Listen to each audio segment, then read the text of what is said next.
stupid dope mix.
Good morning, everyone. Welcome to SAPF. We are about to start doubles. Yes. Gold bracket. Yep. Doubles. No, don't singles gold bracket. I did well at doubles, if you watched yesterday. So that's the only thing. That's on your mind right now. It will come up multiple times. So I apologize in advance. Yeah. Well, we've got second in doubles, by the way. Yeah. Yeah. You're second? Yes. Yeah. Second in doubles is a big performance. I'm not gonna lie. I was actually very impressed. Thank you. Yeah. Thank you. Anyway, enough about me. I will talk about me later, intermittently, many times. Yeah. But for now, we're commentating. Yeah, well, we got a player that also did well in doubles yesterday. We did. That was part of our preamble that we were like, oh, we should mention. But Squintendorf and Turtles did particularly well. They did very well. Came fifth. Fifth? Came fifth. They took out all the Dutchies. All the homies. Yeah. So that's rough. Shout out to the Dutchies that are watching. Goedemorgen. Are we bringing it? I'm looking at the shirt. Oh yeah, we'll bring a little bit. It's there. If you know, you know. If you know, you know. If you know, you know. I was wondering if we wanted to give a bit of like, why is it called SAF? But you know what? If you know, you know. It's right there. We'll be there. Basically, it's there. If you know. This is a reply to a tweet based on the best beverages to have at a beach in Germany, apparently. Yeah. And there was like juice and beer. Well, like there was water and juice, and then there was beer, and then so. Guus was just commentating like on what what he thinks about it. Sharing his thoughts. Yeah, and let's just say he didn't think too fondly. It was iconic. Yeah, it was. Hence how we are today. Yeah. Yeah. No, that'd be good. So what match are we going to see? Double Fox? I saw two Foxes warming up. Me too. Before, and I think so. I know that Squintendorf is a Fox. Yep. At least presuming that they are a Fox in both doubles and singles, because they are a doubles Fox. Assuming that's the case, then probably a Fox there. I like that. Apologies, I don't know Raisin as well. No, it's but that's the thing when you go to like a big international tournament. It's like there's so many new names, so many faces. It's nice to see those. If they do incredible, I will definitely remember their name. So you know what? This is your chance. Prove yourself. This is how it happens. I walk in, I'm like, I don't know who this person is, but then they do sick, and I'm like, yeah, wow, that Sechi guy? Yeah. Jesus. Oh, I remember when the Sechi hype was building back in the day. I remember Air. We were at Air, I think it was Air 4, and there was like a group of us, and it was just Sechi and like one other guy just walking in the parking lot. And I think like 6 or 7 of us were just like, Sechi! And he just turned, looked at us, and then just keeps walking. Bro, he's a character. He's an absolute character. I feel like not maybe the best reference to pick a retired player for my bit, but we all know Sechi. Yeah, but it's because he was really good. Exactly. And he made a name for himself. He did. That's maybe should have went with Nicky. I think Nicky would have been a very appropriate. We're in Germany. Yeah, that's celebrating true. one of. I think he's like local to the area as well. Yeah, and he's one of the top seeds as well. So. Yeah, maybe. That would have been a better... Yeah, he dropped the ball on that one. Yeah. It's the first block of the day. Yeah. We got cut me some slack. Oh, man. Well. Man. All right, how are we looking? Shit, we got no chase. All right. Yeah, he's wandering. He's rallying the people. Yeah. Also, quick attention. Oh, we got him. Yeah, we got him? Yeah, we got them both there. Oh, wait. Okay, well, I see... Yeah. Oh, no, I don't recognize that. Yeah, we're seeing a couple of Foxes. So yeah, Fox Ditto. Yeah. Look at these prizes behind us, by the way. We were talking about this earlier. The bronze winner gets a little Kirby with a little sap box. Yeah, little trophies. They're really cute. They're cool. Very cool. And obviously the big daddy at the back. I mean, there was doubles ones as well. There was. Did I mention that I got? Did you get one? I got one. Yeah. You should have brought it. Cool. You should have brought it with you. I could have. Just set it. Just put it in front of all of them. Get a little pedestal to cover the rest. Just like write my name on it. Yeah. Should have done that. That would have been great. All right, here we go. We're getting ourselves into it. Seeing some players. Foxtail. Yes. This feels like if they gave us a Puff Ditto game 1, we'd be like, okay, we gotta let's get comfortable. We gotta put some work in to make this fun and engaging. Luckily we got a few blip, a few up smashes, a few Tordias coming our way. We'll be fine. But with a Foxtail, if we're feeling a bit, like, oh, it's first commentary of the day, we can kind of let the game talk. Yeah. Just let the game speak for itself. That's what most of the people in chat would be here to just see Foxes run at each other. So yeah, shout out to everyone muting us right now. Yeah, shout out to the muters who can't hear us. letting the people that don't want to hear us know that we appreciate them. Yeah. We won't mention the others that are enjoying the commentary. Yeah. No, yeah. Should be muting us. Yeah, cheers, guys. Anyway. Have you got many people back at home watching, do you reckon? At this hour? Yeah, this hour. Yeah, no. that's the thing. It's a Sunday, though. With degenerate melee players. No one's... They're, I know. maybe with the VOD watchers. Yeah, we can say hi to them. Yeah. Hi, VOD watchers. VOD watchers. Yeah, I'm hoping there's a few Dutchies in chat, but we've got so many here. You know, there's like almost 30 of us here. Oh, well. Obviously, I'm not Dutch, but like that's that's my crew. You know, yeah, that's your people. That's where I live. Home is where the heart is. Exactly. Yeah. Exactly. Yeah. It's not Germany. It's not Germany. No, it's been alright here though in Hanover. Yeah. It's not like it's just a normal city. I was expecting like either like a bit of glitz and glam or a bit of just like bad, but like it's just kind of it's in the middle. Yeah, it's alright. The venue's cool though. I saw Knuckles tweet about it. So yeah. I was gonna say it's inoffensive. That doesn't seem like his take. No. To me, it's been inoffensive. Yeah, I'd agree with you. I had a chat with him as well about it, and I was like, it's not that bad, bro. It's not that bad. But he does have a point. All right, we're getting into it. We're here. On Dreamland. Okay, I like this to start. I didn't notice the cartons being. Yeah, a little bit. That's very fun. Okay, yeah, wait for that. Squintendorf, early lead. Yeah. Good dash back on the grab. Okay. Missing the wave shine. Give him corner. Oh, nice read. Nice read there. Okay. That's an interesting sign. Like, I feel like at the start, from my experience, when you first start out a set, you don't tend to be full of reads. No. It tends to be more like flowcharty, trying to cover a lot, and then you start pulling out the reads early. Yeah. As you go. Yeah, because usually, I mean, if it were me, I would have covered going high, because foxes love to go high there. It's not very often they're trying to snap ledge. Yeah. But hey, nice lead for Rysum here. 2 stocks up already. Other way around, I think. Oh, is it? Oh. Yeah. Squindorf. Oh, Squindorf. Oh, yes, of course, the colours. Yeah. Again, going to ledge. He might be get called out for that later on. Yeah, he can't just up tilt like that, buddy.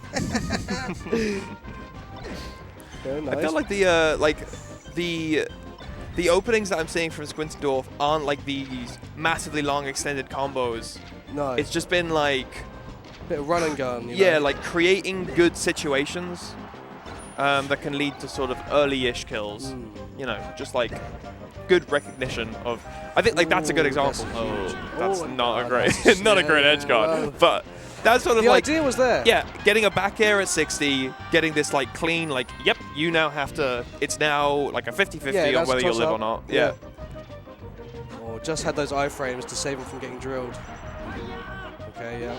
He's got a good read on that, raising going to ledge. Yeah, he loves going to ledge.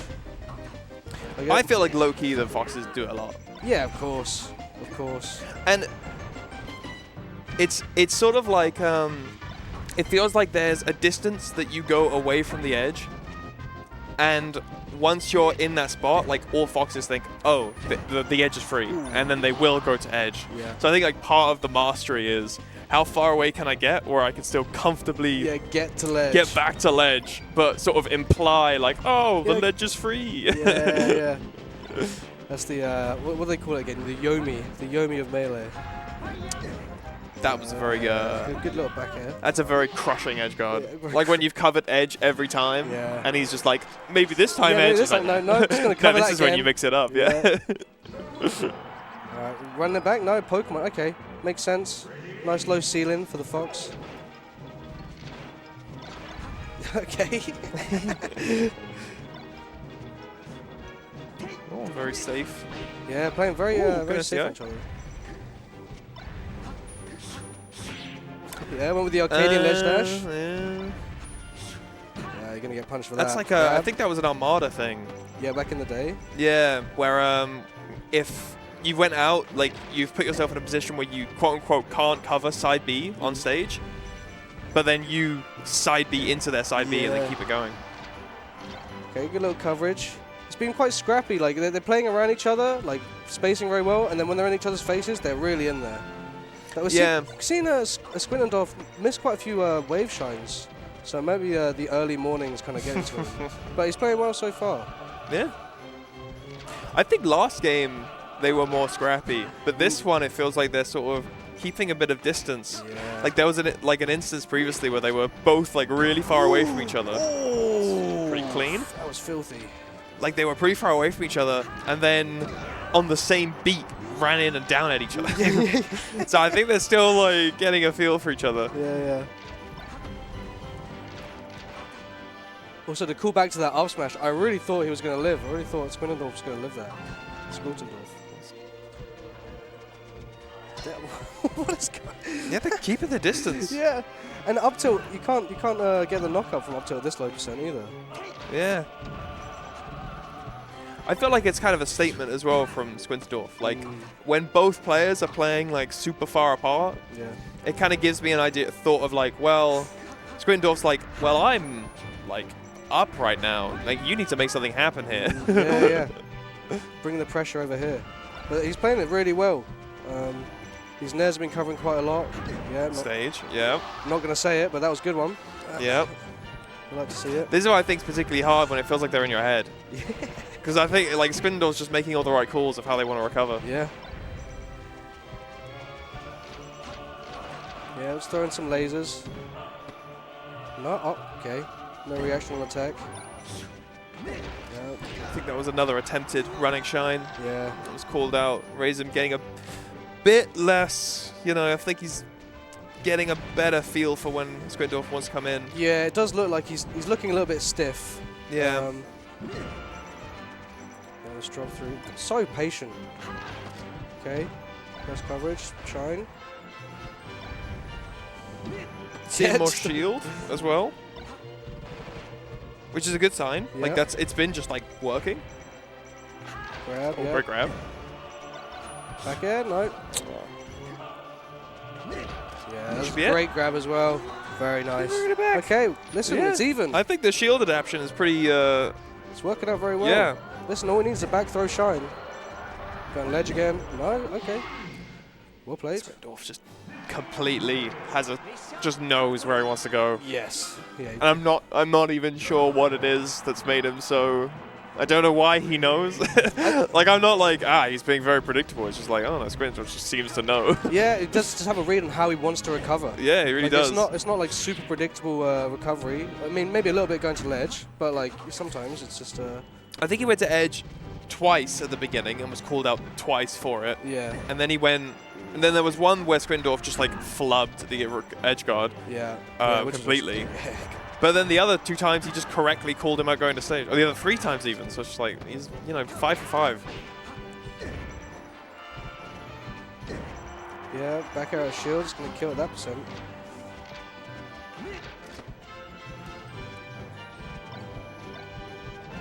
Okay. So scrappy. All the spot dodges.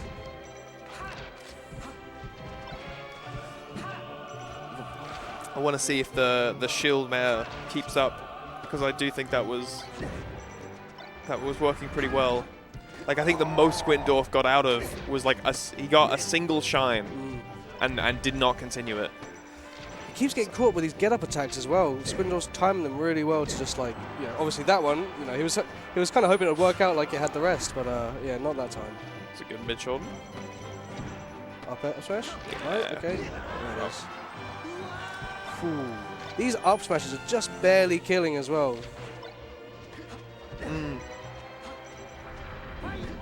Okay, nice. Yeah, Raisin does not have the same read on the recoveries. No, but it was doing just what you were talking about earlier, kind of leaving it ambiguous, whether or not, oh, can I slap the ledge? I could. Am I going to go there? Yeah. It was kind of that sort of moment, it felt like.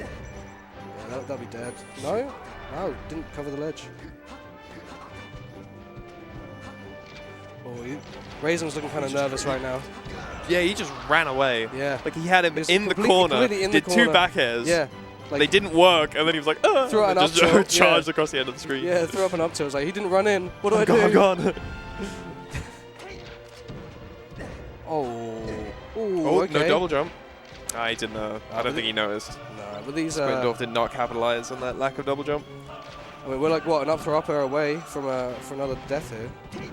Okay, I'm seeing these Randy F smash getting thrown out, and it's been working 2 for 2 so far. So this is looking like we were saying, how Squintendorf and Turtles in doubles kind of rushed through all the duchies. It's looking like Knuckles will get a chance for revenge. Yeah, it does. Okay, nice. Unless Raisin can... Unless he can bring it back. Listen, that's the thing with the Fox Ditto. Like, as long as it's not, 100% 4 stocks are down, like, you're fine. There's always a chance for a comeback. It's true. It does have that capability. Yeah. Very nice. I feel like it's easy to say that. I was playing, I've been playing a bit of Rivals. Yep. And I feel like it's extra true in Rivals. Comeback? You can always come back. And I didn't notice how much I didn't believe it. Like, I was just like, oh, I'm down. Yeah. I was like, and then I was like, no, like, you can always come back, like, it's fine. And then I started to do a lot better, and I was like, I must think that way about Melee. Yeah. I didn't come from nowhere. I need to work on that. Oh, my lord. Good. Yeah. He had that. Looked cooler. Yeah, Gave a little bit of charge. I don't think he needed a little charge. Absolutely not. No, not at that percent, but yeah, it's for the swag, Just to let the people know. Going through 3-0. Very nice. Going for that run back against Knuckles. Yeah. See how that goes out. I want to see that game for sure. That would be fun to watch. I feel like it's not going to be on stream. Possibly not. Well, I'm asking about that would be... Squintendorf would be getting a lot of screen time. Yeah, true. She wouldn't be complaining. No, he was playing very sick. I'm not going to lie. Playing very sick. Very good, yeah. Do we have any idea who we got next? Some of the games that are happening. Let's take a look. See. Have a little gander. I thought my phone was on there, ready to go. I was scared, like, yeah, I'm professional, but no, I'm on the wrong page. So I've had I have to wait for the loan. Yeah. So we got Case vs Fuzziness coming up next, Fuzziness. and Fuzziness just beat Double H 3-1 to go through to winners round 2. I saw Double H, and I saw him play, and I was like, oh, okay, and then like recognized the character. Yeah. And now I'm mad because all that knowledge is gone. Yeah. It's like that would have been so useful to be like, he was this player, and Fuzzy plays Fox, and... Is he still on Fox? He's not on Falcon anymore. Remember he played Fuzzy mostly plays Fox. Right. Yeah, I don't think... He's got so many characters. Yeah, one of those people that's been playing for 15 years. For donkey's years. Yeah, for donkey's years. Yeah. That's what you say when you're old. Yeah, donkey's years. Yeah. Yeah, he's been playing so long, and he's mained so many different characters. I think at the moment it is just Fox. I don't know if that means that he might pull out something for some matchups. Could be a possibility. He did. Did I mention I got second in dubs? He did pull out the puff in against I4 Vector. Oh, yes, he did. He did. I thought that was you, but then I was like, oh, wait, no, there's an Ices right there. You thought he went Ices and I went puff. Yeah. Maybe that's why we lost so badly. But yeah, he can do it. Yeah. There is an example. It wasn't just to stroke my own ego. There was an example of him doing so. I think it'll be Fox, though. I don't know who Case is. Do we not have any idea? Any intel? That's a hard one to forget, because I've seen the name Case a lot. Yeah. Okay, cool. German player, getting the intel. Yeah, old school. Intel. Sweet. That's probably why I know them. Old school. Yeah. It's like, yes, that's why their name has appeared. Getting old, mate. Getting old. It's not great. I am hearing a lot of Foxes, so...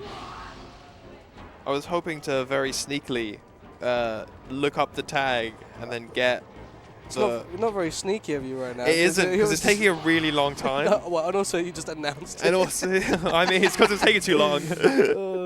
I was supposed to bring attention to it, ironically, whilst buying time, so that I would land on it and I wouldn't just go quiet. Look, here it is, right here. Sheik and Fox. Sheik and Fox. Okay. That makes the diddle. I mean, like, Oh, but that'd be Fuzziness. I don't think Fuzzy's playing Sheik. What? Oh, let's go. Shines Bean. Yeah, Shines. No way. That's so sick. Oh, man. Fuzzy, quite comfortable versus Sheik. Like when we were talking about like I4 Fek. Yeah. Fuzzy was very much like, let me take on that Sheik armor. Yeah, let me get at her. So I'm not expecting any sort of like matchup unfamiliarity. Also, Fuzzy used to be the best in the UK. Yeah, for way back when. And Europe used to be a big like Sheik area. True. Yeah, I mean back when we had Armza, like Armza was rocking that. So. Also, we're way past it, but the stock one edge guard was so nice from Fuzzy. Yeah. Covered everything.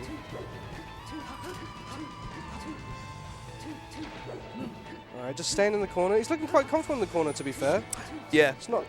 I think like Very patient. what we will be seeing from Fuzzy, I would expect, is like survival in disadvantage. Like I think that's one of like Fuzzy's strong suits, that he just knows when to not engage. He's good at spotting like what people want to go for, like what's like the dangerous options they have, and just sort of comfortably playing around them. Yeah. And being so like this seems like a disadvantage because it traditionally is in the corner. yeah, but I so confidently know what you want to do that it feels like an advantage. Yeah. It's almost like you're so likely to go for your good option here that I'm an advantage. Yeah, I'm literally in control of it. Yeah, that's cool. And he doesn't get nervous in those spots. He plays very diligent. He's very capable of playing lame, as he would say, that he just can do it. So it's like, I think that makes him quite a threat as well, that you can, like a player that is very willing to be atrociously lame, but also can be very aggressive and go in. Yeah. So it's just like, it's a choice. I don't have to be lame. Yeah. It's not because it's my only choice. But I do have this button I can push. And, oh, well, okay. Almost just SD. Yeah, not finding a lot of these nairs right now. That was brave. Ooh. I feel like most Sheiks would have gone for a run-up grab in that spot. Yeah, it's a great ledge dash. Yeah, great ledge dash. Some may say nice. Some may say nice back air. Oh my god, you made it to stage. Not anymore. No, you're dead. Oh, that was a really good edge guard, actually. Yeah. Very chic, very demure. Yeah. Nice, yep. Oh! He's in your head. Everyone else is expecting a get-up attack. Yeah, literally everybody. Oh, and again, he's in his head right now. This might be it on stage. Yeah, wave shot. So good. Did not just wave yeah, it just made a lot of sense. I think he could have got away with like a shine up smash. Yeah, I think that would have been ideal. But yeah, crazy. Nice, nice. Oh, okay. Killed him so bad, the game went black and white. I like that. Yeah, after cool game, effect. it going black and white. Yeah, that's good. Maybe we can make it slow motion as well to just kind of add to the cinematic effect. Just make it a Smash Ultimate, basically. Just add the final. Let's not go that far. That game was so sick. Hold the phone there. That game was so cool. I know I'm supposed to yes and in this situation, but... Yeah. They taught me so much in school, but they didn't tell me I could lie like that. Okay, yeah, off stage. No. Good stall.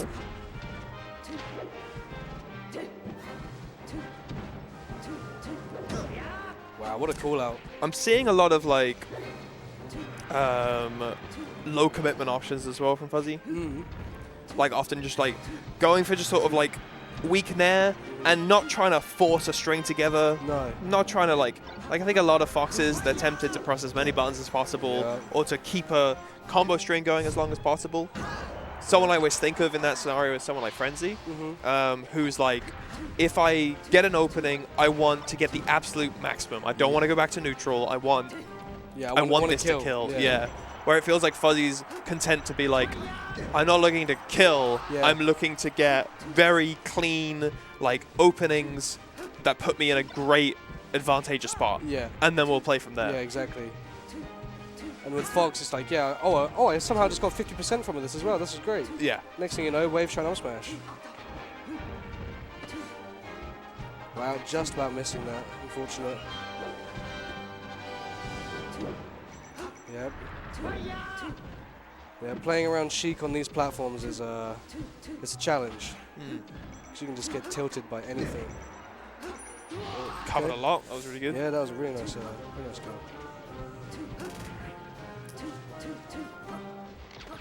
Okay. Whoa, okay. That was a really quick reaction to recognize, like, oh, okay, Fuzzy thinks I'm camping. Yeah. Yeah, I'm going in. Yeah, just like immediately charge in. Great grab. Didn't have the read, unfortunately. I'll smash. No, oh, okay. Interesting. Yeah. Bit percent. I had the read. Yeah, okay, Moki.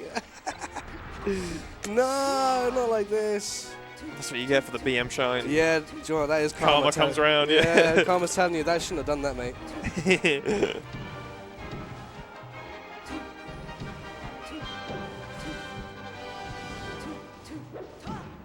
Yeah, knew he wanted the grab. These get-up attacks are getting kind of crazy. Fuzzy can mash. Yeah, well. that was one hell of a mash, by the way. That was one hell of a mash.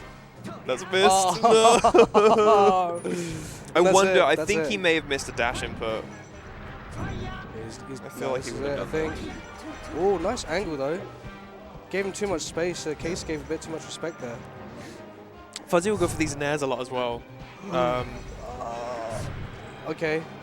All right. We're still in Yeah. it. Like he got an opening with an air, and then instead of like trying to chase into an up smash, he's just like another simple nair, trusting his edge guards, trusting his ability in those spots. It's just like I will go for the thing that definitely won't miss. Yeah, yeah. Yeah, playing it very safe. Where are we going then? Game 3. FD. Do you like this as a camper as Fox against Sheik? I think it's one of those things where it's like Uh-oh. Sheik needs to. Uh-oh. Okay. This could be a What a reversal this is.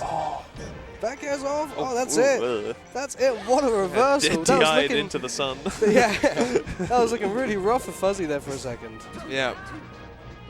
But like I think that's where you can't count Fuzzy out by like the disadvantage spots. No, well, yeah, as you were saying, like he's so comfortable in that position, it's almost an advantage.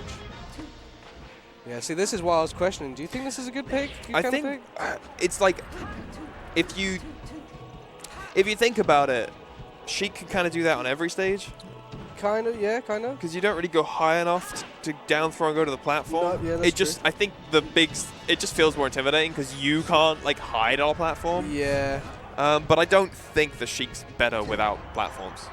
No. I think like Sheik with like shield dropping gets a lot from those positions. Yeah, that is true.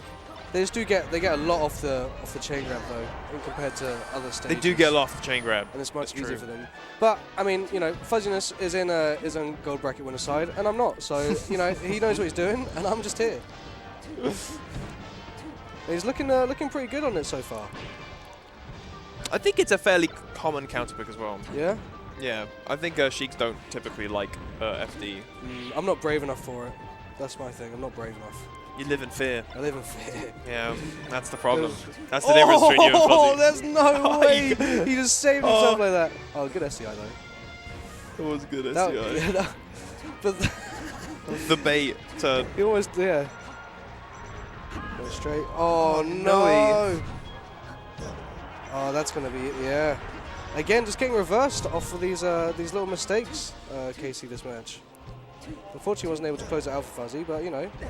Okay, that was ballsy. I've seen that, yeah. He does those nairs a lot. It's just, like, and they're good. Yeah, when you do it early enough, you can make it back, no problem. Yeah, obviously getting counterattacked is not ideal, but that's still a commitment. If he gets conditioned into doing that a lot, then Fuzzy just waits a beat and then guaranteed edge guard. Gotta say, that wasn't a bad attempt to get back from Fuzzy, but again, you know, Casey was just able to just clean it up. Yeah. Okay, eating a fat 15. I remember, I think it was Toph that said it one time on like the reads.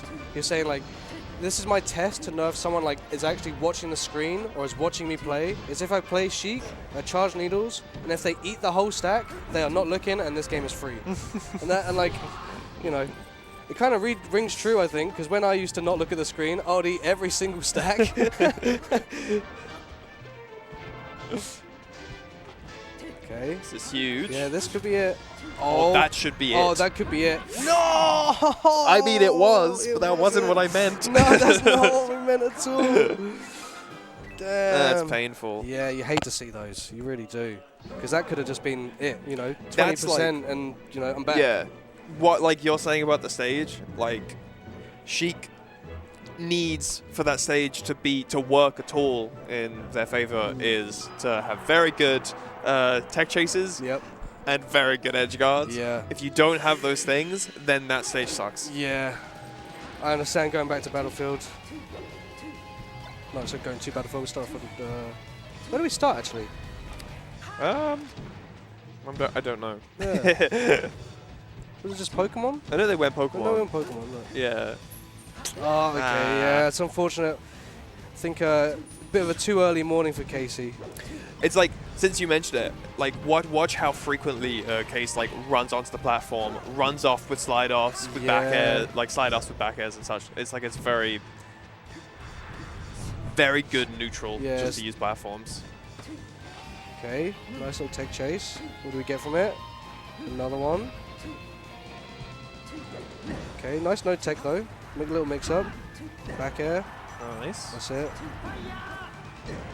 Unnecessary, like, very but doable. I like it. Yeah.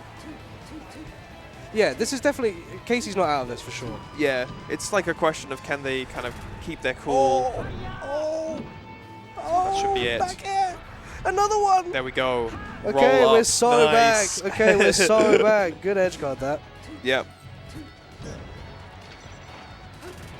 Okay. That's good. Yeah, nice. Wow, that killed. Yeah. Okay. I guess because he was on platform. Yeah. You know, high percent, but it's just a second hit. Actually. Interesting. I didn't think about that. Yeah. I don't know. Although if he went to the stage, probably at risk of being up smashed. Yeah. So I don't think it was a. No, yeah, no, he definitely would have got in the up smash. He was dead. He was dead. If Fuzzy played his hand cards right, he was dead. Yeah. No grab. Ooh. I like that. Yeah. Oh, Fuzzy like feigned going to ledge. That weight. That's very good. Oh, call out the side slide off. Yeah. Okay. Tech chasing. The mash again. Crazy mash. Yeah. Yeah. And that was at what? Almost 60% he was able to mash out that quick. He's looking like a box player. Cannot pummel Fuzzy. Not pummel Fuzzy. He's a Mario Party player, even worse than a box player. That's true. Joe, I haven't seen too many shine out of shields until just now, I feel like we've been seeing a lot of back airs out of shields, but not too many shines out of shields. I was talking to Jack Draz actually, and like we were playing like Fox Falco, and that was something he was saying that like it's like good with Fox obviously, but it's Falco that like gets tons out of it. Yeah, it gets way more out of it.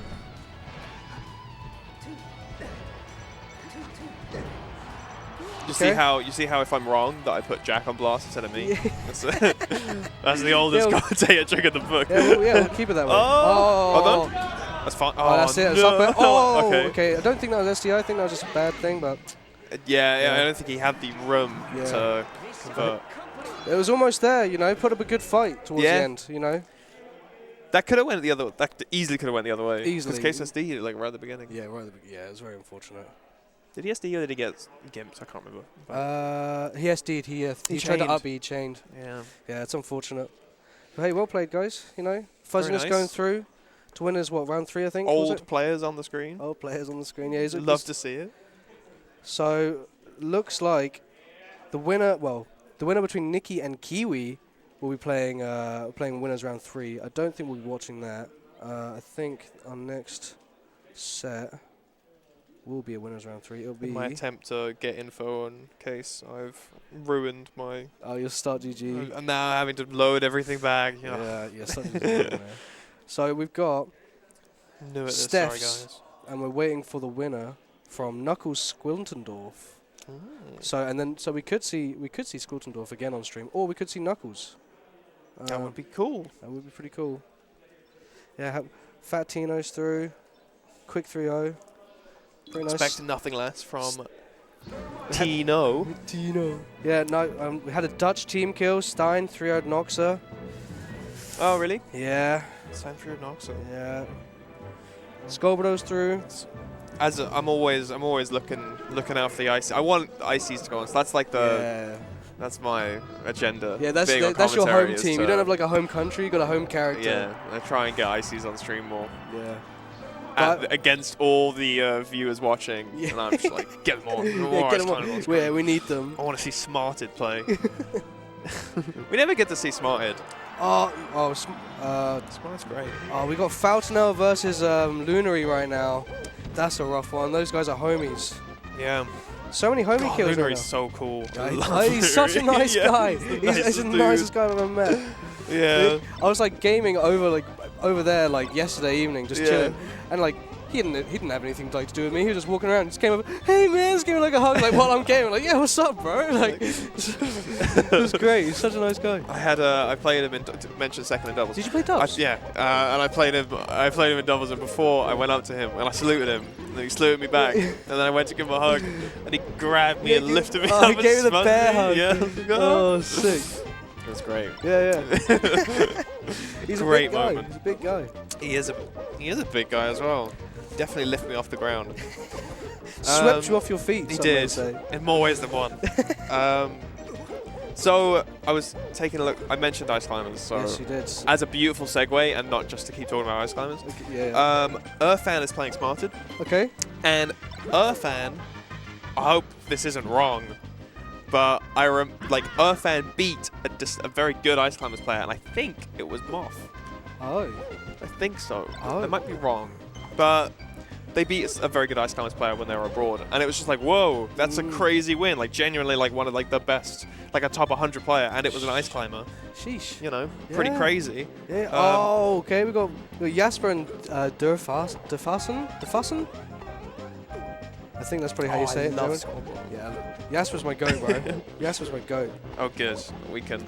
Yeah. Yeah. And obviously I'm a doc main as well, so I got I can give a little bit of intel as to what's going on. Probably, maybe we'll see. Yeah. I hope so. But Casper. I'm a huge doc fan as well. Like, well, I'm a Mario doc. Yeah, I like the plumbers. Yeah, I'm a plumber enthusiast. Yeah, because like, I feel that Ices is just two Marios. Kinda, yeah. They are. They're just weaker Mario. They've got like the same kind of arced forward air, the same timing, both down smash, wave dash heavy. Yeah. It's the same thing. Yeah. Except you've got a good grab. We've got good follow-ups from grabs. We've kind of got the same grab. Like you'd have a good grab if you had another Mario. True. Well, the grab is good. It's just like this big. It's like the tiniest grab box. Same ever. with Ices. Yeah. I'm telling you. Yeah, do you want to Sopo and Mario, they're pretty similar. If I could have, because like when I play against Ceylon, the local Ices, he'll like hit people with back airs at like 80 and it'll kill. And I'm just like, bro, this feels like a smash attack in the air. If I could get two docs back airing simultaneously, you'd be living the dream. That'd be disgusting. Yeah. Because his back air is so gross. Yeah. Sends at such a great angle. It's great. So I wonder what Defassen plays, but obviously we got Doc, as you can hear. I feel like Falco. Falco. I was gonna say, yeah. Germany loves Falco. I was gonna be not surprised. They do love their Falcos, don't they? Yeah. Skullbore's so good as well. Yeah. We'll see some really good. Oh, okay, going for an upbeat cancel already. We're gonna see a lot of movement here from Skullbore. He's using those platforms a lot and wave dashing in, wave dashing out. Oh, that was cheeky. That's it, isn't it? Oh, I love that he got the back air in. Yeah. It's like that didn't work. Let me get something out. Yeah, I'm getting something for my trouble. Yeah. Doc's well, the Mario's, but Doc's down air is also like very good. It's like got a way bigger hitbox than people expect. Yeah, the strings into other stuff as well. Yeah. Which is nice. So nice quick kill there. Only taken 35 so far. But the thing is, with this matchup, it is very volatile because Falco is one of the few characters that can just combo the absolute hell out of Doc. And that's the nice thing about Doc. It's a big reason why I was like, oh, I would like playing this character. It's because he doesn't get punished that hard. Yeah, you can. He just float away. You get lots of chances. Yeah. Okay. Down B, not going to get caught. Okay, yeah, understandable. He knows, he knows. Okay. He's letting him know I'm going to let this hand ring in a minute. Look at Skullbore's wave dashes as well. Yeah, so much distance. That's the thing. His movement is just incredible. Like, yeah. I tell him, it looks like he's on ice. Not seeing very many lasers. I feel like lasers really do like invalidate a lot of what you want to do as Doc. So if I were this Falco, I'd really start getting that gun out a bit more. Because like, of course we've got. Oh, let's go! Oh, that was cheeky. Great usage of like weak hits. Yeah. And getting forward smash on Dog just feels great anyway. Like, because it's such a slow move, but it's so strong, so you can kill so early. Yeah, they go for the Moth Killer on pills, but it just doesn't. It's not that effective. I mean, it worked out last time, but that was because of the lasers. They sent them so far off. But yeah, that's the thing with this matchup. Lasers do well. Obviously, you can cape them back like that, but cape is long, man. It's laggy. High commitment, yeah. Yes, and so like you just gotta. It's a good like. It's kind of like a chump check. Like you're like saying like you can't be too insane with lasers. You gotta think about it a little bit. Like it's a great option, but you need to use your brain. Yeah, hear that, Falcos? No, they don't hear that. Oh, went for the back air. Okay. I'm gonna see it. Okay, up B cancel out shield. Love to see it. You can get a couple follow-ups off that. Usually on FD, like something, you know, the platform kind of messed up, but you can like wave dash in, down smash at this sort of percent. It's very interesting to see a Falco end up first game on FOD. It is, yeah. I It's usually hate the stage. Yeah, I don't love the Moth Killer either. Like there might be something I don't know. It's nice. Yeah, jump off and cape, cool. All right, well. I think we're going to start seeing FOD go towards its more FD kind of look now. So we'll have a bit more space to get a chain grab in if Skullbro can land a grab. He lost his jump somewhere. I didn't see where he jumped it. I think the Moth Killer's probably like, at the very least, it's probably a lot better when they definitely can't double jump to ledge. Yes. Like having that option just basically means it's a mix-up of will they chuck a pill or not. Yeah. Well, because the pill, but then you do have to watch out for the down B as well. Yeah. Because if they don't refresh their invincibility, next thing you know, you're getting spiked. You're getting stage spiked. Yeah. Okay, RB out shield again. Back air. That's it. That's a wrap. Nice. Just like occurred to me, like that Death Burden was up. I was like, oh. Yeah, I know. Out of nowhere, Yasuo had 90%. Look away and just like eating it. But was talking as if Skullbar was just like stomping on the opponent, but actually it's like this is way closer than it looks. Yeah. This is a really good game. So, Battlefield is great for Spaceys against Dog. Dog does not like Battlefield. I try and avoid it. Okay. Mostly just because you can't wall ride for your up B. Sure. That's a big thing. Yeah. Makes sense. Ooh. Okay. Cape. Nah. Crazy that connected. Nope. Shame that I think he missed a shield drop and just dashed one way. Oh, nice game. Back air? No, not just the fast fall really helped him. Did a little cheeky shield wiggle. Ooh. Yeah, that's it. Nice. Though, I think it's kind of evil to wear the black Doc skin on the stage. You just can't see him, right? When he's got his back turned, you can't see him. It's true. You got to use everything in your toolkit. yeah. So about this Nair, did you know? Tell me. No. Actually, I'll tell you something that you didn't know. The red pill does more damage. I didn't know that. Yeah. That's crazy. Yeah, it does 9%. What's the other ones do? 8. Wow. Yeah. Do you know how I know? Tell me. Skullbro's Twitter. Is it true? That's for you to decide. He'd never lie. It is true. It does a lot of damage. But no, nothing special about the Nair. Oh, that was a nice forward really good. That's like good control with the lasers. Yeah. And like it was like a diligent. It was a great choice to go for a forward tilt. Yeah. Oh, okay. It was playing to the disadvantage of Doc. Like you don't need to do a lot. Ooh, that little wave dash back. Yeah, this should be it. What? It's not it. It's not it. He went so far away. How did he get back to stage? No. Yeah. Okay. Nice. I'm loving these confirms. He's getting into forward air. It's not ones that you see very often. You don't like. You can get like up air forward air, or up air to forward air, but it's not something that you can really find that opportunity that much. But he's been able to get it, which has been really sick. Yeah, we need. I think what Jasper's looking for right now is to kind of get him off stage and then gimp like this, exactly like that. And he went for the read that he was going to go high. I don't know how, because last time he went straight to ledge. He made the same mistake and went straight to ledge, so... I mean, it really is like rock, paper, scissors. Everything depends on Falco getting that getting back. So I think Skullbro just knows. Yeah. He knows that how crucial it is for his character to be able to get those confirms. And the cape is really big as well. Yeah, so it's such a good option. Yeah, and it lingers as well. It lasts so much longer than it's actually out for. But DeFasten's got really good edge guards so far. Like he really understands what Doc wants to get back. You know. Yeah. Because Doc is like, his recovery is good in the way that like it can really mix you up, but like after that it's like, okay, like I just need to wait for this, need to wait for him to down B, wait for the double jump, and then like I'll just hold ledge. There's nothing you can do. I'm seeing what you're talking about with these like the Battlefield platforms have sort of got like Skullbro just trying to get to him. Yeah. He tries to. Oh, that would have been sick as well. But yeah, he tries to use the platforms to kind of worm his way in and like. Yeah. You know, but I kind of feel like Skullbro just needs to accept defeat and just stop trying to chase him and just be like, come down to me, I'm up. Yeah. Just stay in a good spot. And DeFasten as well, like. That's what you kind of need to do against Doc. People don't talk about it that much because who the hell plays Doc? But like, you go top plat, can you reach? No. Yeah. Doc's double jump is like, it can just about barely reach top plat. So yeah, you can get really messed up. Oh, this could be it. Yes. Damn. Nice. He's very clutch. That was a great reaction on the DI as well. That was hard left, you know. He didn't have much room either because he was like on side plat, so he had to dash jump. Dash jump, yeah, and then just about make it. That was sick. And then got the reverse hitbox.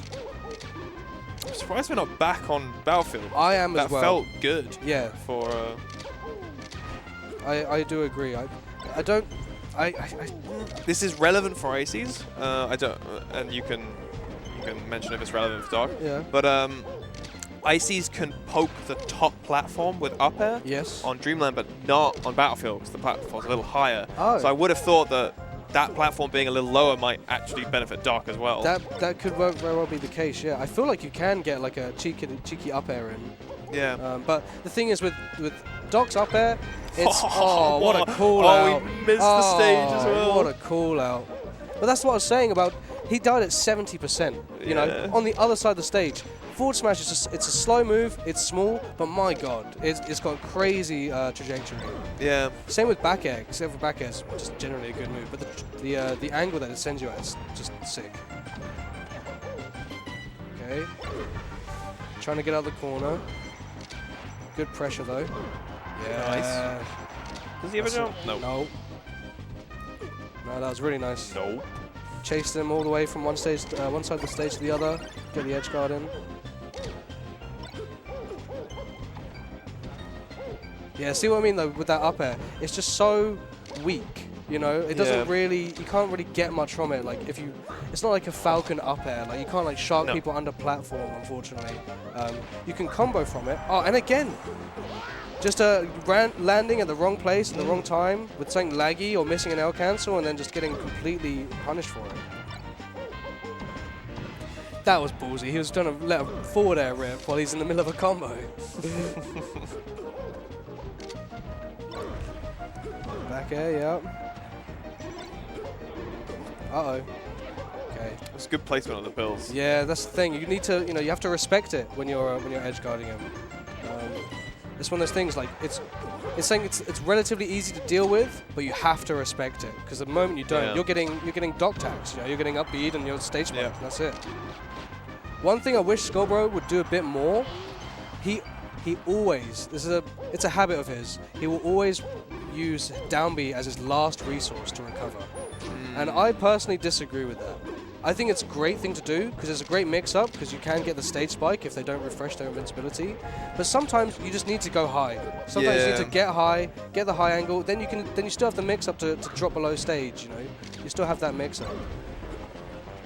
It gives you access to your pills. Exactly. Up, get more access to pills. Yeah. And so I feel like if this set goes on for any longer, might get read on it. Really, like this feels like a really strange game to me. Yeah. Because it just feels like, and this is kind of a typical Falco thing.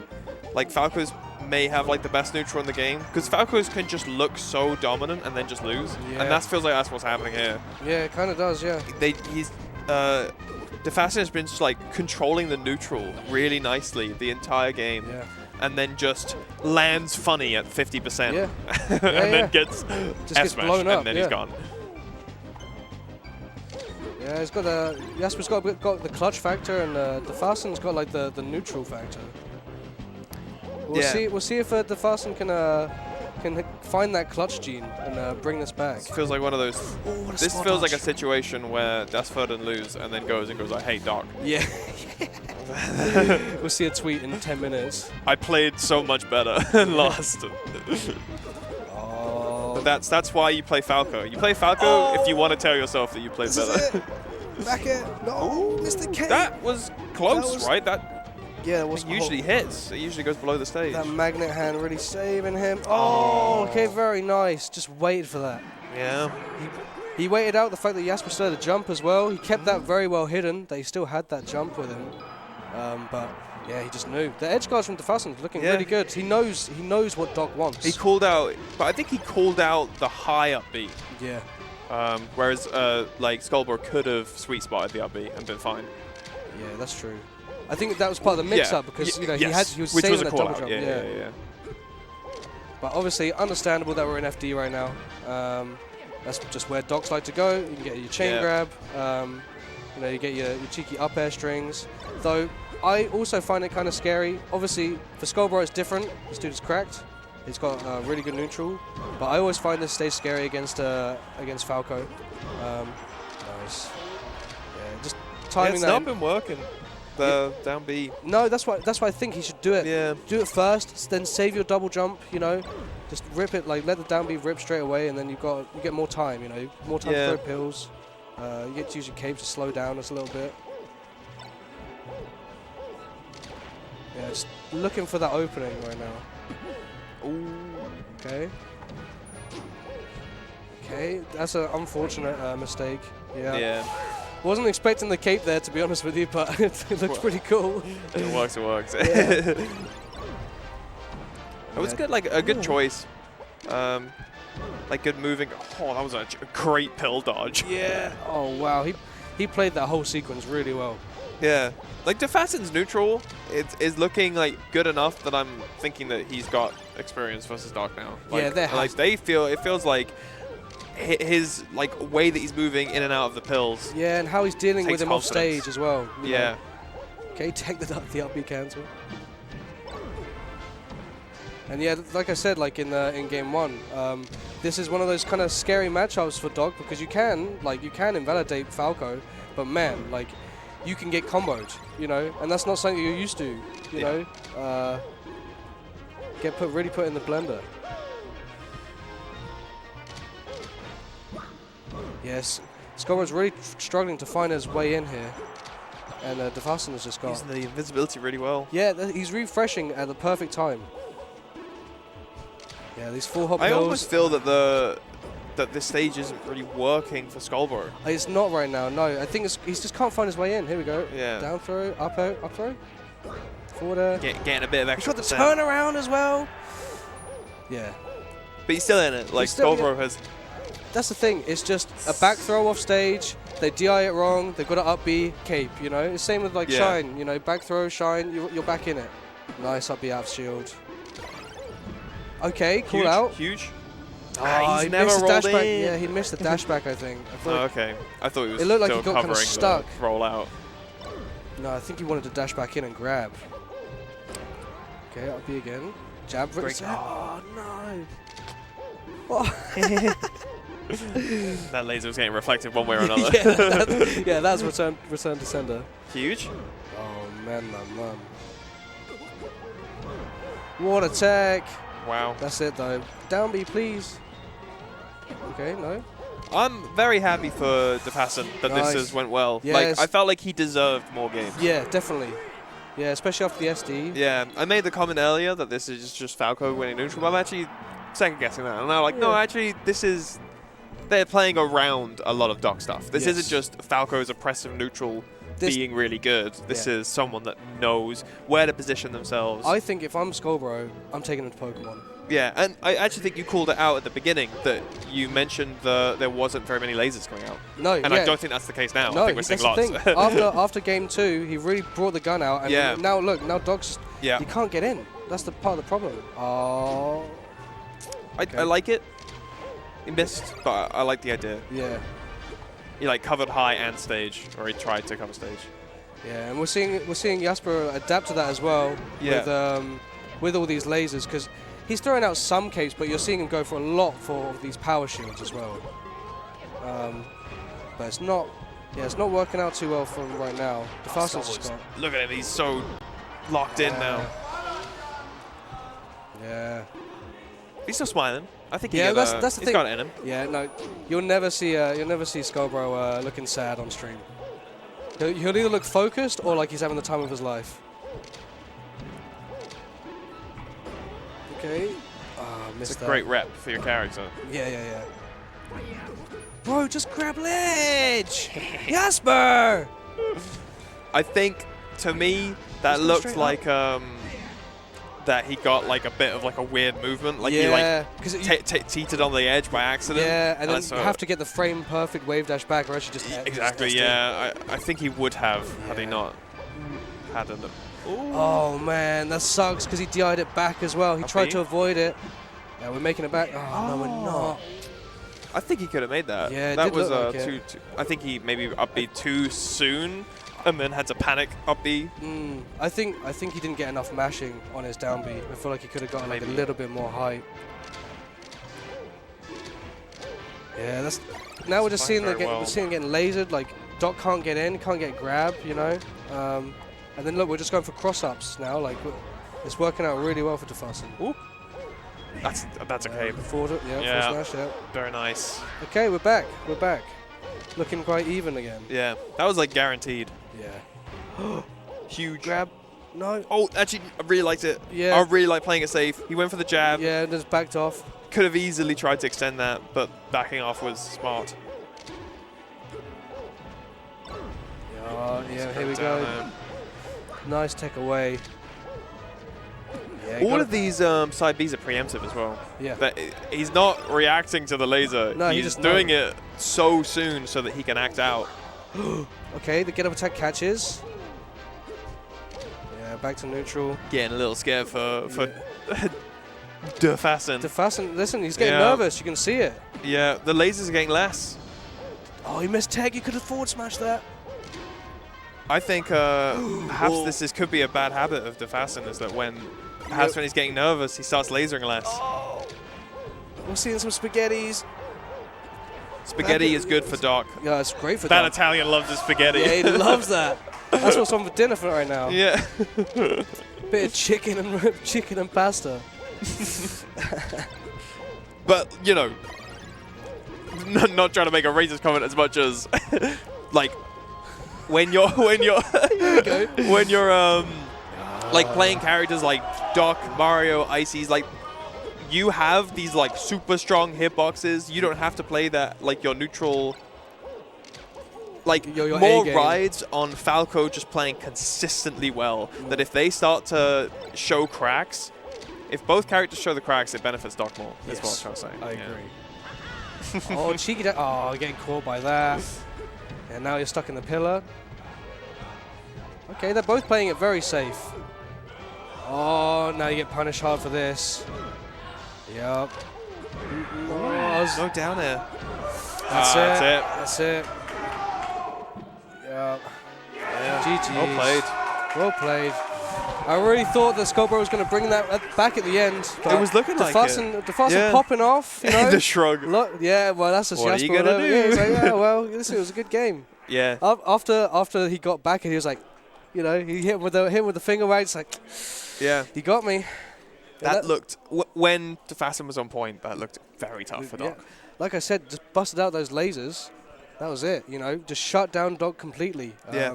You did see Scarborough trying to adapt, you know, got quite a lot of power shields in, you know, and he was preemptively caping, but it's just not enough, you know. You can move quite well with Doc, especially around platforms, but the movement speed just isn't quick. You know, you can't keep up with someone like a Spacey. Yeah. So you really got to go for those hard reads, and it worked out those first couple games. You know, got the huge reads on forward smashes. Yeah. And then a few. Yeah, Like, it was very. That was the factor that Skullbro needed, was those situations where he got the big kills and big opportunities, but they just weren't coming at the end. No. So playing a lot safer. I still think he should have gone Pokemon for game 4 or 5. Maybe. I think. Because I like that. I like that stage against Falco. You know, you got small ceilings. You got a little platform to work around and to kind of avoid lasers with. Yeah, they could and you open got up some space. forward air opportunities. That's the thing, you know, you got a lot of space as well on the ground to get your chain grab in, and to, like, the platform's not going to mess up your up throw forward air as well. Yeah. So, but FD is obviously great Yes. because of the chain grab. Yeah. Okay. Well, that's us. Yes. It's time for a That's break. us. I hope you all enjoyed. Yes, it was very fun. Please stay tuned. Come back Yes. for more Melee. Mon. As I say.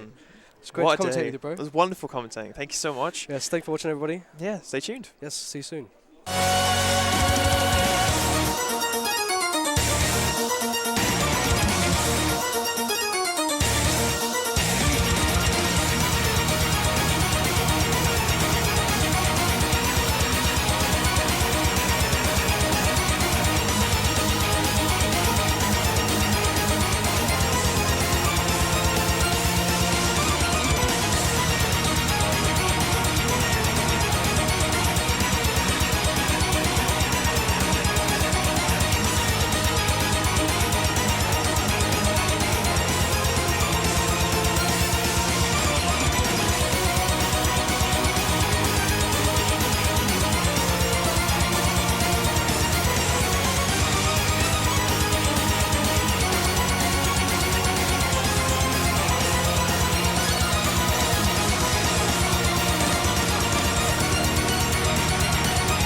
Welcome back. I'm Schnitter, the Expo. Hello. Welcome back to more Zapf Melee. Yeah. Thank you, Schnitter. Yeah, we're back at Zapf. I hope you've been having a great tournament yourself. Absolutely, great time. Zapf has been an amazing event. I think everyone can agree on that. And we're on the last stretch, right? Like Sunday, everything is tense. Everyone is playing their best, trying to do whatever they can to squeeze out any wins possible. Yeah, last stretch. Pools yesterday, bracket now. Yes, exactly. And we have, we have some hitters at this tournament. Can you tell me a little bit, like a few names, just for people to get like a little hype for who's there at this tournament? I mean, yeah, Nikki's here. Obviously, best in Germany. Yes. At the Egg Dog, Invitational, great performance. Yeah. Giant Melee world champion in my heart. Exactly. Frenzy. Yeah, obviously best in UK. Mm-hmm. Who else do we have? We have, for example, Solo Battle, who was in my pool, and I'm interested to see about Solo Battle because in my pool, when he played against me, he's been switching characters, right? So he's played Puff at first, and then I chose another map, and he was like, I'm gonna take Marth. And then I chose another map, and he was like, I'm gonna take Ices. And I asked him, I had a quite long discussion after, and I was like, well, are you planning to do this in bracket, or is this just you trying to have fun, during pools? And he was like, no, I actually really want to do this. I think I have a multitude of great characters, and I want to use them to their full extent. And then I think I'm good at switching between characters between games, which is not easy. Like switching between jump squats and things like that is a very hard exercise. And so, yeah, I'm interested to see like if he commits to that in bracket. I haven't seen him play yet today, so we'll be looking at that. And yeah, we have, of course, Jaryden. We've had the second gallery last week with the breakout performance for I4, and also Rix kind of coming back in shape and beating Kinzo for the first time in a while. And then, yeah, Kinzo, Fatino, Irfan. You'll see a lot of them. Just to tell you, I know if some people were looking for the sisters, I4, Mr. Rit are there, and also Gilbert. But Fek had to go back to Paris for her job on Monday, so she will not be playing singles, unfortunately. Sorry for the Fek fans out there. No overnight travel. No overnight travel, yeah. She's just a very she's someone who takes things, whether it's melee or her job, she takes it seriously, and I can only respect that. Okay. So who do we have? Who do we have here? Can you tell me a little bit about Squinteldorf? Squinteldorf, secret boss from Berlin. Mm-hmm. I think at second or third at Kiezklatsche earlier this year. Yeah. And like, wow, Squinteldorf is just insane. Like very, very secret boss that doesn't travel a lot. Yeah. Basically only in Berlin. Huge that he's here. Left the big city for a smaller city. Also looking good. He's got the big jacket on. He's someone that if you play any kind of Slippy, whether it's ranked or unranked, you've seen him and you've played against him, and he has destroyed you, and it's okay. Unless you're part of the top 20 in Europe, it's okay. And then we have Steph Money, best player in Austria currently. Austria is a country that is historically like very good at melee in general. Like they don't have a big community, but they've always been like super strong. Everyone is just very strong, and Steph Money is the best right now, along with people like Yogurt and such. And I'm excited to see the Falcon, to be honest. I haven't seen him play yet this weekend, so I'm excited. I haven't seen Squinteldorf play either. Well, I warmed up a bit before pools yesterday with him, and yeah, I think he's doing well. I hope it carries on for today. I hope so too. Yeah, I mean, it would be nice to see him like get like nice international wins because he doesn't travel. He's been playing for a while, but he doesn't travel much, and he's someone who plays a lot at home. So seeing him, in Germany at again, the biggest melee tournament ever in Germany after Awakening 5 and Helix. All right, and we're getting started. Oh yeah, let's go.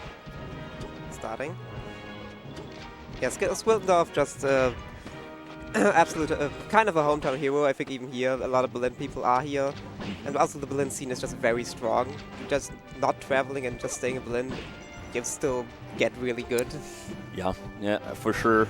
It's one of those cities that like you don't need to travel too much to get better, and the cap and the ceiling is pretty high. Let's just say. Absolutely. Stephanie right now doing pretty well. Not an easy matchup, and from having played Squiltendorf, I think he's pretty damn good at that matchup. Of course, Steph Money looking to get some big wins under his belt. Also Austria, a country that doesn't get to travel very much just because it's an expensive country to travel out of. Getting a good grab out there. Let's see if we can get a conversion. Yeah, nice. there. There you go. Takes the lead in this first game, of course, all best of 5, as it has been for the whole tournament.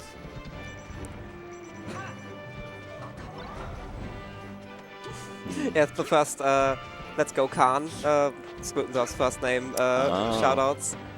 I mean, the Burley scene is very tight together, as I can see. So yes. I expect to hear some. There's some expert chanters in the Berlin scene. Oh yeah. Yeah. I will. I mean, I don't want to get spoiled on the chance, so I will. I will wait for for it to appear. Right now, Steph Money is looking good. I mean, he's playing just that away game, like basically as Falcon. You want to play. You can't really properly directly approach Fox, right? Like Fox has a million ways to stuff your approaches, so he's always gonna play like one dash length away from Fox, so he can always kind of react to what Fox is doing, because the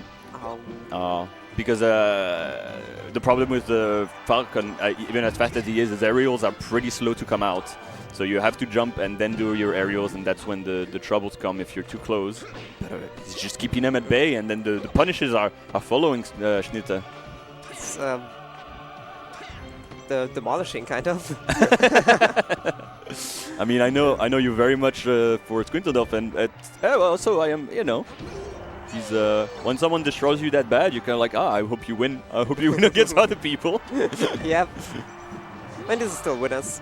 Still everything. Yes.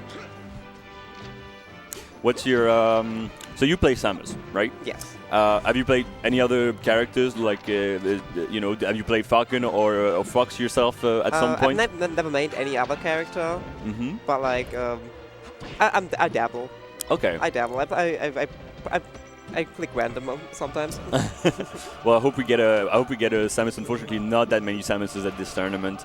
I know Stormrat was here. I know Tooth is here. A lot of Samuses actually at the tournament. Oh, yeah, there was like a big picture. There was a Sam meetup yesterday. Like oh yeah, never mind. 12 Sami or something. Oh my God. Yes, sorry, Samis. You got to get the right nomenclature for the Samis. Ooh, but Squiltendorf kind of clawing it back. Yeah, it's kind of turning on the jets right now. Needs that fire. A little bit of fuel. Oh my God! The knee. Ah, nasty. So the knee was so good that it turned the game black and white. Just how good it was. All right, but Squiltendorf, someone who's very good at adapting at this kind of level, you have to be. So first game, quite a lot of information to take in for Squiltendorf, and Steph Money can kind of rest and keep doing his game until Squiltendorf adapts.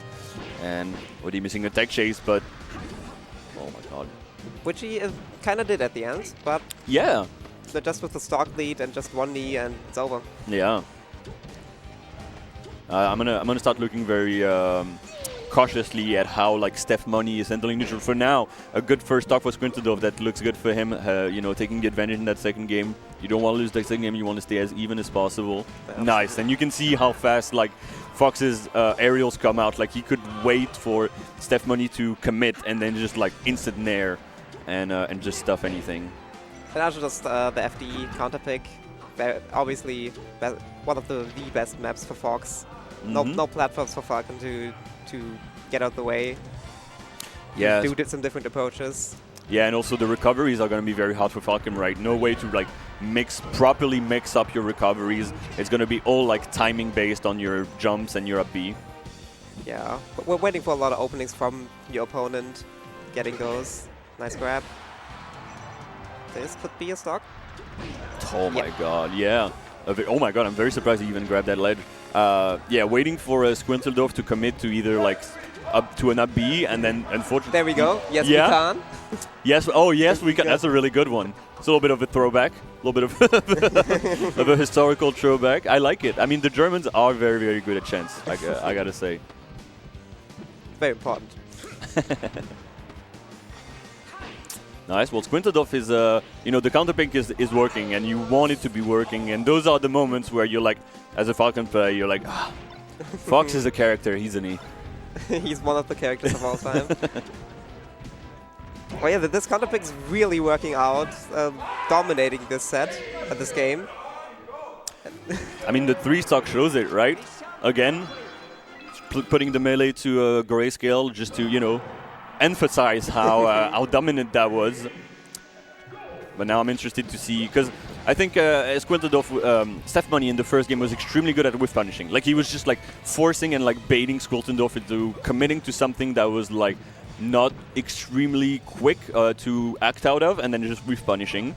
And then Squinteldorf, I think, just like, you know, try to be less committal in general and just like force Steph Money to commit himself, which is usually kind of like either you're just like completely stuffing out Falcon and making sure he can't breathe, or you're basically being like, I'm Fox. If you approach as Falcon, I have a million ways to stuff you, so I'm just going to force you to approach. Yeah. Okay. Can't Squinteldorf in the lead. Yeah. I'm waiting for the Austrians to start cheering too, because, like, you know, we can't always have just the Berlin crowd, even though they are the loudest. I'm hearing mostly young Ulrich, honestly. And that's why he's here. And that's why he's been here for, you know, for more than 10 years, 15 years, just being here and using his loud and also hype voice to hype his people up, you know. Expert chanter. Yeah, and rapper. Expert hype man. Expert hype man. Stream Jenny Prenzelberg's new album on, on wherever. It's not out yet. It's not out, that's true, but we got a little bit of a demo, right? Yeah, the exact era coming. Ooh, okay. Oh, clean. Still coming back. Nice. Good tech chase by Steph Money. Steph Money's punish has been extremely clean for now, and you just need it as Falcon. You can't give Fox any, like, any confidence, basically. You want them to, as soon as they get grabbed, as soon as they get opened up, to fear for their life. You want the scared Fox. Yes, you want a scared Fox.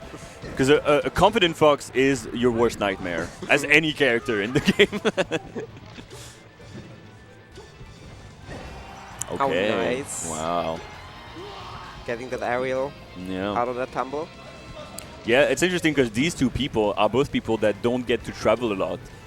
And so people know they're good. They just don't know like how they fare up against like the rest of Europe in general. It's mostly against their own scene, right? Yeah, you can only guess by the people from their own scene that do travel. Mm-hmm. I mean, I don't know how many Austrians travel that much. I think maybe Rorix or Yogurt might be the people that get to travel the most. Yeah, I think so too. Rorix originally from Portugal, but now has moved to Austria. Oh, try to go forward smash, not quite gonna get it, and that's gonna be it. Last stock on that third game. Evening it out. Mm-hmm. The yes we can chance. Yeah. Oof. Yeah, this up throw, up smash is at like that, like 10% is just like, I'm just gonna take it. I don't have anything to do. I can't DI down anymore. Oh. Nice. I don't know how he does it. Ah, the waiting, the patience on both of them. The nerve. Not quite going to get that up air to clip him on the tight platform, but he's going to try to go for that down angled forward to the daft. And not quite going to get it. It was actually quite a scary situation on the edge. 58% prime percent to get comboed as a Falcon. And the shine? Yeah, the shine spike. I think that was something that Squinteldorf was really not getting in the first game. Like, he was like, as Fox, you really want to be like, there's like one stock or two that I can just get by like a quick shine spike and like just not give him any chance to come back. Second game was definitely better on that part, and in the third game pulled it out right at the end just to seal it out. Good stuff from Squinteldorf. Game one, or as I like to call it, extended hand warmers. Extended hand warmers. It's just, It's information gathering has Amada showed us throughout his career, right? Oh yeah, that's true. You know, losing game 1 and destroying your opponent during the rest of the game. But these ones are very evenly matched, I think. Yeah, this could be a game 5. Yes, I hope so. I hope so. Well, they're very much trading blows right now. Up. Bit of an upper hand. Yeah. That could have been it. It could. It could definitely. I mean, any kind of situation on the ledge, whether it's from the. Of course, Falcon is going to be the most scared one, but oh, nice. This is what you want to do as Falcon. You want the Fox to. You want to basically grab the edge, and if they side B, then you can like try to either just kind of reset back to neutral, or like cover punish their side B once they get back on the stage, and then if they are B, then you can just get quickly back on stage and like get like a soft knee or like an up air. Got the forward smash. Mm-hmm. Equal footing again. Basically, both looking for that opening, whiffing all over the place. And Steph Money, you can see like he's not like committing too hard. Like whenever he's approaching, it's more like he's like boxing where Squintledorf would be in like half a second. Yeah. Because if he commits too much, then Fox is like, oh, are we squabbling now? I am so much better of a character at like squabbling in very close situations, and that's not where Steph Money wants to be. Yeah, Fox wants to just grab you and have you and pummel you. Yeah, just have you really close and have you in a big hug, you know, with his shine. Clean stock. Yes, very much so. Only got the hit for like 30%, which is like 2 or 3 hits, maybe. The entire stock. Very nice, very clean. Yeah, you can see how much these two respect each other at this point in the game, right? Like, again, just like kind of boxing each other out and like waiting for an overcommittal option from either of them. But they're not scared. Nice, the daft going and the D and the up air, textbook, right? Classic stuff. Yeah, just right from the cookbook. The Captain Falcon cookbook. Oh yeah, shouts to all men over in America. No, the C point Falcon actually stands for Chief. It is true. It is chef, true. Sorry, Chef de Cuisine. Yes, we can coming out again in the crowd. Nice, the nice Lord Stomps coming out to like catch any approach from Squintledorf, and still an advantage for Squintledorf. I mean, Steph Money is really have to turn it up to be able to take this game, and now no more percentage to be taken. 136%. Underneath, done. Set done. Yes, we can. Yes, we can. Yes, we can. As we can, we can. It's a nice name. Is that is Khan like a common German name? I'm not a. I ask you a bit of a hard question, I guess. Etymologist. It's a name. It's a name. It's a name. I know it appears in Star Trek 2. Okay, that is information I didn't have. The Wrath of Khan. The Wrath of Khan. Oh, that's a good documentary title. Sorry? That's a good documentary title. Okay. Yeah. Keep that in your head. Keep that in your head for sure. Yeah. All right. So, great set. Good job to Squintledorf for taking it 3-1. Like, it was a little rough first game, but then basically took that game as like information, and then was like, oh, I get. Squintledorf, very soft-spoken person, very, very chill. Oh, I get what's happening now. Okay, I will just win now. I know what you're doing. I know what you think. Oh, you play because it's funny because Squintledorf used to play Falcon before he played Fox, and so I asked him like, "Oh, why did you switch over to Fox?" And he was like, "Because Fox." It's like cool. What he told me is, well, Falcon, the weakness is having like really. Compared to the rest of the cast, slower aerials to come out. And he's like, well, my hands are faster than that. And Fox can do insanely fast aerials, so why would I like limit my stuff? And I was like, beats me. I mean, that's a fair reasoning. Oh, Mo, Nikki. Oh my god. And we have Nikki rocking the classic commentary shirt. Nice back air. Nice back air. Okay. You're going to be hearing it a bit, maybe, A bit. A little bit, just as a treat, DK Ice Climbers. DK Ice Climbers. That's very exciting. Paper Kuba was telling me that she didn't see Nikki play Ice Climbers today yet. Yes, we have. But maybe that's just walking around. She wasn't really just like stalking Nikki. That's true. I haven't noted anything. I mean, Nikki has been beating the people he was supposed to be beating, and we're even lucky to have him today because he's unfortunately been dealing with some health issues over the weekend, having some fever and stuff. And like I thought this morning, I thought he was just going to DQ, which would be fair. Like you have a pretty high fever. You don't want to, you completely destroy yourself for the week coming, and this is. But I guess he said like, It's melee time. This melee time. It's the biggest tournament in my country ever. I want to win a major in my own country at this scale, which Nikki started getting like really, really good. Like compared to like Europe, I guess in like.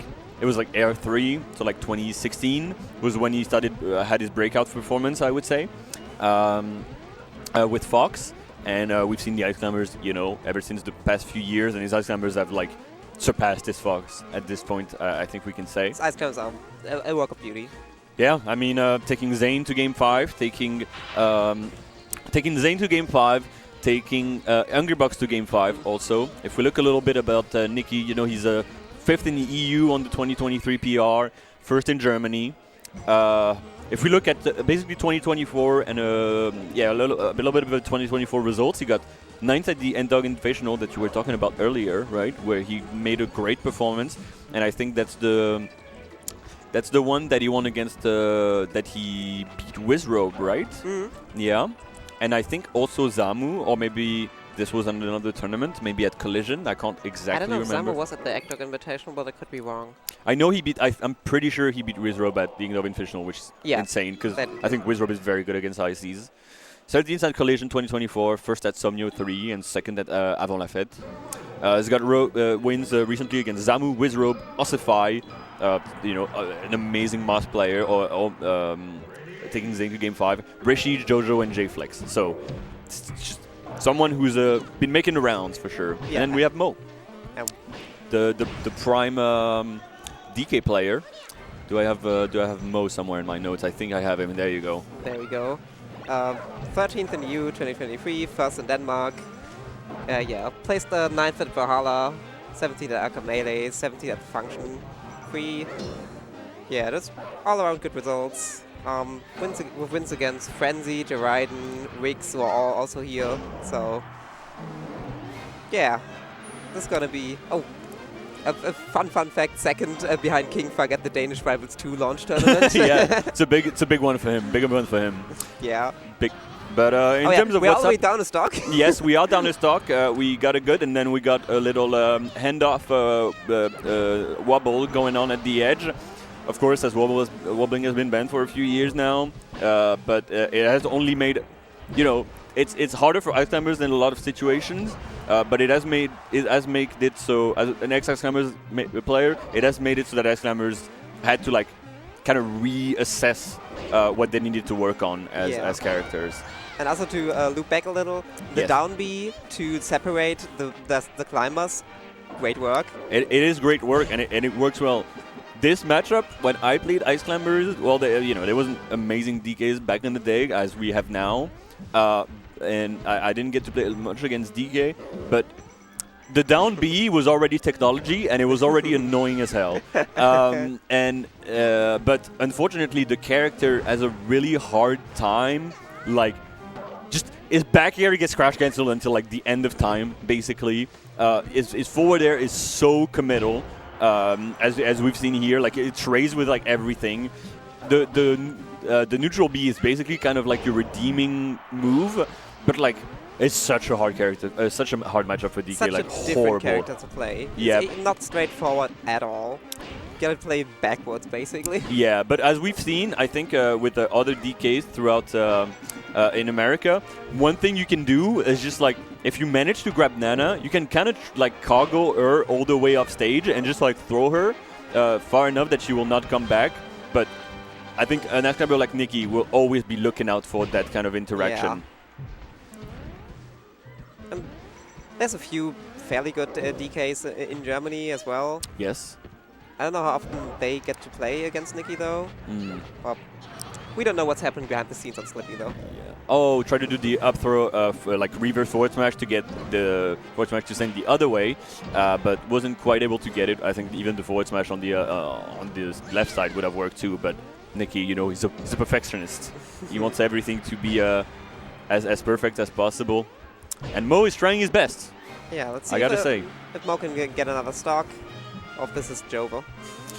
Yeah, I mean, Denmark. No, it wasn't Denmark that used to. Nice. Yeah, because Denmark used to have Tomber, which was an amazing ice climber player back in the day, but unfortunately not very active anymore. So in terms of ice climbers, they're kind of like, you know, out of luck right now. And no one is at the level of Nikki in Europe anyway in terms of ice climbers. So. Best ice climber to ever do it. Oh, the fading to widescreen always looks like we're getting out of this flashback. Yeah, yeah. Yeah, Mo kind of like shaking his head, being like a little like, what the hell do I even do? how do I call a monkey with this? Yeah, I think it might be a kind of a case of there's other characters on the character select screen that are available to me, but the blue monkey. Blue monkey. So he of course chooses Battlefield because the blue monkey kind of camouflages himself, right? No other reason. Obviously. No other reason.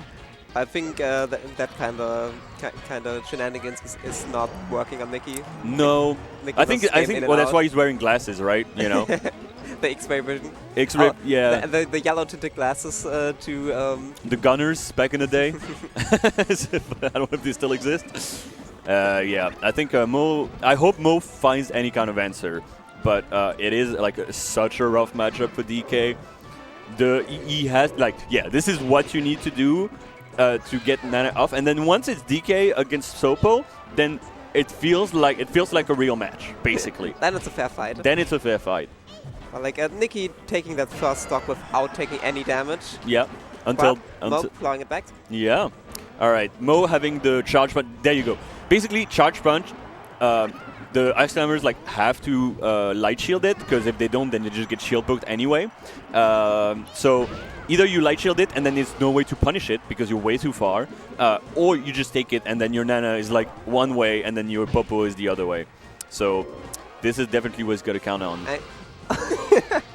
That is not what he wanted to do. Yeah, that sometimes melee just happens.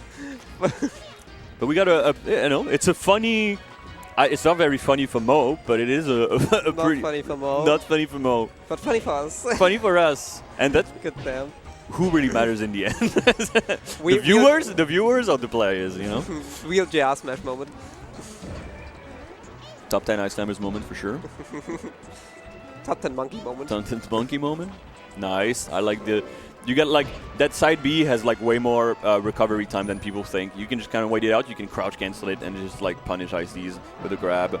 Oh, he was waiting for that neutral B. He was like, I know what you're trying to do. The handoffs seems like a goner. Yep. Yeah.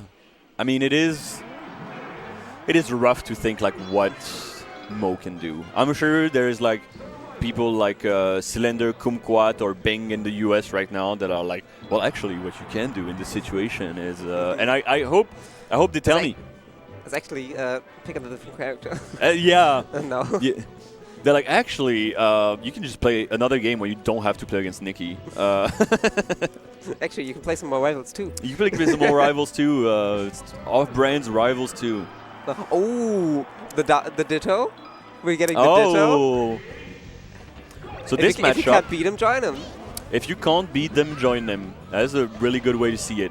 If you can't beat them, be them. If you can't beat them, beat them. Okay, bit of a tongue twister. So this Ditto, Infamous, there is ways to like. Some ice climbers will say, "Oh, it's random." I think there is ways to make it work. You can, I think, grabbing. Like, people would say, oh, but like you can't grab ICs. No, you can grab ICs, and people should grab ICs way more in general. So go ahead, sorry. The very determined mash. Yes.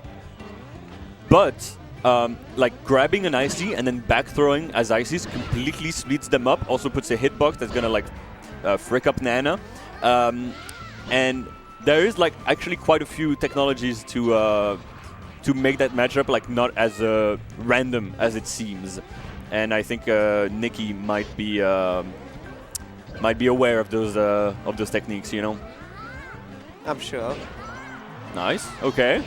Taking it on Yoshi's is also like such a. Taking Ice Climber Dittos on Yoshi is like I just want to have a chance, you know. Maybe I get a few lucky down smashes. I don't want to wait. I don't want to find you. You're here. You are here. You are always here. To me. This is a cabinet. Yeah.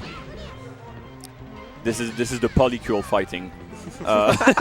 This is Nana and Popo, and then Nana and Popo too. Just like, you know, they've got the meeting in the morning or whatever, and they're just like, actually, I don't agree with this. We didn't communicate about this enough. Live meeting of a flatmate. I forgot the English word for WG, Wohngemeinschaft. Who cares? Unfortunately, I could not help you with that one. Maybe I can help you in French. I can help you a little bit in Spanish, German. Let's keep going. Forgot what I wanted to say. All right. He's got the nobbles. He's got the handoffs. On ice climbers, handoffs are like they're pretty fast. So they're pretty easy to get. It's just like you don't get to practice them a lot. We got a bit of. I thought doubles was over. Huh? I thought doubles was over. Yeah, but It's back. I guess they really like doubles. You know what I mean? Like, maybe they're in Ice Discord and they're like, we just missed doubles. It was gone too soon. Oh, I really like the double ice block. Ooh, okay, getting back on Randall. Sopo, one stock behind. Oh my god, Yeah. down throw, down air, instant forward smash, no regrab. Nikki, clean Fio. Valhalla Mo did their best. Looking good while doing it too, as always, but unfortunately not going to be a good question. I like if you lose 2 times as DK and you just don't have an answer, you feel like you don't have an answer, then like might as well Take a chance. might as well take a chance. Yeah, Take a exactly. chance. All right. Yeah, beautiful game though. Beautiful game. Fast game. And we got a bit of doubles action, as you said, at the end. Getting some great doubles in. Yeah. I hope the polycule mix up. Just as we wait for our next matches, I just wanted to, like, you know, tell it a little bit to the people about, like, what happened today for now. I don't know exactly what happened in the past, like, you know, 20 minutes or so, but we got Flippio taking it 3-2. No, sorry. It was PHL taking it 3-2 against Flippio, which I think is a little bit of an upset, honestly. So congratulations to PHL. I4 beating Rix 3-2. Again. But this time though. not 3-0. Okay, not 6-0. If you're unaware, I'm sure I think everyone is aware that I4 won 6-0 in the grand finals and the reset at the second gallery the last week. But Rix bringing it back and bringing it close is... I hope some confidence for him because unfortunately Rix yesterday lost against IUD King. Oh, yeah. Which is it's a rough loss for him. Like you know, we know the DKs are out in full force, but it's. I hope he can still find the confidence in himself to keep pushing for this tournament, especially since he's had good wins. Right, he got his first win for a while against Kinzo at the second gallery. Like you know, he plays well. What else can you tell us? I can't read this. Okay, that's fair enough. Oh wait, just before our blog started, Fazan against Galbro. Oh yeah. Which is huge. Fazan Yeah. just having a really good streak this year. Yeah, so can you tell me about Da Fazan? Because I think a lot of people know his name, but because he stays in Germany and because you know he only stays in Germany, people don't know much about him. I think earlier this year at Sommerpause, a Berlin tournament, like obviously a lot of Berliners, but also all over Germany, people coming. Mm-hmm. He won that over Paseco, Yeah. which was a big win. And I think the sequel to Sommerpause, Herbstpause, just recently, he got third place at that, only losing to Nikki, and I don't have the second one in my head right now, but also just very consistently in top 8s in Germany. Yeah, just an amazing player, and look out for him for sure. Like Germany is just such a strong country right now in Europe in terms of melee. Like it basically seems like every city has like some really strong players, and apart from Nikki, who's kind of like untouchable right now, apart from like maybe like Kinzo trying to like you know tickle him. Yeah, earlier this year at Kiezklatsch, I think it was like a game 14 or 15 or something. Yeah. That was like going back and forth. That was so close. I think if anyone can do it, it's definitely Kinzo, and which is very impressive because Falco Ices is a hard matchup. I think like it's for Falco, but it is also very scary for Falco if you need to be very patient basically. Yeah, there were a few tournaments recently where Kinzo signed up at first, but then had to DQ like a few weeks beforehand. So they haven't met in tournament in a short while. Fair enough. And so yeah, we got Diamond taking it 3-2 over Risk, not Risk, the DK player, which is a big win for Diamond. I think Diamond is a very good player, and I'm glad to see him getting good wins. And Wolf, I think Wolf is having a great run right now. So if you don't know Wolf, French player from Toulouse, and towards the south of France, he's kind of part of like the new generation of like good, very fast playing, like kind of cracked out players from France, like Neko Kazé, him, Metarix. Like a big group of people who like they post on Twitter a lot of their combos and stuff. Like they're all really good and very fast players. Taking it 3-0 against I Like Turtles, the mouth pair from France. Like it's a very convincing win for him. Okay, we're going Stein Yes. against Fat Tino. Stein, I think 2 months ago, won Tetit over King Yeah. in northern Germany. And what's Fat Tino recent wins? Fastino's recent wins are Fatino, he is here, my man. 8th in EU, 3rd in the UK. He got second at the second. He got 7th at the second gallery. He's second at Let's Eat the Grass, which was the like preparation, like tournament to get into Let's Don't Park on the Grass. Beautiful name. Beautiful name. 3rd at Avant 2, 1st at Valhalla 4. He's got wins against Frenzy, Kinzo, Isdar, Raiden. I was talking about this specific matchup with Restless Whale earlier. And I was like, does Stein have like any chance, you think, of beating Fatino? And he's like, well, the problem is that in the Netherlands right now, our Falcos, like we have good Falcos, but not at the level of Fatino, and we don't push Stein enough to be able to take a win against Fatino right now. But Stein, even though he's ranked second on the last PR, apparently in terms of season right now, he's the best in the Netherlands. Yeah, he's looking hot. Yes. I mean, we're just a King, a strong Falco with the win at Tetit. I mean, he also has wins against Knuckles and Lunary. Placing first at DCA 2024. Some 4th at Thomio, 33rd at Valhalla 4. But yeah, 25th at Fate. Looking good. Yeah, looking good. But right now, Fatino is looking good for sure. Stein, you know, he's keeping it in, and he's like as the best player in the Netherlands, at least currently in terms of results. And Fox Valko is the matchup that, like, I mean, you're gonna find. And of course, like, we talk about countries, but like we know everyone is playing on net play anyway, and like training with each other. So countries don't, in terms of practice, countries don't really matter really anymore in the. Less and less. Yes. In the time of Slippy. Oh my God! But Fatino finding a big punish, as we Yeah. know. Got a lot of experience playing against the likes of Kingu, Pai, like, you know, people like that, amazing foxes. 2-stock lead. Yeah, I really like the UK beans juice box. Giants beans. Yeah, and then of course having windmills in your juice box is pretty impressive. Honestly, I don't know how they managed to do it, but it's German engineering. Or Yeah, it's probably grain juice. Ah, grain like juice. wheat-based milk. I see. But yeah, I think Happy was doing all the design work for Zap and also did a fantastic job. Well, congratulations to him, because it looks great. I love it. Absolutely Looks love juicy. it. Looks juicy. Oh, Aye, okay. We bit take of, those. Bit of a fumble.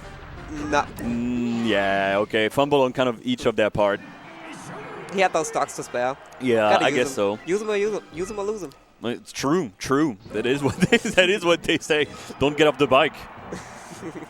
Yeah, so Fatino taking it 1 stock, but you know, could have definitely been 2 stocks. Stein is he's keeping it close. I like what I see. I was actually kind of scared of that there, but now we're on FD and Yeah. the chain grabs are going. I mean, the pillar combos are also going to be there, but good smash DI on Stein's part.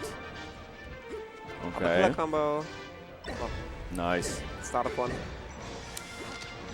What I'm kind of scared of is that Fatino is already very confident in reading Stein's like tech patterns.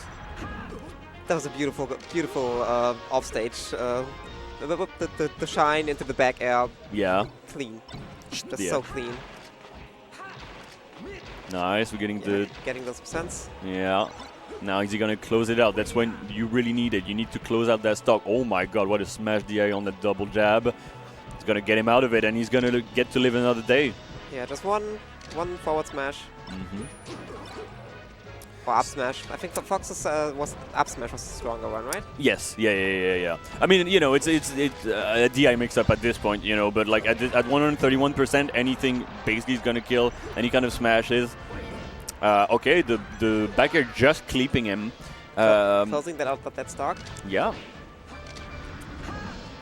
Nice. I like the high recovery, but he still catches it. No more jump on Stein. Getting on the ground though. Ooh, kind of missing. Yeah. He feels like he knows what's gonna happen. He's confident enough to just follow through. Unfortunately, and Fatino is extremely confident in like reading his tech patterns already. So I think Stein just needs to get a few good stocks, like get him really in the game. Fatino just getting a back air out there as Stein tries to grab, and that's gonna be it for the second stock. Oh, Stein escaping the camera.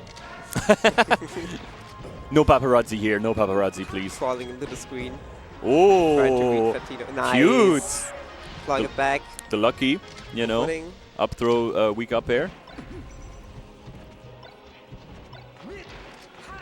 Nice. All right. And the chain grabs. I was gonna say he's got it. I'm so sorry, Stein, but you've got it again. Taking a bit of the lead, but gotta finish up that stock first. Nice. Okay. Well, Yeah, he managed to that's hold him out. Very good. But like you see, like he knew Fatino was gonna roll in after that like chain grab, and he knew he was there, and he just didn't like commit. He was just like, I'm not sure. I'm just gonna shield. Still ended up getting the stock, and that's oh my god! And he's getting the back air. He's not gonna quite get a shine or a back air to cleap him, and you don't want to give Fatino another chance to come back in this game. Absolutely not. We saw what happened last game. Nice. Juggling Stein across the stage. Well, yeah. Yeah, closing up that stock. All right. Well, if you're for Stein, if you're from the Netherlands, if you're a big fan of his Fox, then it's now or never, because you don't want to go down 2-0 against Fatino right now, especially on your counter pick. Getting the chain grab. Okay, up tilt. The shine. Is he going to read the recovery? Oh my god, an amazing side B from Stein. Nice edge guarding work though. Keeping that edge closed. Nice. Okay. 1-1. 1-1. We're on the board. We are on the board. Where are the Dutches? Where are the Dutchies right now? I see Foutenel. I need more Dutch action right now. I need a little more entertainment, you know? Yeah, guessing Happy Meals, Knuckles are probably all playing. Yeah. I guess that's what happens when you're like good. Yeah. It's like you can't watch, you just play the game. Who's gonna support you? Maybe when you're all in winners. That's why you need the O2ers to come and support you. You need your O2 shouters. O2 shouters. I like that actually. Okay, Fatino already down a stock in that third game. Sorry. Oh my god! Lasers. What the fuck? The trigger finger. Yeah, so clean. Infinite bullets. Better be using them on both sides. Use them or lose them. That is true. Don't get off the bike. Okay, catching the smash attack as it comes with the grab. Nice jump. Avoiding that side B. Ooh, the forward there, just like knowing, yeah, I just need a little bit more distance. I'm going to get that forward there. Comes out fast anyway. Oh my god, just like missed that timing. Yes, exactly. Bit too quick on the draw. Of that trigger finger. I guess, you know, that's the two-sided cut of the coin, right? Like, you know, got a good trigger finger, but sometimes you got to know when to calm it down a little. But in those Fox-Falco matchups, everything's so fast that like you feel like you got to act as soon as possible. But the best players are those that know when to slow it down and when to turn it up. Okay. Hearing some shouts. Yeah, getting some action in the crowd. The smash the ice on Fatino spot, like every time Stein has gotten a drill, there was like no follow-up to it. It's just like he's trying to get anything out of those drills, but Fatino is mashing the gray stick and C stick as much as he can. Unfortunately, not quite knowing that he was going to get up attack, tries to dash back and gets clipped. But Stein still, still staying in the game, even though Fatino looks so oppressive right now. Everywhere, all at the same time. But the defensive game of Stein is really being put on display right now. Yeah, that's the reason he's here. Yes. He's keeping out the pressure. He's staying in there, not getting scared, I guess. Nice. Nice. I mean, you just gotta nod your head at that one. It's like, yeah, I jumped and I got clipped. Fair enough. That happened. Keep going. Exactly. Match isn't over. Turn the next page. It's okay. It's a there's a whole book to read, you know. It's a marathon. Oh my god. He does have some. He's got some legs on him. That bird, right? Jumps pretty high. Those metal legs hurt. Yeah, those metal legs do hurt, and they clang. spring. They spring pretty high. The way like you just teleport from the ground stage to like literally almost the blast zone is a little scary. And the curse of NTSC. The curse of NTSC. God, I don't miss PAL, but sometimes I do, but I don't also. But no, let's just keep playing NTSC. Knuckles is here. I can't say anything. I know he's a big proponent of NTSC. Anyway. I'm also a big fan proponent. Yeah, I mean it is a really fun version to play. I mean, I would miss the extendo grapple, which is the jank I love, but also nerfing Falco. That's a trade I'm willing to I'm take. nerfing Fox, but right now the one that needs to be nerfed is very much more Falco than Fox. But I think it is on Stein's hands to be able to put that back to a game 5 for us. I would really love to see it happen. Nice back. I mean, we can't overstate how well Stein has been defending his stocks, because like a lot of Foxes would just crumble under that kind of pressure. But also, 2 stocks behind. But it's Yoshi's.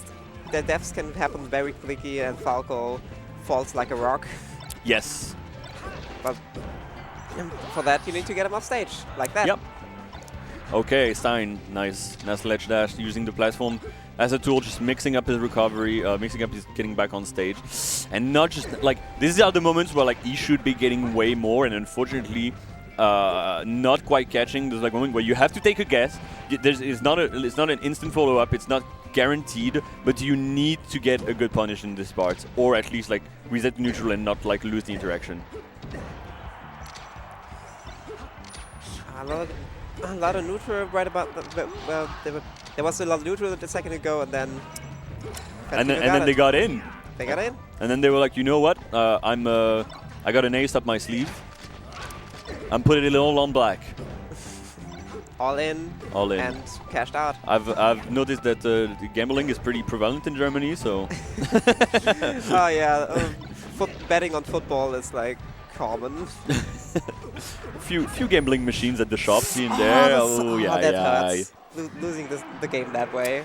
Yeah, it did seem like Fatino had a good grasp on like he'd had a good grasp ever since the first game. Honestly, like it was so scary when Fatino was already reading like all of Stein's like tech options in the first game. When that already happens and there hasn't even a game that's passed, you're like, oh, this is looking bad. He read ahead.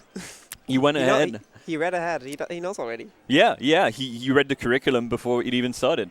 Unfair. Just, IMO should be replayed or something like that. He read the script. All right. So we are going to go on a little break, and then we're going to have our next commentary crew joining us. And I think you will love. We'll keep it secret a little bit. I think you will love them particularly. And yeah, Schnitte, it's been amazing commentating with you. Same. Everyone enjoyed the rest of SAPF, and we will see you later. Bye-bye.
And welcome back to SAPF, or as we call it, Zapf in Germany. Yeah. That's the exact translation of juice in German. Nothing wrong with that. Nothing and wrong. also, nothing wrong with the next set that's coming up. It's Kinzo versus Ja Raiden. That's That's a banger. a Europe classic. It's actually a top 8 qualifier class. It's a top 8 qualifier. In I Germany think. as well. Yeah, is it? In Awakening 5, at Awakening 5. Oh they had my the same God. Thing, I think. That's so long 5 ago. years How do you ago, remember that? It That's was crazy. just so hype. Oh my God. Yeah. I think I remember it too slightly. Yeah. But they always have like barn burners of sets because Yeah. like every time Kinzo, like at this point, everybody knows about Kinzo at this point, but it's still every time you see him, it's still a bit crazy how good this guy is. Yes, that's and like you always like everybody knows about Ja, like he beat J-Moog and everything, but like Kinzo, I don't know. Yeah. Like but we know, but he's not fully on the map yet. I feel yeah, like. yeah, I have the same feeling. Yeah. But like, if you see Ja Raiden, even if you know he's good, if you see him against Spacey, it's still always a pleasure to watch. Oh my God. Like, yeah. every time you're like, okay, he might not get this punish, he might not get the 0 to death, and he's like, yes, Still I does. do. Oh my God. He's so. I really. He's the best Luigi in the world right now, right? I mean, there's Eddie Mexico, but he isn't that active. But Yeah. yeah. I mean, He's if you so beat fun G to watch. J-Moog, then Yeah. You're the guy. that's a statement. So. All right. Like So some immediately, awful walling start out, for Ja yes. Raiden. Lost the jump somewhere in the early 5 seconds of the game, and Kinzo just immediately recognized. Like I don't even know why Kinzo got this good at the matchup so fast, but like even super early on in his career, like as you said, Awakening 5, he already was really, really good against Luigi and already Yeah. was a danger to Ja, and yeah, still is. I mean, there were 2 Luigis in this region, Yeah, that's very Where true he with started. Mawakate and Blade, but Yeah, still like but still, there's like he's just very smart about these little weird matchups. Like, he knows so much about the game, ooh. and he's just very good to at sticking to his game plan. Yeah. I think. I just saw the little cow on the Switzerland juice box for the first time, and it almost made me like drop a tear from him. It's so cute. Look at that little That's cow. true. Oh my God. Okay, yeah, Kinzo's Yeah. still in control. Honestly, like for me, when I personally think about this matchup, not just like generally what the general opinion is about this, but for me personally, I'm always like, okay, I saw the last set, and Kinzo's getting this matchup down to a degree where I think like this is starting to get unwinnable for Ja, and then every Yeah. time they play again, Ja has something new. Yeah, And yeah. I'm just so curious. Like I'm not sure if they played at Gallery last week, but like I'm pretty sure Ja is gonna have something new up his sleeve. And like Yeah, it's not for just sure. the matchup, but like Ja is so like above being just the Luigi matchup. Like he will beat you like by conditioning you and outplaying you in a way that isn't dependent on Luigi gimmicks at all. So at this point, I'm like starting to be a believer in Ja as well, where I'm just like, you can't figure this guy out. Like, Yeah. it's impossible. He'll find ways to beat you. But it looks like Kinzo has figured him out for now. Yeah, for now it's But looking very as good. you said, he probably Yeah. has a trick up his sleeve. It's looking tough. That second down air from the top platform my was God, so no. beautiful. We all know he wanted to do another there here. Yeah. Like, even if it wouldn't be optimal, he still would pull it out. Nice little zoning there, but Ja a little bit further out than Kinzo would have thought. And Ja now off stage. Oh, okay. I mean, at 125, like, can you really bring this back? It's very, very tough. Super far off stage now, but he can make it back with just a double jump. So, yeah, one more chance. Okay. Okay. I mean, if he gets this stock, Yeah, that should be it. we have all Okay. seen some Jiraiya Spaces. Oh my God. So Yeah. there's a chance. Oh, Oh, there it okay, is. No, Yeah, that's Kinzo the corrected me right there. Yeah, exactly. That's like that back air that he did right there. It's like a late back air, and if you space it correctly, the frame data and the spacing is really good against most characters that don't have like incredible out of shield options. So so you will see like I know this backer from like Frenzy. Frenzy uses it super like abuses it against Triff when Triff is in the corner. And what makes it special against Peach is that Peach is really bad off the ledge. Against Luigi, I feel like Ja could have shielded it and ledge dashed up to punish it. But maybe we'll see that in the future. So that back air, I think, yeah, it's a bit unsafe versus Luigi, but worked out there, finished the game, and 1-0. Yeah. But now we're on FD. On FD, and you're seeing what's going on here. Now it should be all Jariden's game. It should be, but I'm pretty sure we've seen Kinzo take a couple games of FD here and there. That's huge. If you go up 2-0 in this matchup, it's huge. Like it's so volatile. So much damage. It's very likely that you're gonna win one game at some point if you're 2-0 up. Ooh.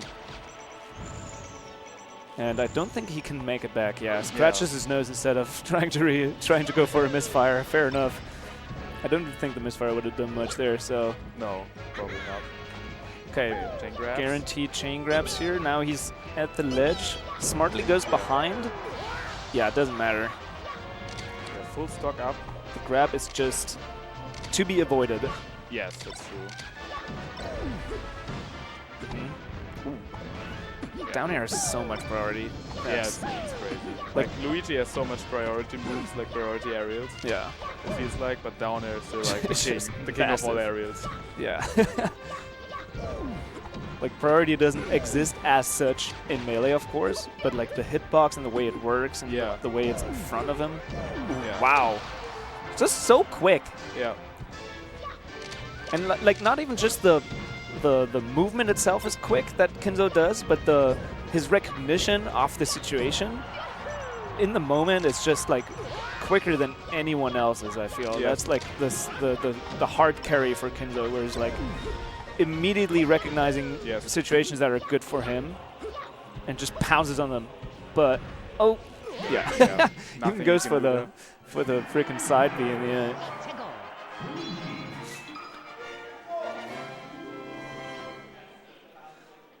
Okay, the crowd cheering for Kinzo. Kinzo misunderstood it as someone wanting something from him. He's like, oh, someone chanting my name is like, not used did I to drop some or did I forget? Did I forget anything? But nope. Okay, so Kinzo's story now. Kinzo's Oh, that's the red. Oh no! Oh my god! That's incredible. I love Jariden smiling about that. Yes, I love Jariden just smiling about that, because there's no. If you're mad about that, you hate Melee. Like that's just the game. At this point, it's just like, yeah, we know. Ah, nice. Ooh, whoa, nice, whoa, what? How did that even work? Yeah. Like if he would have gotten the whole conversion off of that, it would have been crazy. Yeah. Oh, goes for the shine there. Interesting. I mean, that's the fastest option, so it's kind of guaranteed that you get something. And juggling Luigi is good, so I see where he's going for it. And yes. Oh, Randall. And he. Oh my God, the redemption arc. Yes. Of Randall in Jariden's. Oh, how's he? Yeah. That was an incredible stock by Jariden. Amazing storytelling by the script writers. And like the composure of getting absolutely destroyed by environmental issues there.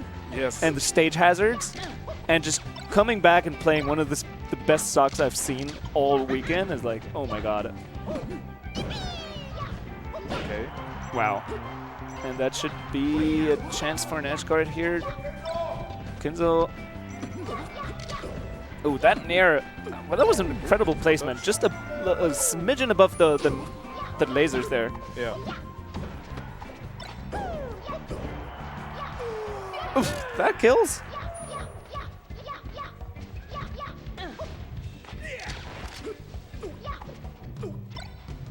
Okay.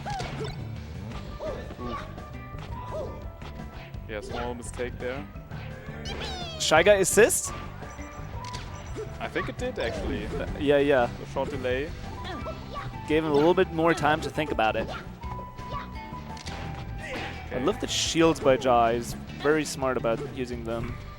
It's like one thing that Falco can't really do super much about in this matchup, the shield, because shield pressuring Luigi is a little bit difficult because he's so slippery, and grabbing Luigi doesn't really do much because he flies really far away. So the shield is something to watch out for if you're trying to figure out this this matchup. But oh my god, the instant air dodge! That was I was talking about with Kinzo. Kinzo's recognition of situations. Yeah. There it was. he proved me wrong, but with the air dodge, wow.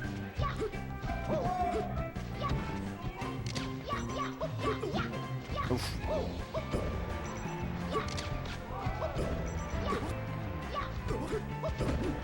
Oh my god, Ja is gaming right now. Look at this.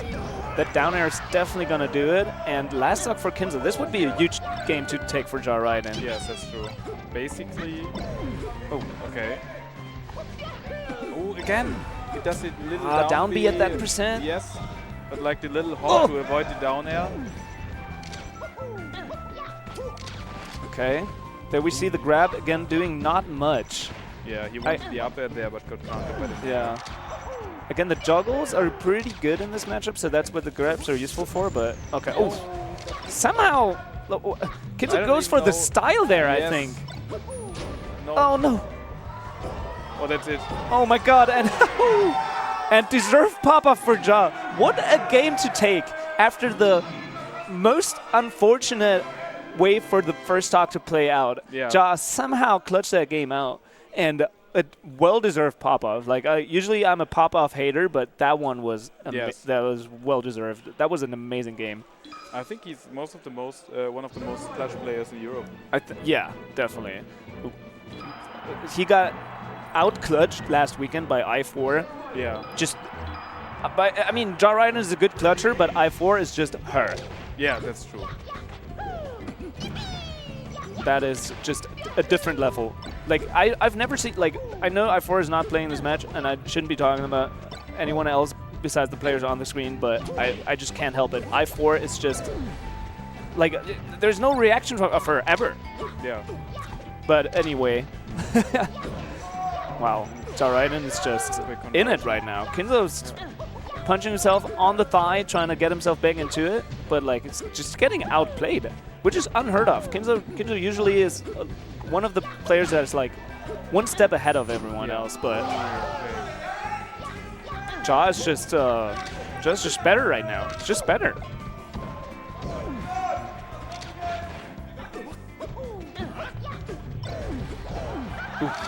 Somehow. Back. Let's see if we can find the momentum.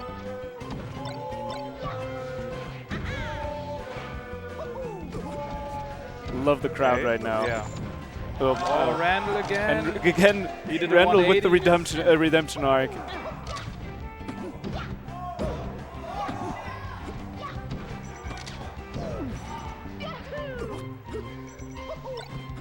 Oof. Oh yeah. Good shield there after the late aerial. Okay. Yeah, Randall is there again, and the double jump's gonna do it.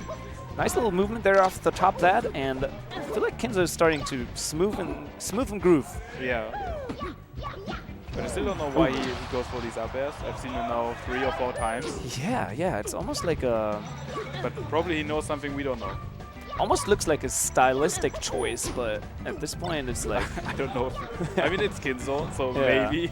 But I don't know if he would go for a stylistic I mean, choice.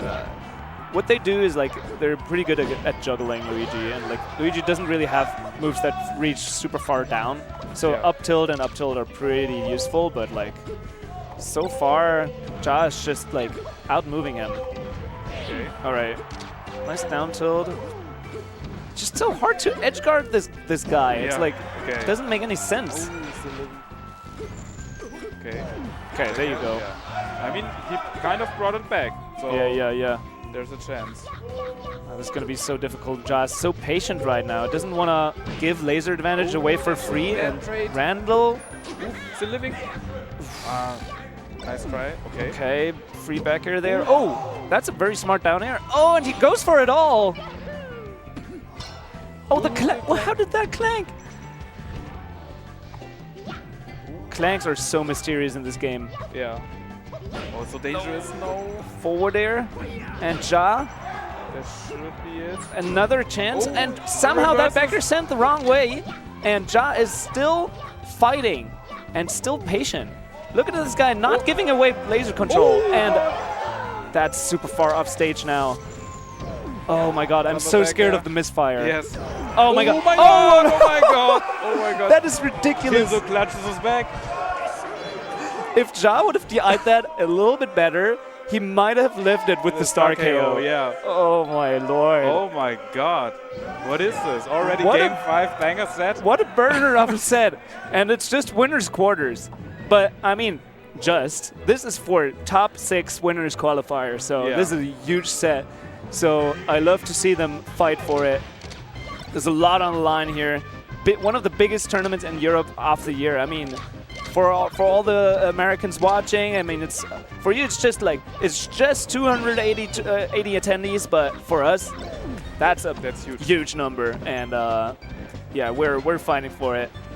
And Kinzo is just like I think he's like slowly starting to find his groove back in this matchup. Yeah. But oh my god.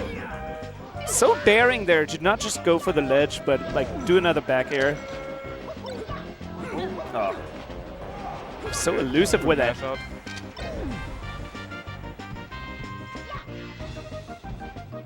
Okay, very, very patient there by Kinzo. Doesn't want to give away anything for free. That Gimp in the first stock was already quite unfortunate. Waits for the spot dodge. Oh, Wow. very patient now. Such a good counter versus the weak back air. The auto cancel back air, I mean. Oh, the scrubby. Oh, no way. Kinzo goes for the scrubby side B and Ja is so ready for it. Yeah. And the misfire. Misfire. The environment is loving Ja Raiden right now. The random number generator, Randall, the trade. Everything is going in Ja's favor right now. And he's loving life. Okay. But here you go. Huge combo starter here. Okay. Yeah. Okay. Crowd's very into Kinzo's it. going crazy right Yeah. now. He's like over it. Kinzo's had it. Oh, kicks the fireball. Yeah, the fireballs are very, very good. They're annoying, right? Yeah, yeah. Like, Like you can get clipped by it and then Yeah. you're maybe dead. it's like a wasp in the summer. Yeah, yeah. Just trying to enjoy your sweet little cup of Luigi Edgeguard, and there's this stupid bee. Oh, and misses the edge by like a little pixel, but again the counter for the auto cancel back air, the perfectly spaced down smash. Oh my god, he just reads all the spot dodges. Ja's just better right now. How did that work? Why Okay. is he still down, Eric?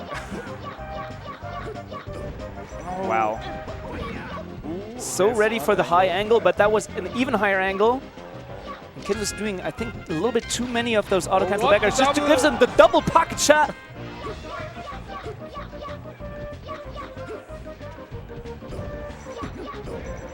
Yeah, those forward tilts at some percentage. Oh my god.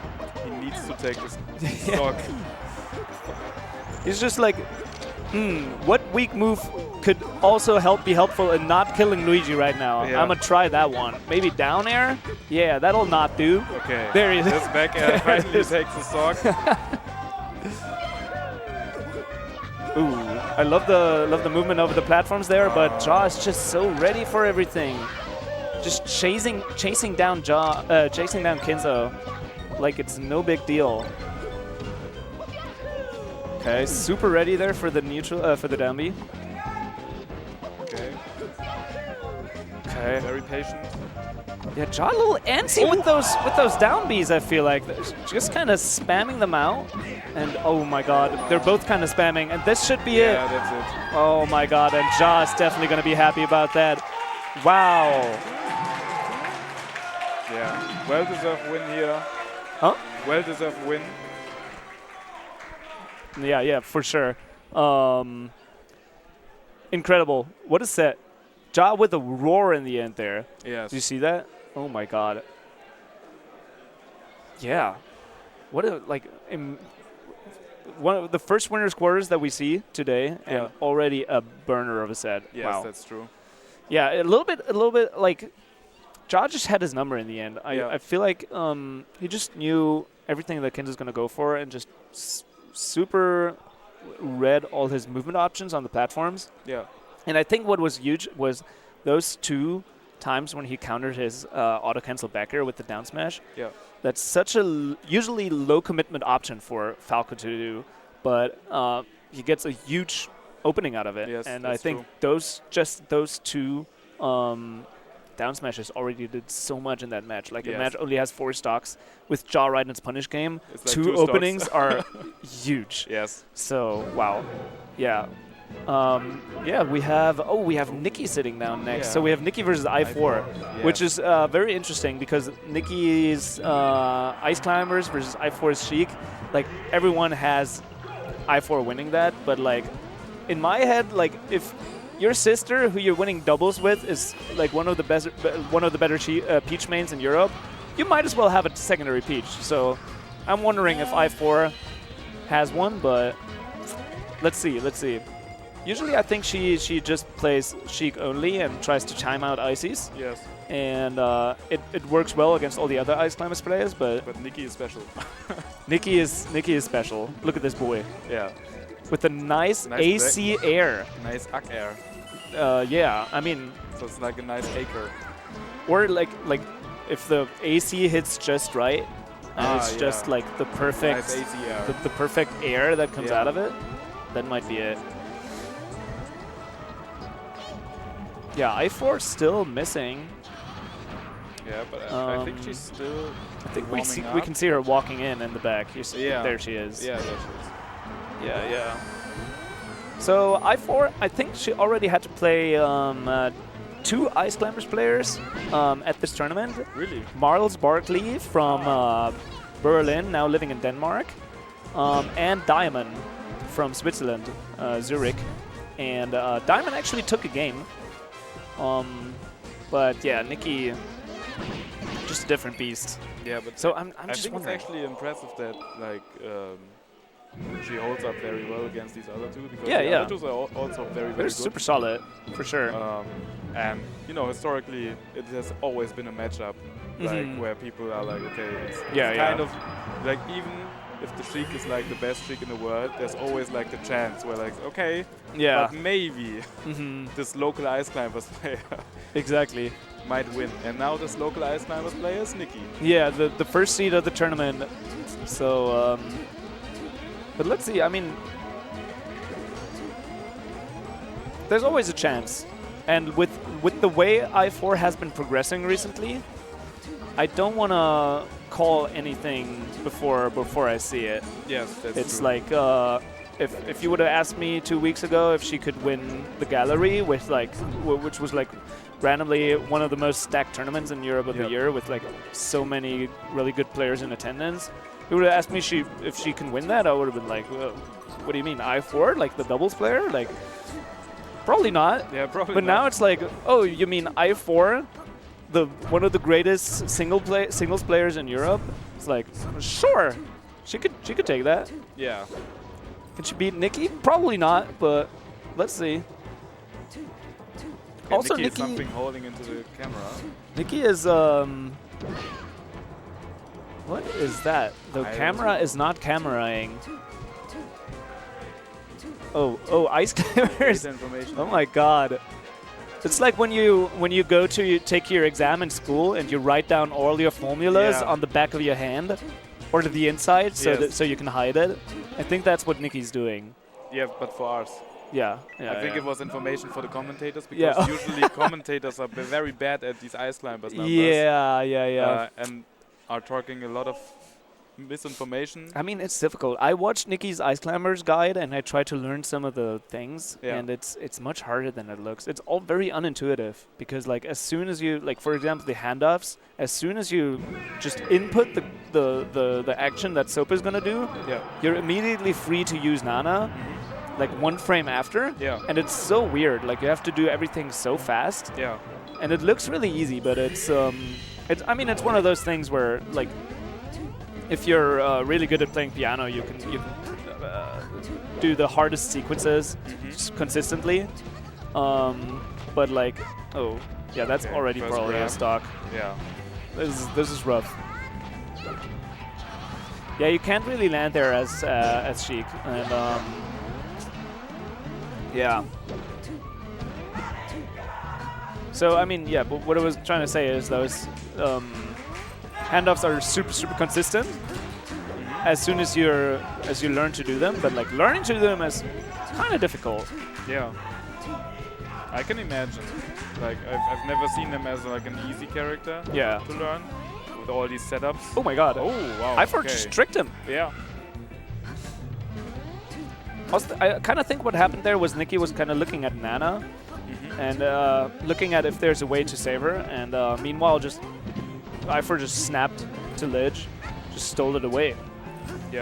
But maybe she's so good against Ice Climbers because there are 2 characters. And she's a doubles goat, so... Wow, that could be it. She's just kind of 2v1ing here. Yeah, I mean, her awareness in doubles is amazing. So I think her awareness here might be better than a lot of people's. That's right. If anyone can do it, it's probably the doubles expert. This is every day for her. And there it is. First Nana kill before the Sopo kill actually off the match. And let's see how she plays out the Sopo matchup, because again, like Sheik versus Ice Climbers itself is pretty terrible, but like Sheik against Sopo is kind of Sheik against the low tier. I mean, there is the chain grab, but with platforms, I don't think it's too terrible. All the Sheik mains in the chat are going to be like, no, it's still awful. But like, it definitely is. It definitely is. But like, still, Sheik is very good at not getting grabbed by one single character. If there's 2, and they can blizzard you and trick you with different shield sizes and everything, and make L cancel harder, it's a different story. But I think Sheik against Sopo, I'm just curious about how it's gonna play out. The difficult thing, what I think Sheik really struggles here, is that she doesn't really have a way where Fox can just separate the Ice Climbers with Shine. Sheik doesn't have that. So killing Nana is just incredibly hard for Sheik. But so far she's doing a great job. But like, that's another stock. To separate themselves. And then you can try to like nair or maybe separate them with that. Or back air. I think so. And here, Nana just kind of, Nana just kind of fell off. Just out. Wow. Ifor is just, oh my god. How does she play like so elegantly? I love this. Like that's what, that's why I think there's so many like Sheik haters in Melee, because the character is kind of like, compared to like Fox and Falco, who are like very like action-based characters, Sheik isn't very action-heavy, but she's just so like a good Sheik just looks so interesting and elegant to look at. But this is probably gonna be the game. Okay. Nikki does a little extra with it, goes a little dash dance, goes for a little dash dance, but it ends up missing the handoff. And Ifor with Zeldo here, and this is a little there it is. Yeah, a little scary there for Nikki. I don't think he, you can see he's taking a breather. I don't think he thought this would even go to last stock. Like, he's probably really confident in his Sheik.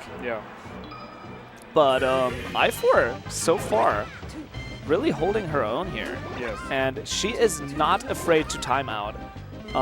She times out, like, all the Ice Climbers, doesn't depend how good, doesn't depend on how good the Ice Climbers players is. She just goes for the timeout anyway. Like, she knows, like, if I don't do it, I'll probably lose.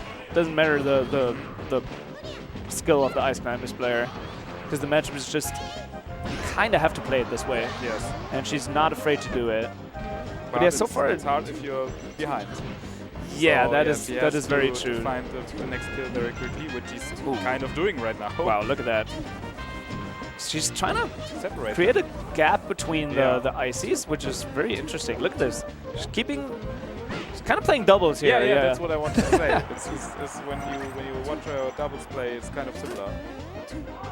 And Nana just didn't grab the ledge. Yeah, bumps her head on the side of the wall. Ooh, somehow. Oh, the Marley recovery.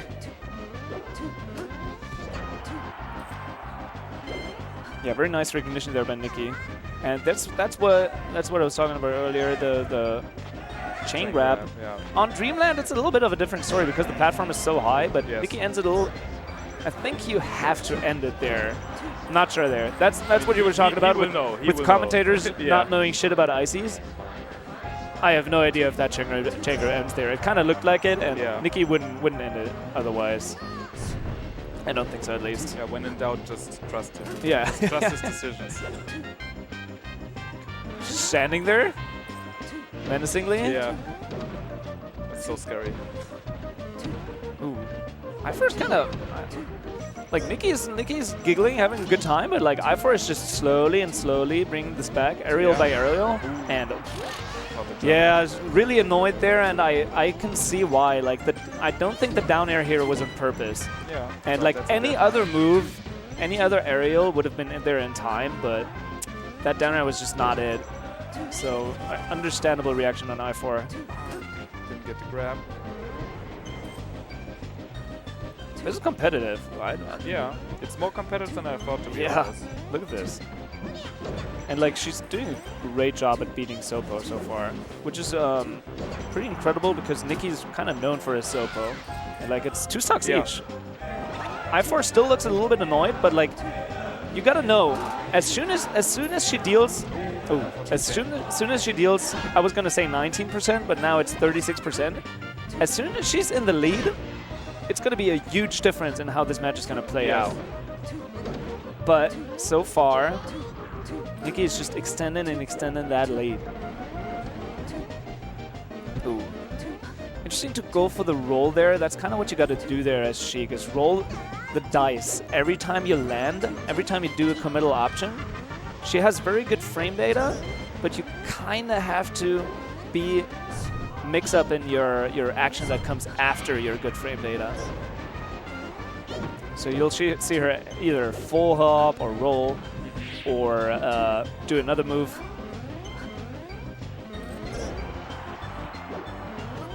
Ooh.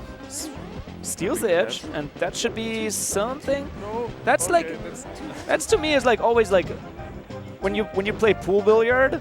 And you try, like you have the easiest free ball of all time. You just have to push it down straight, and you're kind of already thinking about what ball am I gonna do next, and then you mess up the super easy shot. That's what happened there. She just thought about like, okay, if I kill Nana here, what's Nikki doing? And so she kind of probably looked at the right side and messed up the Nana kill. But yeah, still, again, this is probably gonna go to last stock, and it's all about now. Does she take damage? Needles? Oh, doesn't even go for needles. Very smart. The 3%. Oh no, that is huge. Okay. Oh, the nair. You never see 29%. Could have been worse. Okay, it's going worse. It's still stacking up. Oh no. Okay, got another edge guard opportunity right here. Oh my god. The Marley recovery again. Oh my god. How is Nikki living? Oh my, he's a magician. What is that? Okay. Like, now he's dead. Usually, if you put that situation as a screenshot on the screen and you ask anyone, like, is Sopo gonna live here? Everyone is gonna say, like, only if Sheik fumbles. But that wasn't even a fumble. Nikki just recovered like a young god. Yes. I think one of Nikki's strengths is just to make other players fumble. Yeah, like, honestly. It's just, I don't know. Is she gonna snatch the lead here? No, that F smash is gonna be huge. Somehow burns Nikki there. Oh, if she hits any more moves on Sopo, on the Popo. Nikki's just always in this little bit of a lead, and that grab is huge because you get one more re-grab, and the up smash is gonna kill. White smash. Okay. Oh my god, and I4 with a heartbreaker. Yeah. There was this one situation where she had a free punish and she accidentally down-aired instead of doing any other aerial, lost the stock, and ever since then, it was just so close, but she was ever so slightly behind. And if she's ever gonna be a little bit up ahead, it's going to be such a different matchup because suddenly Ice Climbers have to approach Sheik on platforms, which is the best character on platforms, like, period. With the huge shield and the shield drop and the fast aerials. But, like, Nikki is just grinding out that small lead ever so slightly. And I have to say, even though it went 6 minutes, I think, right now, it didn't feel like 6 minutes. Yeah. It's still, like, competitive all the time. There's a lot of action, even though it takes a bit longer.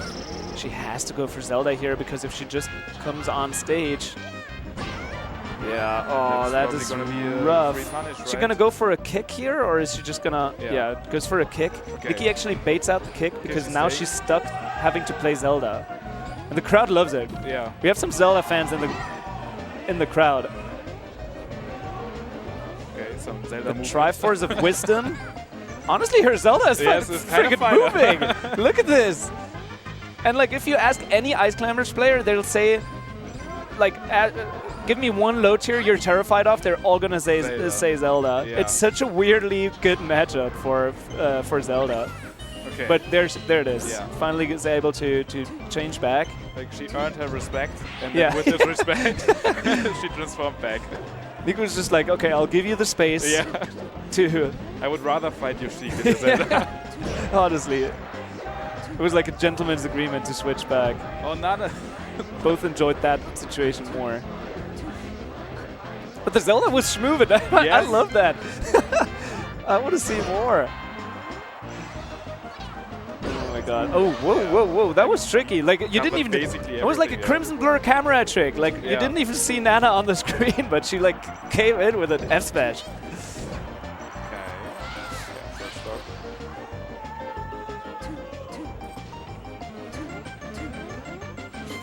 I don't know if she was a whole stock down before. I don't even think so, yeah. So this is going to be rough.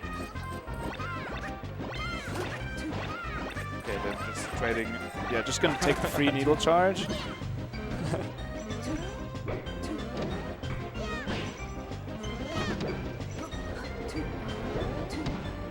Okay. Wow. Okay. Beautiful She's combo getting there. something And nice that there. should be, I mean, Okay, like, down there. I'm saying this should be something, but like, Nikki's been recovering so well and like, so smart about not even just necessarily going for recovering, but he's kind of like going for trades and going for like any damage at all. Yeah. And yeah, it's just like in chess. If you're up, you can just trade down. Yeah. Oh my god.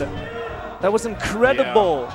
So well played there by Nikki. Honestly, that little get up attack, pushing her back off, and then you get the grab for free. Yeah. Wow. It's a whole stock again. Ooh. That's rough. Okay, gets a separation. Yes. Yeah. Oh, no. He saved her. Oh.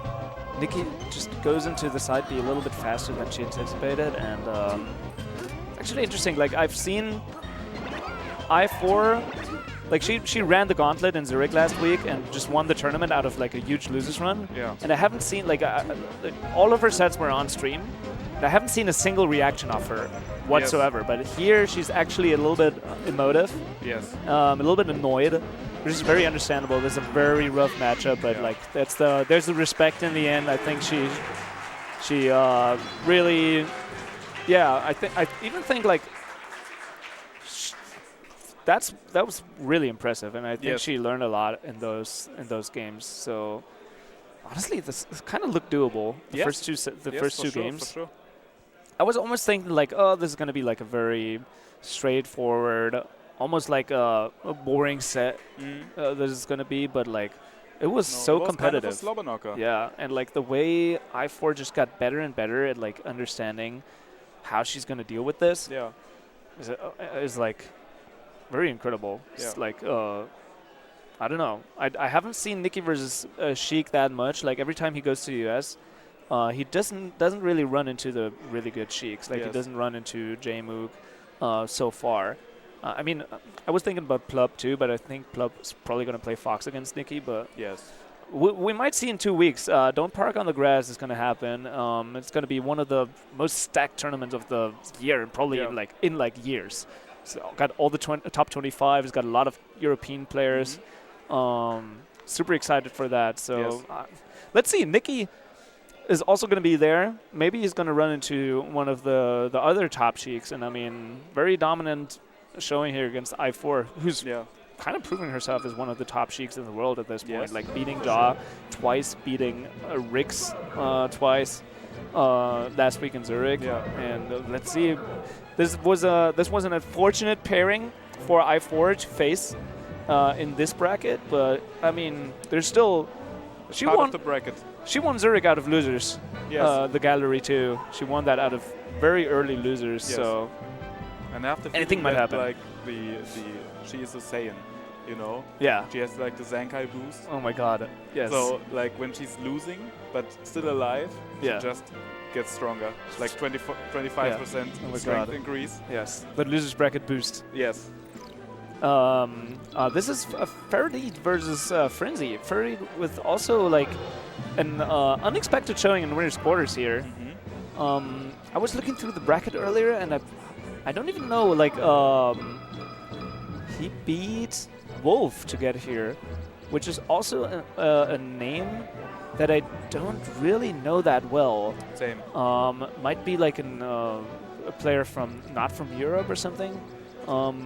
But yeah, very cool to see Faraday in winners quarters here versus Frenzy, and like it's Fox versus Falco, anything can happen. So Faraday, one of the best players from Belgium, alongside Lunary, and very, very technical and fun to watch Fox. So yeah, very excited about this matchup. Frenzy, this is one of the sets where it's kind of like a wild card set in my head. It's like Frenzy should have this, but like, I mean, you don't know with Slippy and everything how much the people grind, how much the people get better. Last time I've seen Freddy at a tournament, it was like super long ago. I don't know how good the kid is now. Like, maybe he's just gonna. If he attended much like in the last years. Exactly. Maybe some online tournaments during COVID. I ran into him like a couple of times on unranked. Yeah. So I know he has been active, and I mean, being here in this stage of the tournament shows he has been active. Yeah. So I think he's very ready for his opponent. Yeah, really strong. Like Lunary didn't make it into winners quarters. I think he had a bit of a harder bracket. Lunary lost to Zolo Battle in the round before. That's tough. And so. Yeah. Oh, Wolf beat I Like Turtles. I think that was the seed that would have been so maybe seeded to be here. Could also be like a hidden boss from another country. Yeah. So that for once decided to travel and fuck some people up. Yeah, I really don't know anything about Wolf, which is really. Wolf also lost to Smarted and Pools. But yeah. Either way, Faraday bested Wolves in the round before this, so yeah. Let's see. Frenzy also just I feel like Frenzy has been like on a very stable level in the recent like year. Not been like super. I feel like he's been not incredibly motivated to play Melee all that much. Yes. But I'm very happy to see him here, and we'll see. Maybe he's regaining his motivation for the game. Not sure if he's also going to Don't Park. I haven't seen him much in American tournaments this year, as far as I remember. But yeah, correct me if I'm wrong in the chat. But yeah, Frenzy, always a sight to behold. But right now it's looking good for Faraday. Also, Frenzy lost his first set ever to Kingu's Fox. Yes. Probably like 2 weeks ago. Yeah. Which is honestly not saying much about Frenzy. I think it's just like Kingu is just incredible. Yeah. And just getting better and better. But like, nice here. yeah. Even basically again. Yeah, the first Fox Falco that we're seeing in a while here. We just had Luigi versus Falco, Ice Climbers versus Sheik. Yeah, Europe is weird. Yes. We have a lot of weird stuff. Classic melee. Yes, finally some Fox Falco. Haven't seen it enough. I would never will.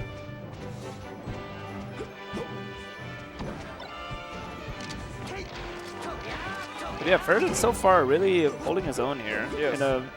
In a matchup that I personally think is not that like simple to play for Fox. Like Fox is obviously very, very good versus Falco, but like if you're a Fox who's like not of like top caliber, running into good Falcos is usually the end of your bracket run. But like Ferdinand really playing well so far.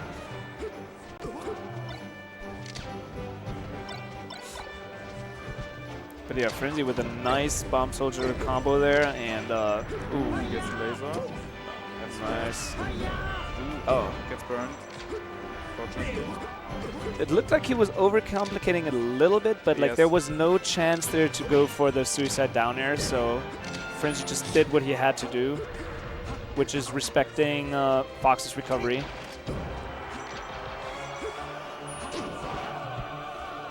Interesting choice here.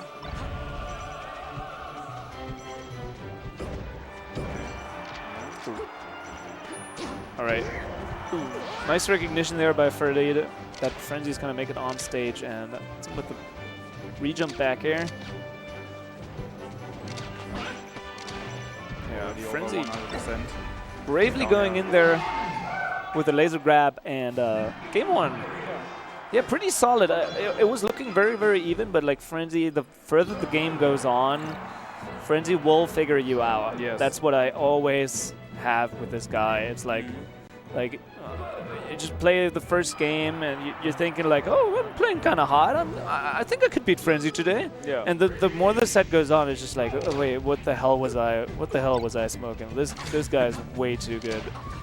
Yeah, he just forces you to play as calm as he does. Yeah, kinda. Just so good at controlling the pace. Somehow, Okay, but another chance. Oh, it gets burned again. Okay. Ooh. Good find there on the down smash. Yes.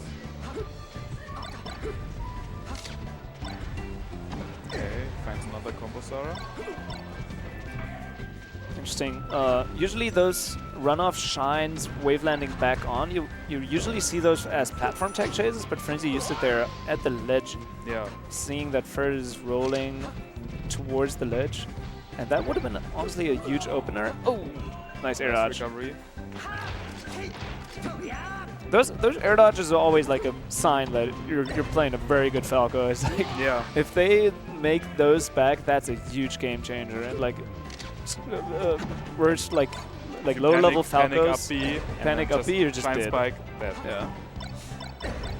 Ooh, just triple shine barely makes that connection on the side plat. I think for a down air there. Yeah. Yeah. Very, very close there to get that, but ooh. Okay. Nice wait. Yeah. Clean. Honestly, I see why Frenzy went for that side B. It looked like Ferdinand was a little bit messing up his movement and being stuck on the side platform there, but it was just a disguise. Ooh. But just like that, Frenzy still in a strong lead here. Yeah, Ferdinand getting lost in his movement every now and then, which I think it just happens if you play Falco. Like you're not allowed to move much. Like you keep running into back airs and lasers and down airs, and it's just like ugh. So not being in your rhythm is something you have to get used to. Just like you're in a labyrinth and you're just like, like everything around you is a wall. Yeah. Like, God damn it, not again. That describes it very well. And Frenzy's Labyrinth is really, really difficult and huge. Very, very large hedges. It's like the Sphinx in the end.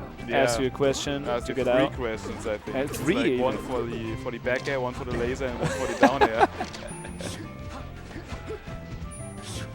Alright, that should be... Okay, still not it. I thought Yoshi's were a little bit smaller than that, but there you go. Doesn't get the edge cancel on the platform, so Frenzy just takes that and says, why thank you? I'll take that game too. Yeah, Ferdy, it's just the Frenzy download that's happening right now. Like, it doesn't matter how hot Frenzy is moving, doesn't matter how motivated he is for the game. If he's playing you at this tournament, his brain is going to figure you out on its own. Yeah. It doesn't matter. Back to Yoshi's. So yeah, Frenzy wins this. He's sitting pretty in winner semis. Honestly, already a very, very strong showing here. Gonna have to face solo battle next, but let's see. Ferdy is still in this. Randall having him out here twice. Another one. Laser landing out of the hit stun there. And, oh yeah, I like those down airs, but fumbles a little bit after. I love that slide off instant down air. At that percent, it's actually a really good choice to go for the down air there. Yeah. You just had a lot of time to set up the next move. Just to get off me.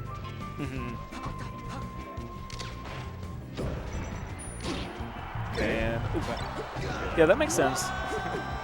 Goes for the shine. I saw like a down smash maybe, but yeah, but I mean, shine will give you something to mix the opponent up. Just like Falco is a really, really complicated character to play at top level, but what he has is the simplicity of shine, kind of always good. Yeah. If you can hit shine, you can always go for it.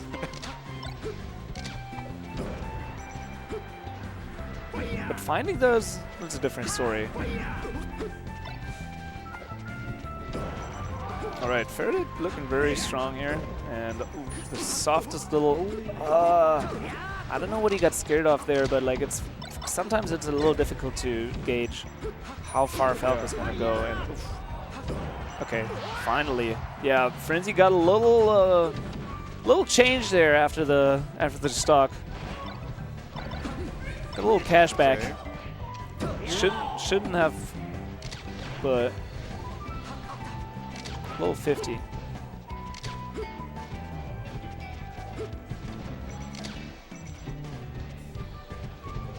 Okay.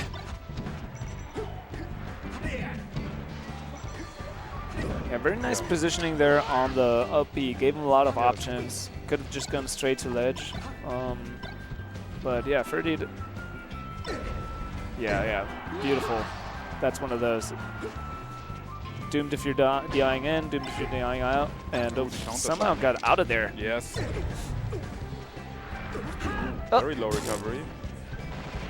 That might have been like, that was the saving grace there for Ferdy. Like, that's the wrong way.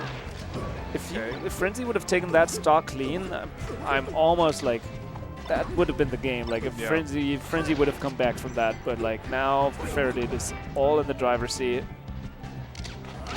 Okay. Nice. Yeah. Okay, Frenzy, Ferdy on the board. Yes. Takes the case. Yeah. I almost wrote him off. I was like, Frenzy kind of got him figured out. Yeah. But yeah, Yoshi's also just also like a very, very good stage for Fox in the matchup. It's hard to breathe for Frenzy, so it might be like a very difficult counterpick for Frenzy to deal with, especially because he's so focused on control. Yes. And pace in the matchup. So yeah, I love. They didn't start on Battlefield, did they? I think they did, right? I was thinking the same thing. Is this a gentleman's back to Battlefield? It's like. Yeah, all right. They're playing it out. Okay. Okay. Just the young triple shine for good measure, but it was really good in that situation because like honestly I can't believe that this is like the meta at this point, but like it makes a lot of sense because like all the foxes are super used to Falco's just doing the West Balls pressure and you just wait out 2 shines, do your counter option. Yes. But if you do a triple shine, you just get a free shine because most foxes are just gonna trying to get out of it. So honestly, it's really good to go for, but it's ridiculous to go for because it's so hard to execute. But I mean, if you can do them, they're really, really good. I can't believe we're at this point.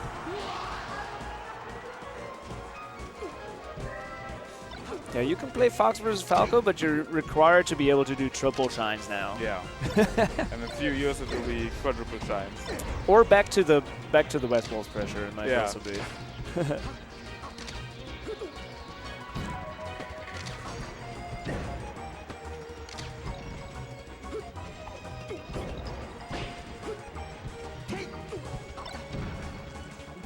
Alright, yeah, Frenzy's looking very strong. Yeah. I was thinking so much about that triple shine and like the match just rolled past me and it's like already almost over.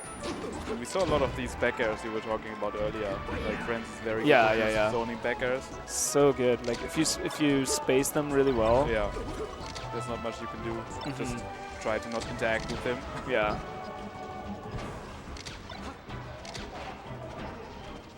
Okay, it's opening. Wow. Yeah. Just goes for the grab there. Grabs. Okay. Waits a little bit longer. I think waiting is just very good in this game. Yeah, it is. Not a lot of people do it. Timing mix-ups are so strong here. Somehow clips him with that side B and still a little bit of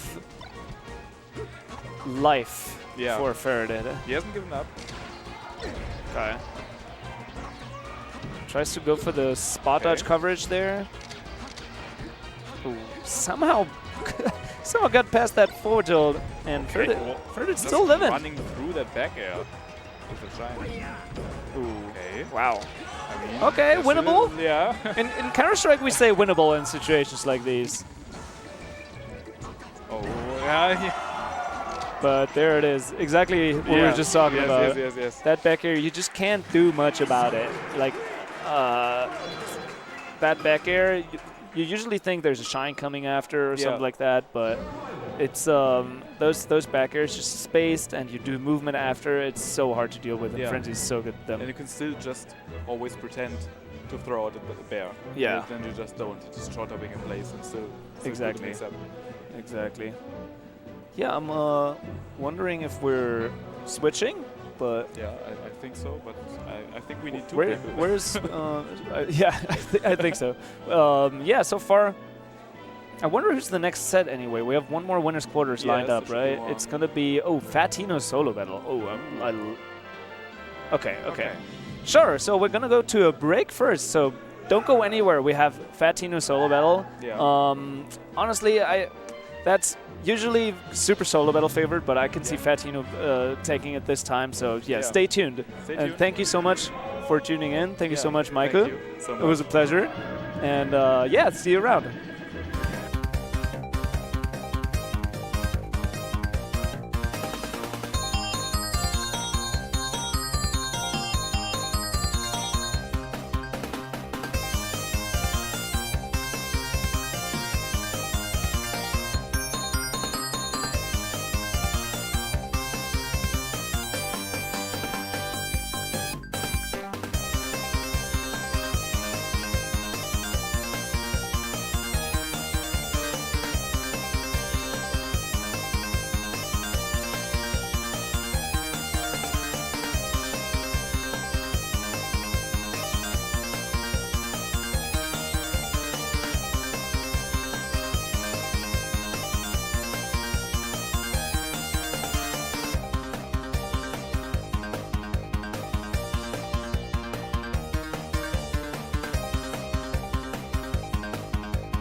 Ladies and gentlemen, we are back at SAPF. I got my man Spino with me. And I'm joined by the beautiful Jenny Brenzelberg. Speaking of beautiful, have you been working out still? A man's got to do what a man's got to do. That's what I'm telling you. But it's not about what I'm working out. It's about what these players have been doing. They've been working out their hands. They've been working out their matchups. And I think we're about to see that in this next matchup. Who do we have next? You tell me. I've been watching Khan versus Smarted, and Khan did it 3-2. He did it. Yeah. Well, it was a pretty good set. Smarted did his best, but in Game 5, Khan got a little bit of a tear on him with some nice nana kills. But now we got Solo Battle versus Fat Tino. That's that's crazy. We must be deep in the bracket if we're seeing this one. I think it should be winners quarters. Should be top 8 qualifier here. Top 8 qualifier already. Yeah. That's crazy. We're on schedule at a tournament this size. That's actually crazy, really good. A lot of people fell 3-0 in order for this tournament to run on time. You're talking out of your own experience here? No, I lost 3-1 both sets, but I played all right. Well, enough about. I think I had a rough bracket, but these guys so far have been having a blast in winners bracket, as it looks like. And Tino, there's not too much puff practice to be had in the UK except for Jamie, since Kingu switched to Fox, right? Yeah. So what do we do here? Do you think that? Oh my God, nice dare though. I think we do that. Right? We do that? Yeah, we dare. There's no matter how much Jigglypuff can recover, at some point the dare will kill. On Battlefield it's a little bit rougher because it goes pretty far down there, and Solo Battle just showed that by recovering with all the pounds in the world. But yeah, Tino's holding his own here. I think in neutral, wrecking a lot of damage with lasers and then catching Solo Battle on unsafe approaches, right? Yep. You can just stuff him with bears himself and maybe up tilts if he decides to drift down. But it's still a little bit tricky to get an up tilt versus Puff, but it's pretty juicy too, Yeah. I feel like you really hit the nail on the head there. I think laser game is the most important aspect of this matchup from Falco's side. If his lasers are well spaced, if they're smart, the Puff has a really, really tough time doing anything. And that's something I think all Falcos work on specifically when they're grinding the Puff matchup. And now I think for Falco, exactly that's what I was about to say. The best kill move that you have is your bear, because your strongest move, of course, being the forward smash. You're rarely going to hit that. Also down tilt, you're rarely going to hit because Puff is in the air the most of the time, because she has 7 jumps or something like that. I think it's 6 or 7, and she also can like pound. So yeah, I actually count the jumps every time I play versus Puff, and I see them get smaller and smaller, right? All right. Well, I think in this matchup, Tino has been on the rise over like the last couple of months, but I think Solo Battle's still pretty much a clear favorite here. Yeah, for sure. One of the strongest players we have in Europe. Oh, and he gets caught. Shit! And Solo Battle will make it back with an air dodge. Yes, there we go. And Tino, no chance to punish this edge guard, even though Solo Battle went way, way low. But Tino, I mean, it's looking like he's doing decently for himself here. But the thing is that the rest is always on the table. So he could lose his stock at like basically 0 if he gets caught off guard in the wrong spot. But Tino is moving and weaving around like Solo Battle. Solo Battle's not trying to drift in with nairs, and he's also okay. Oh wow! I was about to say he's not trying to drift in with nairs to go for the king rest, and now he goes for the king rest and gets punished. But the punish is not too hard off Falco's side here. It's one of the characters that can't really have like a good kill setup on Puff or whatever.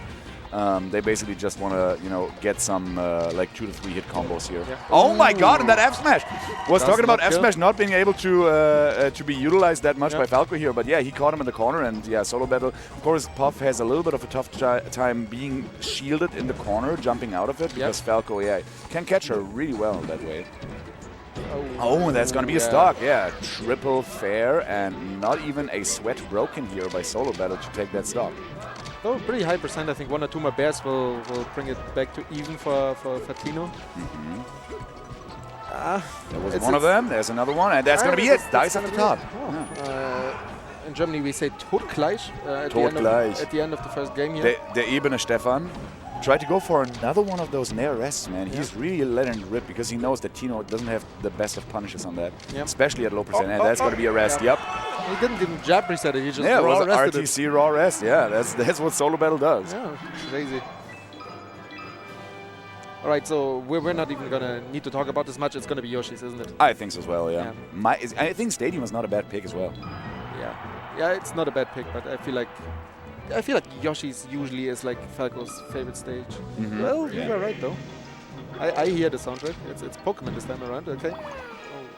Solo Battle as always, like going really heavy on his rests there. He's trying to hit every rest he can find. Especially against Falco, especially on low percent, it's not as bad. You know, you can give it a couple of tries. You will eat like, I think if you rest, like miss a rest once, you get like 25-30% or something like that. It's not too bad. And yeah, Tino definitely looking down the barrel of a gun here in this set, because solo battle, he's known for those type of situations. But this could be a down tilt kill. Yeah, there we go, down tilt. Perfect. Evens it up right away. Really, really tight game. But I think these are obviously, I mean, we are in winners quarters. These are some of the top seeds of the tournament.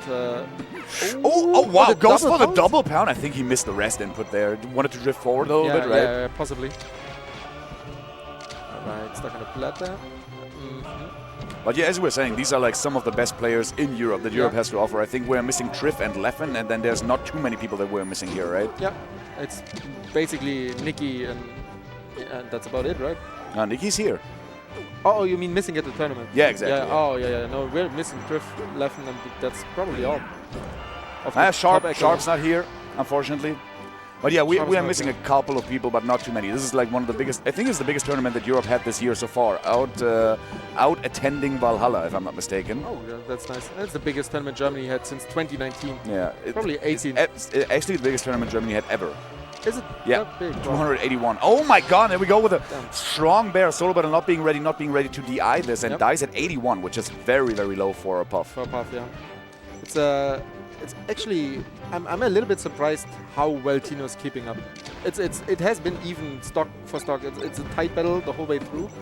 And I thought solo battle is gonna get like one of these random rests, like one game or the other, and he didn't get any. Like Tino didn't give him any rests yet.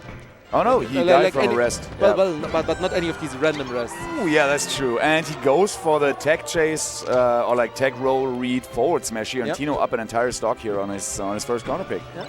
Counter pick working out so far? Maybe Tino can make this competitive, but I still feel like solo battle is a tough nut to crack. And he's weaving around like through the platforms and like oh my god, above the platforms. Yeah. That's exactly where solo battle wants Tino to be, because if he needs to if he needs to tech on the platforms, then solo battle's got a reaction tech chase on Tino. No Puff in the world that does it with the RTC rest like solo battle does. That's right, yeah. That's definitely like where he outshines most of his competitors when it comes to rests most of his competitors. Shit.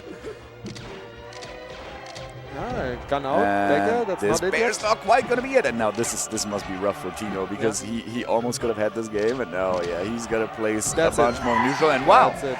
A laser into jab into full jump bear, and that's gonna be a Tino 1-1 versus solo battle. Did you expect this? Did you expect him to take a game? I did expect him to take a game, but I expected it to be on Yoshi's. To be completely honest, I didn't expect it to be on the stadium, and I certainly don't expect him to take one on this stage. Yeah, I think what's making Yoshi's a little bit tough for Falco is that the RTC rest is so much more potent there, because the platforms are so close to each other. That's true. Yeah. But then again, like Shine off the top is such a strong kill option. That's true as well. And also, are there any Falcos left in Finland? I know Mayhem plays basically every character, but other than that, I'm not too sure. Yeah, right. Oh shit! And he gets him with the fully spaced forward smash. But yeah, on this stage, of course, he won't die from that. Good DI on solo battle as well. But he's been hitting a lot of these forward smashes. I'm a little bit surprised by how many. Seems to have a little bit of a read on some of solo battle's approaches. Yeah, it looks like it. Oh my god. Yeah. Solo battle also like the type of player that, holds in more than you expect. Yeah. He really wants to fight for center stage. He really wants to scrap with you in order to get like some of these rest setups that he's known for. Or maybe get some like scrappy hit and then RTC rest you on the platforms. And that's, it's pretty good for... been working out pretty good for Tino, who is really good at keeping like the small bubble around him, like keeping himself safe with hitboxes, and then ever since they decided to give Puff no projectile, Falco has an easy time keeping Puff out, I would say. Yeah, I think I love to see a Falco pin down Puff, make them land with like some lasers and whatnot in order for them not to end up in a weird spot. Yep. But then again, Puff can jump a couple of times. This should be an edge guard. Oh my god! Okay. Tino just a little too low here for the side B. But yeah, Solo Battle would have covered the ledge height, if I'm not mistaken, with an air there, and that could have been more than enough. That might be. Yeah, not quite dying. But yeah, the eye was good enough for him not to die there. It's this could be a rest. Oh yeah. Oh yeah. Solo Battle is always trying to scout these rogues. Ooh, the what a clutch out. shine by Tino. And Tino, you know, the thing is he's up by quite a bit percentage-wise, right? But don't let the average viewer be fooled by this, because now there's no kill setups except for jab. There's nothing like to be done with throws or whatever. There's just a jab, you know? And yeah, he needs to either land a jab or land a stray bear. Or set him up for being on the ground and then down tilting. But you know, I don't think that that's going to happen for Solo Battle. I mean, at this point, it doesn't even have to be a bear. I think even a straight, strong Nair might kill here. Maybe, yeah. Like a frame 2 Nair or something. Yeah. Oh shit! Oh, Tino with the unfortunate edge cancel. He didn't really want to do that. Oh, and this bear is gonna be it. Yeah, auto-cancel bear, always strong. It falls down like a guillotine, right? And you're right with your head underneath it. That's it's a little bit rough position to be in. I like that analogy. Okay. Yeah, Solo Battle not wanting to go out there, not wanting to risk take another 18 from the up B here. Just playing it safe, just weaving around the platforms, and catching him trying to go to the top platform, because that's one thing that Falco has on Puff, of course, with Dreamland having the second highest top platform in the game of all the stages that we play.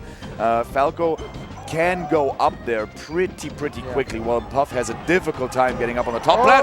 That's not quite going to be it, of course, but good tech chase here, good percentage for Tino.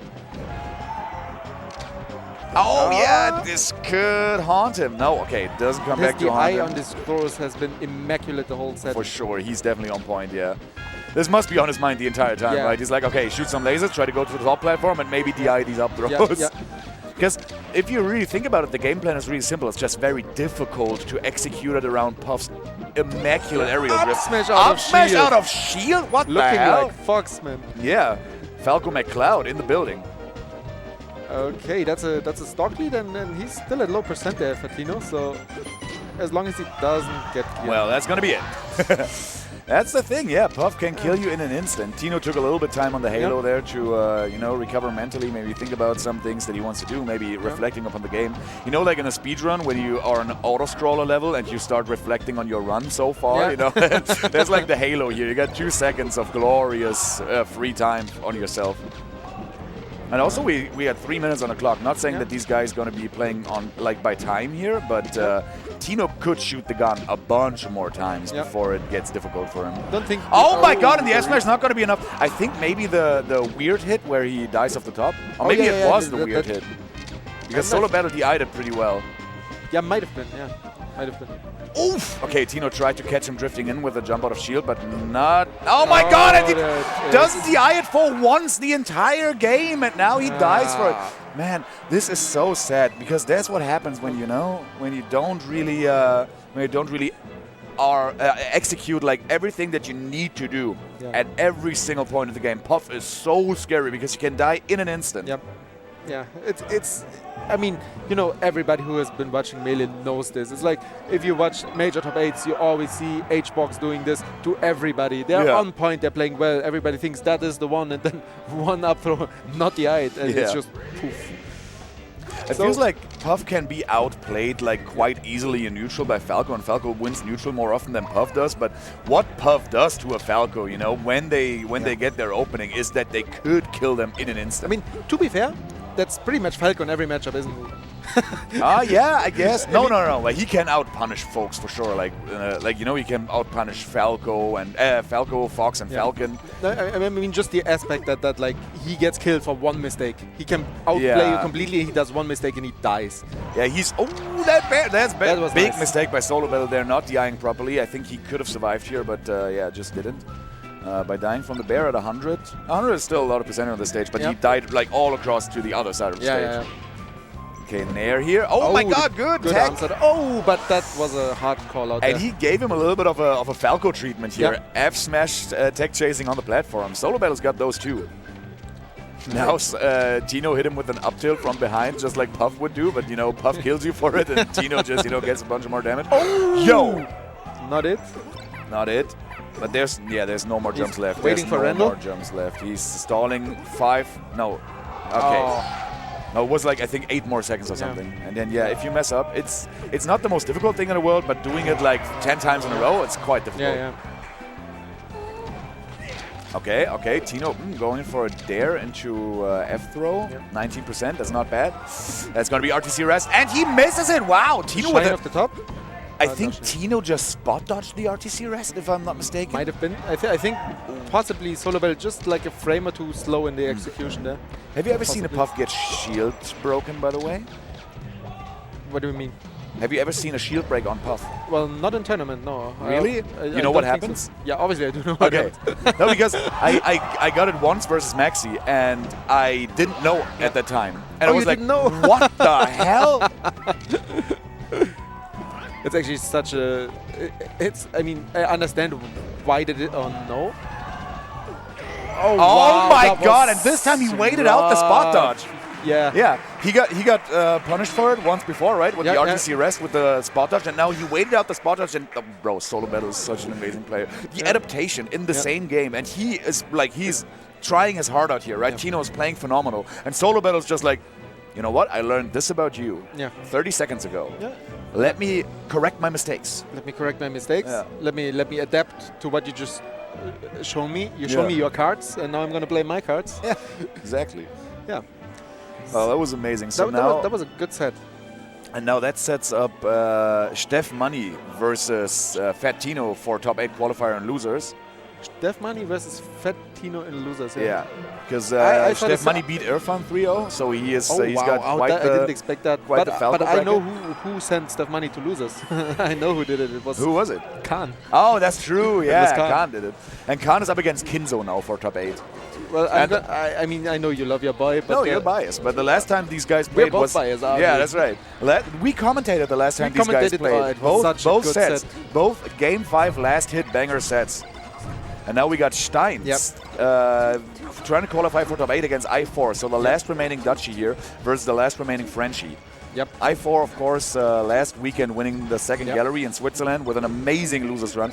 I keep forgetting one of the names, but it's Irfan, Astar, Jaraiden, Rix twice, and Lunary as well. Yeah. I didn't see the tournament, so I couldn't tell you the last name.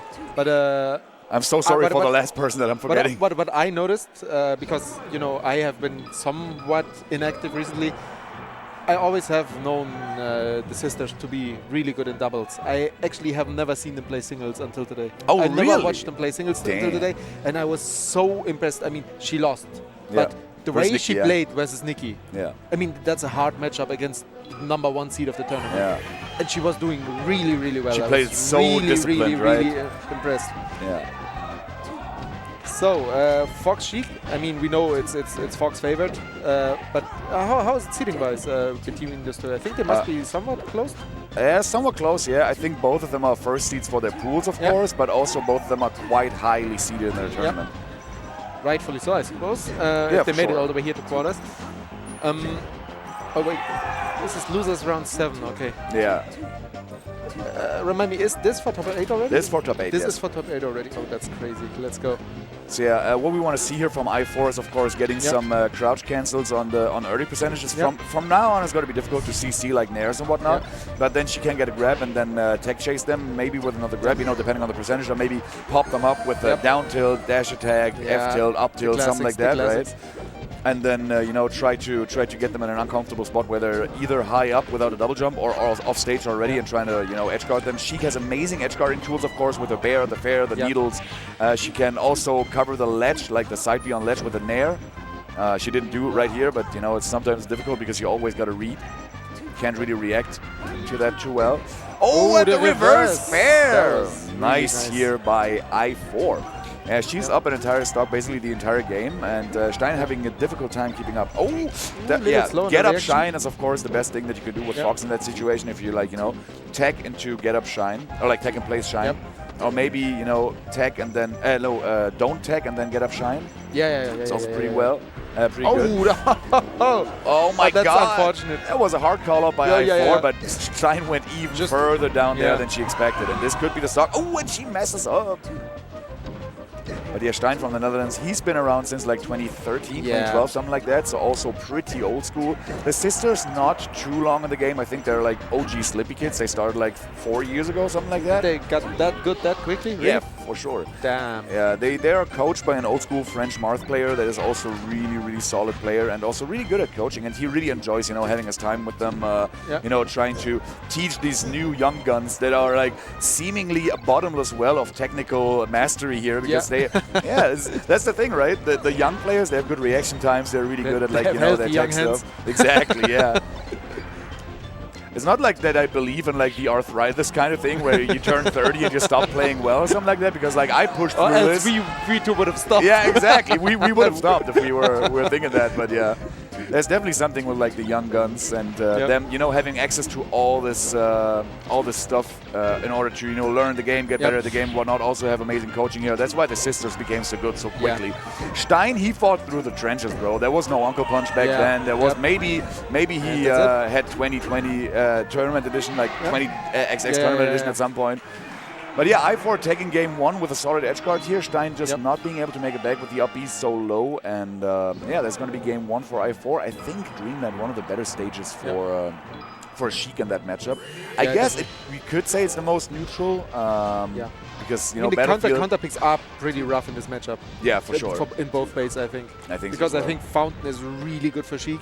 And like Stadium FD. And FD are really good for like Fox. The only thing that she can do here to make it like somewhat even is if they're like J-Mook crazy at reaction tech chasing on this stage. And she apparently isn't. We saw that the game before too. There was like 1 or 2 regrabs and then a read, just like Shroom does. Yeah, exactly. French Shroom.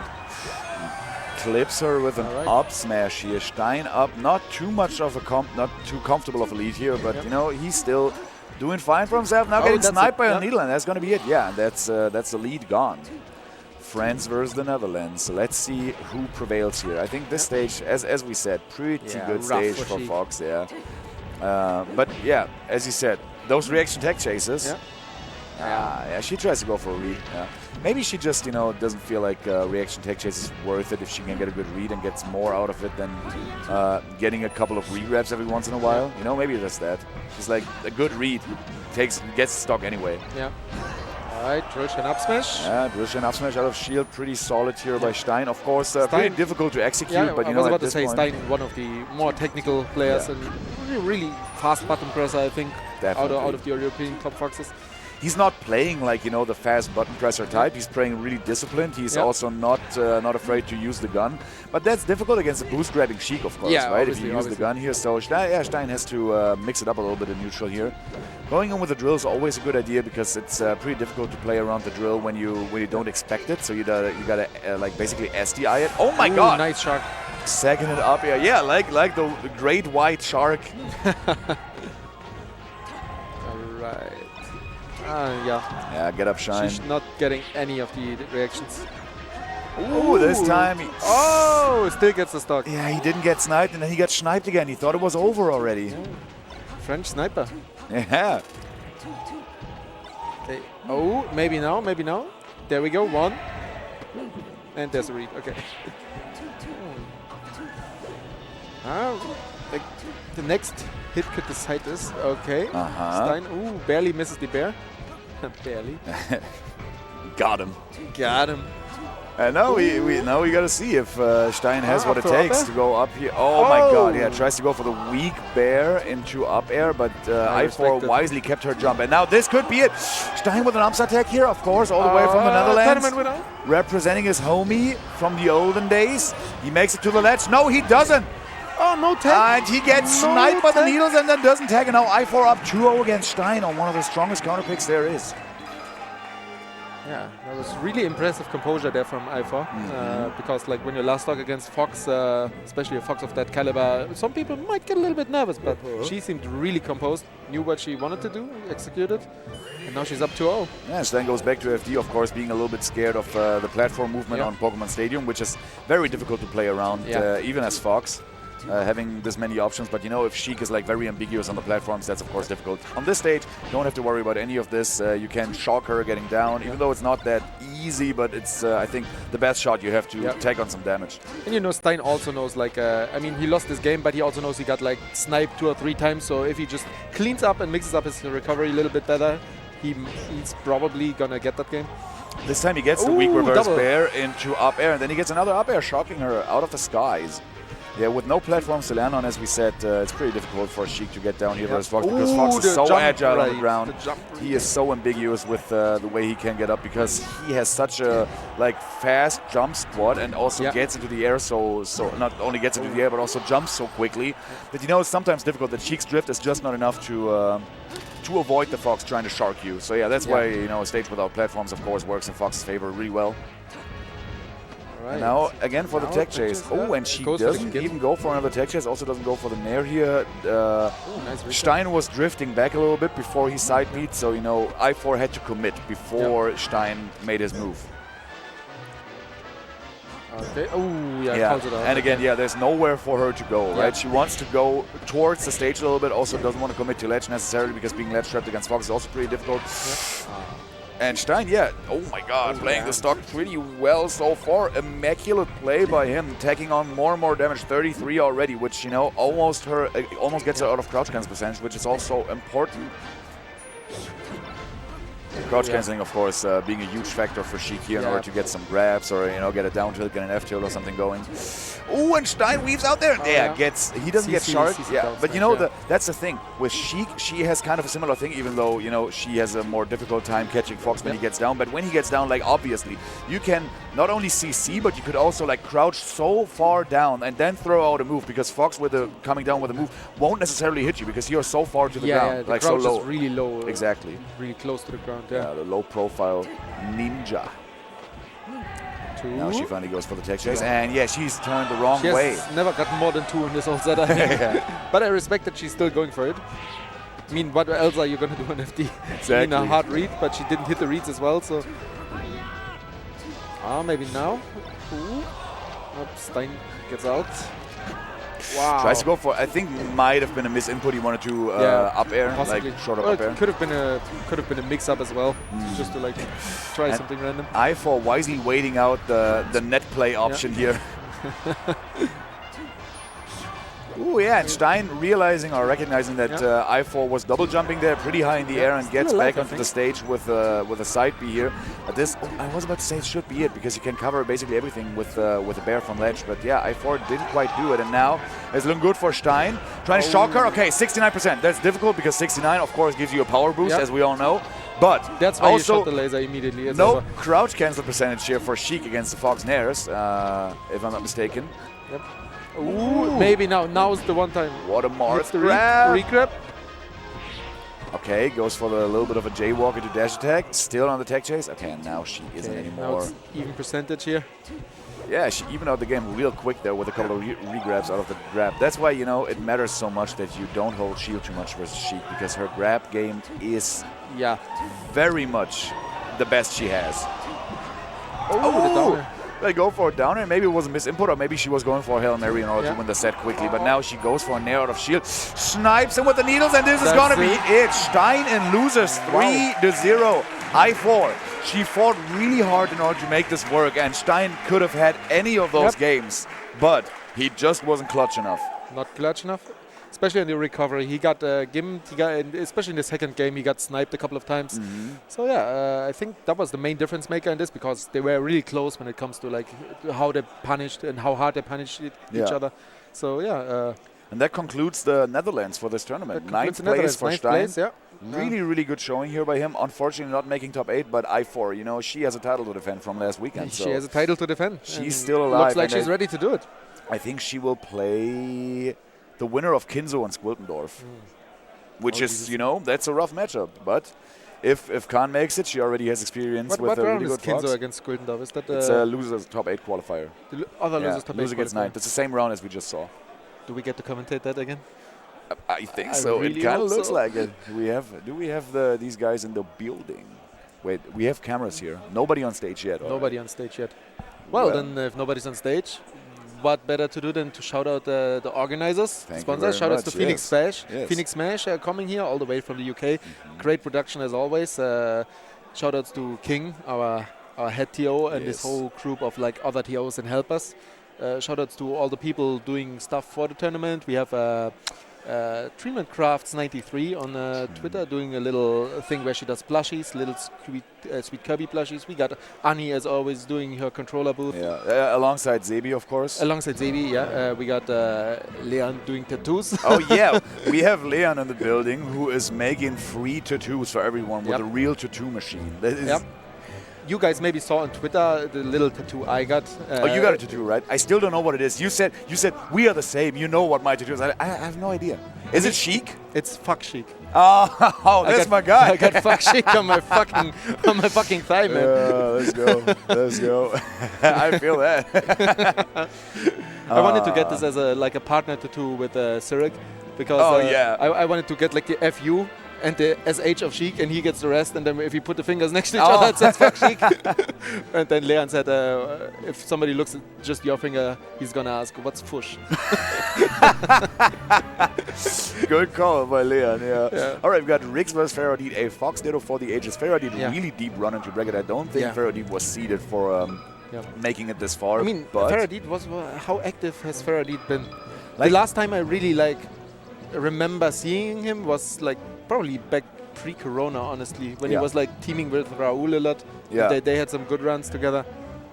Bro, Faradid came here through winners, actually. Beating Tisk, UD King, Game 5, Wolf, Game 5, and then losing to Frenzy. Oh, wow. Well, Riggs, of course, he got upset by UD King and Pools and had to run all the way through losers because he was in losers early. Tell us who he had to run through. He had to run through Qualle, Risk, Jim Morrison, Parsecco, Der Fazan, and Astar to make it here. Just see who he had to play in winners. Might have been Spino. Might have been Spino. Might have been Spino. Super Zap Spino. Might have been Spino who always plays Riggs against. In every tournament I have to play Riggs, and now I'm like, oh yeah, it's a major. There's so many people that might not have to play Riggs, and then he loses to DK, and I still have to play him. Yeah, I haven't. I actually, what I did though, I kind of broke him mentally. That's maybe why he's in losers so early. Okay. You know, I'm a Captain Falcon main. Most people know that. We played. He four-stocked me into JV four-stocked me. Okay. Then I was like, this is not working. Let's go Fox, and I back to shined him and won a game. I kept back to shining him. Took a game and Fox did us two-stock. Taking a page out of Parsecco book of things. Yeah. I mean, it's the Spino book by now. Parsecco is not doing it anymore. I was taught by him. Yeah. And You then carry on the he torch. forced me on FD. All right, now we got Riggs versus Faradid, of course. Yeah, Good old another Riggs. Fox Ditto. So you are experiencing the Fox Ditto versus Riggs matchup today, of Riggs course. is actually really good in the matchup. I'm not sure how good Faradid is in it, but I think he played a lot with Raul back in the day. So he's probably really good at it. I think he probably had to play one or two of those to get to this point. What I know about Faradito and in comparison to Riggs, two very, very different Foxes playstyle-wise. Riggs is a really methodical guy, obviously really technical, really smart, tries to keep the advantageous position, really strong with tech chases, while Faradid, in my opinion, is more of like a read-based, more of like a I try to overwhelm you, I try to do movement to confuse you kind of. That's for me the thing with Faradid is like he is so strong with the movement. Like he's very ambiguous with where he's going to be next, which is very important in such a fast-paced matchup because if your opponent whiffs something, well, you just I don't know, moonwalk out of the way or like waveland backwards or whatever, or maybe sometimes just waveland forwards, in order to get a grab or whatever. This is going to confuse a player like Riggs, who is always looking for the methodically best approach to counter and whatnot. Yeah. It's not like Riggs is not able to adapt, of course, but Faradid definitely a little bit counters the playstyle that Riggs is trying to establish, right? So I think it's pretty interesting. But I would say ranking-wise and whatever, Riggs, of course, the favorite here to win this, of course, seeding-wise as well, because Faradid being here is a little bit of a surprise. Not too, everybody knows Faradid is a sick player, but a little bit of a surprise either way. Yep. But yeah, this might be one of the worst drafts that Riggs could get here, right? To make it to top 8. I feel like it's up to Riggs to keep adapting to Faradid, because Faradid is the type of player to makes you adapt. He if you want to beat him, you need to keep adapting, because he will keep mixing it up and mixing it up and mixing it up. Definitely, yeah. All right, and we got Rix taking a stock by a very, very, like, as we said, like methodical edge guard here, really setting Faradit up for the perfect shine spike situation here. And Rix being a little bit tricky off stage here in order for Faradit not to, you know, do the same that Rix just did to him. But yeah, this is it's not going too well for Faradit, but this is just game 1, and it's not even over yet, so we can never count him out. But I think Rix just, like, kind of better players him and also out punches him, of course. Also, he has a box to cheat on. That's right, he's also cheating. You're right, you're right. Yeah, Rix taking game 1 pretty solidly here. Faradit having had a long run in winners, but then gets trounced by Frenzy and now looks down the barrel of a gun here against Rix. So what I'm thinking is, like, usually like these creative, quick mix-uppy players usually prefer Yoshis, right? So where's Faradit gonna go? Stadium, I think. Yeah, it's Stadium. Okay, let's see. I was just asking myself, like, the necklace or chain that Faradit is wearing, is that a Warcraft 3 faction symbol? It looks like the Night Elf faction symbol. Never played the game, but but it might be. Shout out to my Warcraft hats in chat. If you guys could tell me if I'm not mistaken here, or maybe I'm tripping, because this is such fast-paced Fox Ditto gameplay here that I might be tripping because it's so difficult to keep up with everything these guys trying to throw at each other. Damn. Good And nair there by Rix, setting him up for an amazing edge guard, of course, getting the weakest nair possible into a back air because Faradit was definitely not ready. He was just holding in. All right. Another fast-paced game here. Oh yeah, gets the shine. But you know, Rix, you see how he just like he prioritizes holding the center stage there instead of like trying to overextend on a punish, which is what he's really good at, like keeping you in a disadvantageous position for as long as double possible. shine, trying to knock him down with a weird hitbox. Combos still going. Okay. Yeah, I think for Rix, it's like the one thing is, of course, keeping center stage, not overcommitting because you can because you have the lead, but this is also why he gets the lead, right? Yeah, exactly. Try to go for the wonky shine spike here on the side B. I think it's always like a 50-50 or something. Like, you know, I think you can never do this like properly, shine spike the side B, because it's just too fast to react to. No, I think you actually can if you work by sound clues. I think some players do it by sound clue because you react to that quicker. But obviously you can always get mixed up with like the mid shortman and all of that stuff. Yeah. Oh, it's Frodo Max said it's the Belgian coat of arms that he has around the neck. Oh, thank you very much, Frodo Max. Sick. Yeah, Okay. that's sick. And he's also the last Belgian player in the tournament, It's right? literally out already. Yeah. Oh, that was Faradit was the one that I4 also beat. That was the one I forgot. Yeah, I4 also beat Faradit last week. There you go. That's a hell of a run. Right? Yeah. It's looking like Riggs doing the same that I4 did last week, except, you know, Riggs lost to I4 afterwards. But I think, do they have to play then? I think they have to. No, they don't. They would play in 2 more rounds then. Yep. Okay. Oh, and this could be an up smash. There we go, yeah. Whew. Just like the first game, 3 stocks to 1. But yeah, Faradit not out of this. It's a Fox Ditto, you know, it can, like, the tables can turn in an instant. For sure. But we said the same thing in the first game, and Riggs just Riggs is just so solid, you know, keeping his distance, not trying to overcommit too much. But yeah, of course, good tech chase here by Faradit. 2 stocks to 1. Riggs with a lead is a way stronger player than Riggs without a lead. For sure, for sure. Though he's known to make some comebacks. He's also a very, like, a player that works on confidence, right? Yeah, and mentality. Yeah. So if he exerts dominance on his opponent... Oh, the kleine Schaufel. Oh, there we go. That was weird. That was pretty strange, yeah. It's 2-0 up, okay. So is Faradit going to trust in his counter pick, or is he going to mix it up? Maybe he wants FD in order to get some more chain guards. FD against Riggs. Yeah, I know. But does he know? Yeah, maybe. We'll see. He goes Yoshi's, yeah. That was the first game.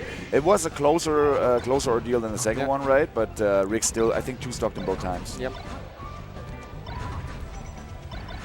Oh my God! But Randall's right there, crazy. and yeah, Rick's overcommitting a little bit there, but snapping ledge, of course, all planned out ahead of time. Yeah. Faradit makes it to the ledge here. And, Riggs tries to work back his way into center stage through the top platform, and Faradit is just not ready for it. Riggs with a weak reverse nair and gets him off stage. Oh, messes up the edge guard though, and this could be... No, shoutouts to Domme with the best move in the game. Always get up attack when they least expect it, because then you're going to hit him. Okay. Oh, nice. Look at these ledge dashes. They're so clean from Riggs. Okay, get up attack.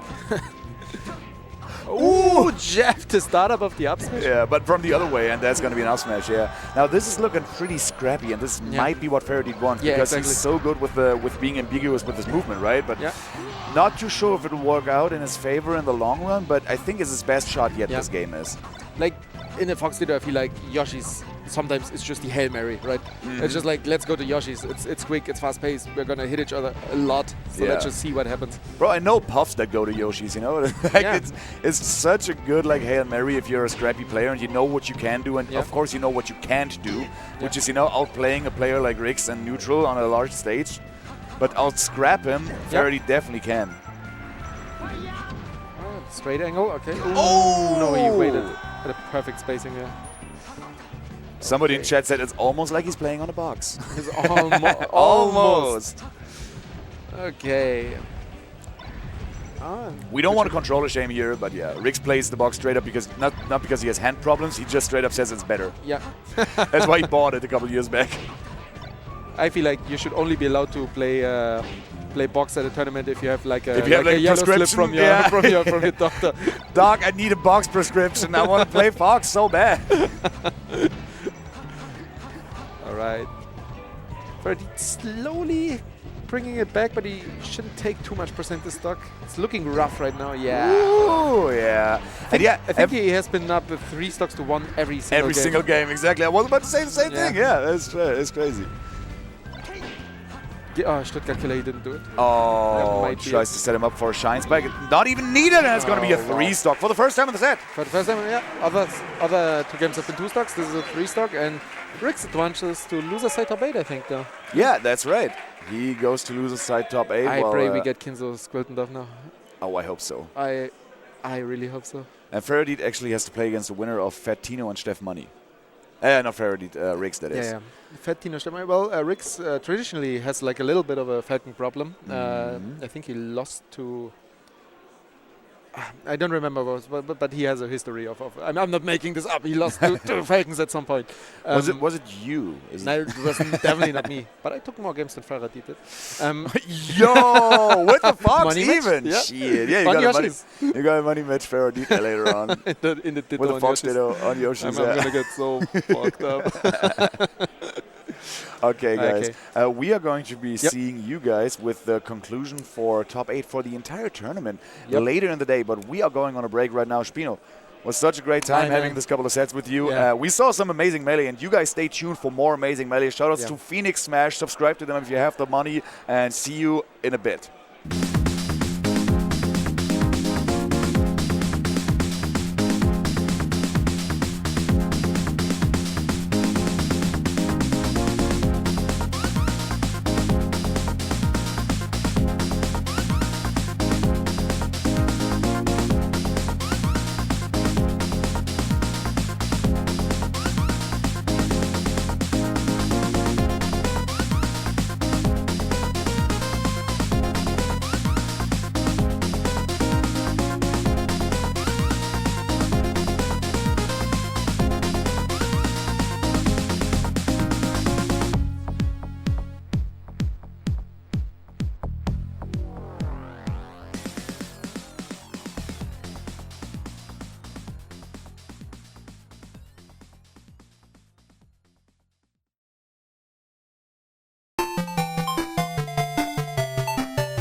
Hey everybody, and welcome back to SAPF, the biggest European tournament of the year and the biggest German tournament ever for Melee. After Awakening and Elix, I am Explo, and I am joined by the amazing Restless Well. Restless Well, how are you doing? What's up, y'all? I'm doing pretty good. Yeah? Having a good day. Yeah, I'm good energy-wise as well. You know, dropping out of singles turned out to be the right call, I think, because now I'm just excited to commentate these awesome matches. And we've seen so many good ones so far as well leading into this top 8. We're still not in top 8 quite yet. We got 2 more sets to go through. Yes. But on the way here, we've seen some interesting results. We saw I4's already qualified for top 8 after her amazing run on at the Gallery 2. Yes, and she beat Stein, right? Yep, I wasn't able to see the set, but I was very confident in her ability to beat Stein. Yep. Unfortunately, lost to Nikki, but it is a tough matchup, and it is Nikki after all. Yeah, exactly. Even a sick Nikki is still a good Nikki. Exactly. Yeah, it's good to see Nikki doing so well as well after what we heard about him with his fever, his issues coming into this tournament. So we'll see if he can do what he plans to do, which is prove that that first seed is deserved. But obviously the odds are a bit stacked against him here now. Yes. But before any of that, we are going to get into one of our top 8 qualifiers here, Kinzo versus Squiltendorf. So for those who don't know, I mean, especially if you're like watching from America, like you probably know Kinzo, but Squiltendorf, who is Squiltendorf? Squiltendorf is I don't remember exactly how long he's been playing, but he's someone that like doesn't really move from Germany. So this tournament is a big opportunity for him to show what he's made of, and he's clearly showing it as he is here for the top 8 qualifiers against Kinzo after beating people like Steph Money and Smarted as well. Yeah, big wins to get here, and of course, I've always heard a lot about Squiltendorf from the German scene at large. They're always talking about how he's this hidden boss. You know, you got to watch out for Squiltendorf, and clearly he's showing it now. And let's see if Kinzo's ready for it. Yeah, I mean, Kinzo, obviously a lot of experience against Fox, not only against Fox, but against Fox, like the likes of Rix. He's a great team partner and great friend. And Squiltendorf, I mean, of course, a lot of experience against Falco, but we'll see how he does against the monster that is Kinzo on screen right now. Yep, Kinzo's going to find that edge guard. That was a really solid stock from Kinzo. He's not letting those openings from Squiltendorf go too far, but he's taking what he has to the bank. Patient laser play, but going above Kinzo there to sort of trick him out because, again, maybe that approach is getting a little bit too predictable already. A lot of Falcos tend to fall into like these patterns with their lasers and sort of become very telegraphed. Oh, unfortunate, but nice coverage from Kinzo. Yeah, Kinzo was covering most of what was happening, and Squiltendorf needed to find a perfect angle to get back to stage at this point. Unfortunately, just going to try to like go for a shine and maybe just grab the edge extremely quickly, and unfortunately just gets a little bit of a flub. Already potentially a 4 stock, although 128%, anything's going to kill at this point. Are we going to get... He's going to cover the side B. Doesn't go to ledge, though. Oh, yeah. And Kinzo's a very solid player, but this is a very volatile matchup. So we could see some crazy stuff happen here, but Squiltendorf's going to have to dig deep. And that is a good start. Yes. Finally closing out that stock and not taking too much damage for it. But you got to watch out for an invincible Kinzo coming down. And now this is an extremely hard comeback to make, but you got to take as much information as you can, right? This is the first game. When Squiltendorf plays against Steph Money, he lost the first game, but you could see how all the information that he took and then ended up winning the set no matter what. So he's someone that like very much analyzes what's happening on screen, especially at this level. I mean, you gotta, and his adaptation is not something to look through. Yeah, and I was about to say as well, so in this past stock, and Kinzo's going to get this, with the trade as well, that's optimal. Just in case. No, what we saw there, Kinzo in that last stock, he had at least 5 approaches where it was laser, go in, laser, go in, laser, go in, and on about the 5th time, Squiltendorf called it out with a run-in up smash on the laser, the first laser, which is exactly what you were saying about also like analyzing the game and everything. Squiltendorf's also just keeping an eye out for what exactly Kinzo's doing in neutral, because Falco's such a neutral dominant character, you really have to find in a lot of the time. And Kinzo's got to look out to not give him those ins. Exactly, and as you were talking about those laser patterns, I mean, laser is an extremely strong tool. It is Falco's main tool in the neutral, but you don't want to get too sleepy, you don't want to get too EP, fall asleep at the controller, and just let the Fox basically like call out any of your laser coverage. And Kinzo, usually pretty disciplined, that's a really nice forward tilt, but Randall's going to come out to interfere, and that's the forbidden tech. Yeah. That back air and grab back to ledge, that's very hard to do. Okay, unfortunately the tournament winner is going to seal it with a nice back air from Kinzo. Squiltendorf just trying to, like, you know, he gets that in there and then he's like, I probably can't get much off of it if while being safe, so I'm just going to come back. Finds that opening. It's a bit tricky sometimes with down throw because Fox can shine out of it, they can spot dodge out of it. You have a lot of mix-up at your disposal, but Kinzo fighting the shine, and that was a crazy snipe running down there with that shine to catch Kinzo off stage. All right, trying to crouch cancel that nair, but not getting anything out of it. And Kinzo so aware of those like down angle forward tilt and always has been catching him for a few times now. Yep, Skuldendorf's got to stop going to ledge because Kinzo's got a hard read on that right now. And maybe that's what Kinzo wants as well. Maybe next stop. Oh my god, the turnaround as well. And he's going to hang out on Randall for a sec. God. Oh my god, just dash dancing so close to the ledge. Like, Skuldendorf could just like get a perfect ledge dash up smash, but Kinzo is very confident in his ability to react to anything at this point. Yeah, and at lower percents, Falco can tech the up smash Yes. and get a shine out of it too. So you got to be a little bit careful as Fox, although at these higher percents, it's a lot safer. That's a nice laser. He's keeping it going. Interesting to do the laser there, like, you know, you would think that would give an opportunity for Skuldendorf to come out of it, but getting the grab, and now we're already up the ledge. All right, Skuldendorf just rolling up. Yep. He's getting back into the game. It's not looking as dominant as game one. And as you saw, Randall came out just after Kinzo died off that up B, so a lot of spacies out there will shine stall for Randall. In that case as well, Kinzo was doing up B specifically to fish for Randall because you get a little bit more time than with side B, but if he had just shine stalled there, he might have had a chance to close to keep that stock. All right, and Skuldendorf getting a nice tech chase, although trying to pummel a little too much. This isn't unranked, this is a net play. People are going to be mashing. People are mashing today, I tell you what. Okay, good tech chase by Kinzo, and just like looking, okay, well, I don't get much off of this now. I'm just going to go back. Skuldendorf really good at this little scramble situation that he's finding this he's finding. He's a scrappy guy, honestly. Yeah. He's getting there. And Randall's coming out again. Oh, and this time, guess it. Yep. But now, Kinzo just trying to get him off stage with the back air. Again, tries for the daft. I mean, as long as it works, you gotta go for it. If it ain't broke, don't fix it. Going off stage, maybe going deep. Oh, he doesn't get the ledge, though. It almost gets shine for it. Okay, Skuldendorf's got to find something here. 104%. He's about one shine away from getting sauced on this last stock. Oh! Getting the first there and the back air. A forward smash or a back air would have done at this point on the platform. Skuldendorf nodding, being like, okay, I see you. But he did better. Yep, he did better. That's the most important. So Yoshi's might be the pick for him, but I'm kind of questioning. A lot of Foxes like to go FOD in some cases, FD in some cases, so maybe he's going to switch it up here. Looks like he is going to FOD this time. I think FD is a bit too much of a gamble, especially with Kinzo's punish. You don't want to get shined once on FD. You're going to the blast zone. For sure. When Kinzo waiting so well for Skuldendorf to try to come out of the corner now. Staying center stage. And just looking out for whatever Skuldendorf is maybe a little too predictable at this point. Nicely done to get back to stage, though, but gets back aired off another tournament winner.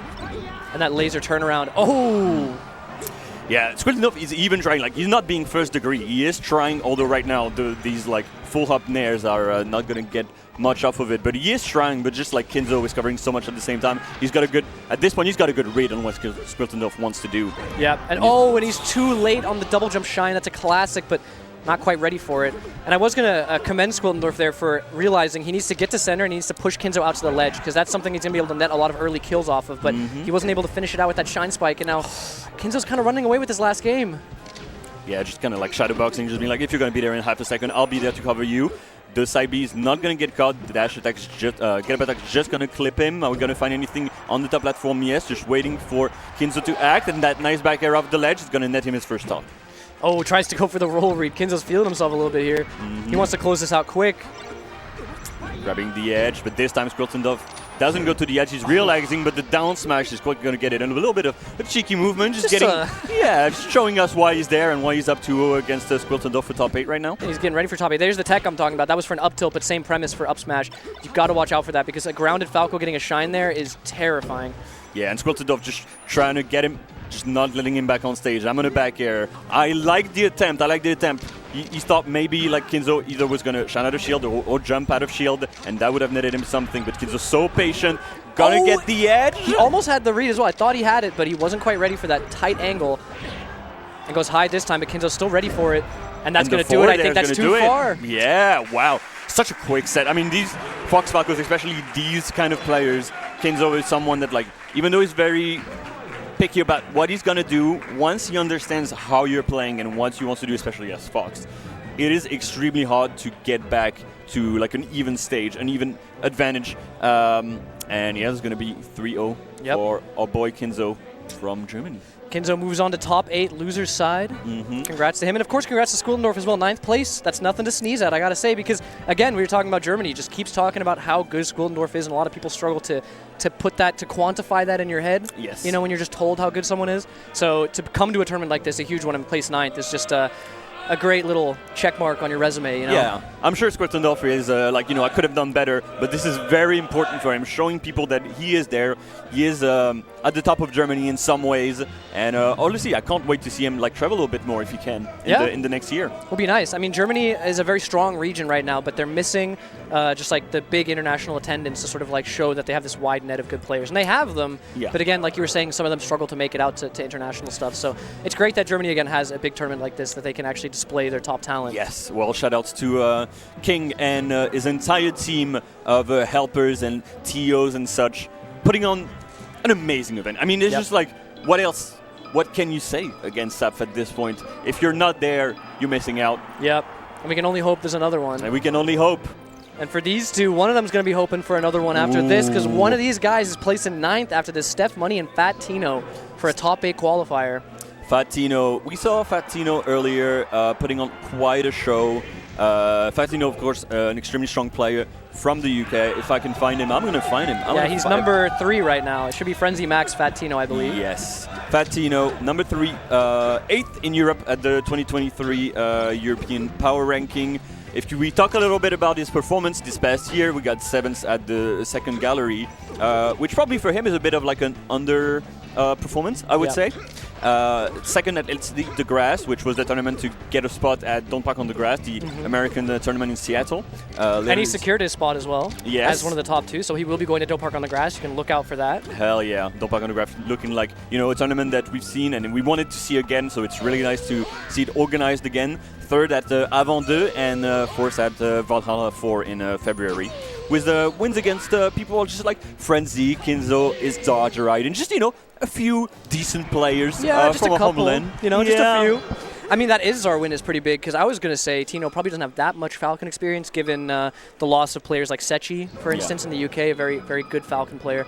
And so I question a little bit how good he is at this matchup, but I don't question it now, given the Izzar win, because Izzar is an absolute beast. Oh, yeah. So, got to watch out for that. But Steph Money, of course, also on the come-up. I think had a great run at Arca Melee, if I'm not mistaken. Yeah, Arca Melee got 33rd, which, I mean, Steph Money is currently the best player in Austria. Austria, historically in Europe, an amazing region, has always had super strong players. Not a big scene, but just like everyone is really good for some reason. With a new, like, Rorix, who used to live in Portugal, now lives in Austria, so even more good players coming out there. And it's hard for them to travel out of country. But today, Stephanie is here to show us that, like, potentially he can be, with the big M tag, represented the boy, the Falcon boy. Fallen brother. Yeah. So I honestly, so as a Falcon main, this matchup is really messed up for Falcon. It's really difficult. Falcon needs to play pretty precisely to find these tech chases and can't really drop any of them if you don't want to end up getting completely rocked by Falco's punish. For sure. I mean, to be honest, at this, oh my god, what an amazing empty hop to catch that grab. Really nice recovery from Tino, recognizing he needs to get back on stage ASAP. Uppy's not going to cut it. Oh! Run off knee. Just calls that out and that straight instant up air on the tech chase. I mean, who does that? Who does that? Steph Money does that. Yeah. Yeah, as a Falcon player, this is a rough matchup, but I'll tell you what, at this type of level, I prefer to play against a good Falco than a good Fox. Because a really good Fox is like, it feels really hard to even like be able to play the game, whereas Falco, it's like, okay, well, he can laser, but dashing out his lasers and like power shielding and such give you such an... You can control the game a little more than you can against Fox. Right, you have more counterplay, you know? Yes. Oh, misses the turnaround up tilt, I think.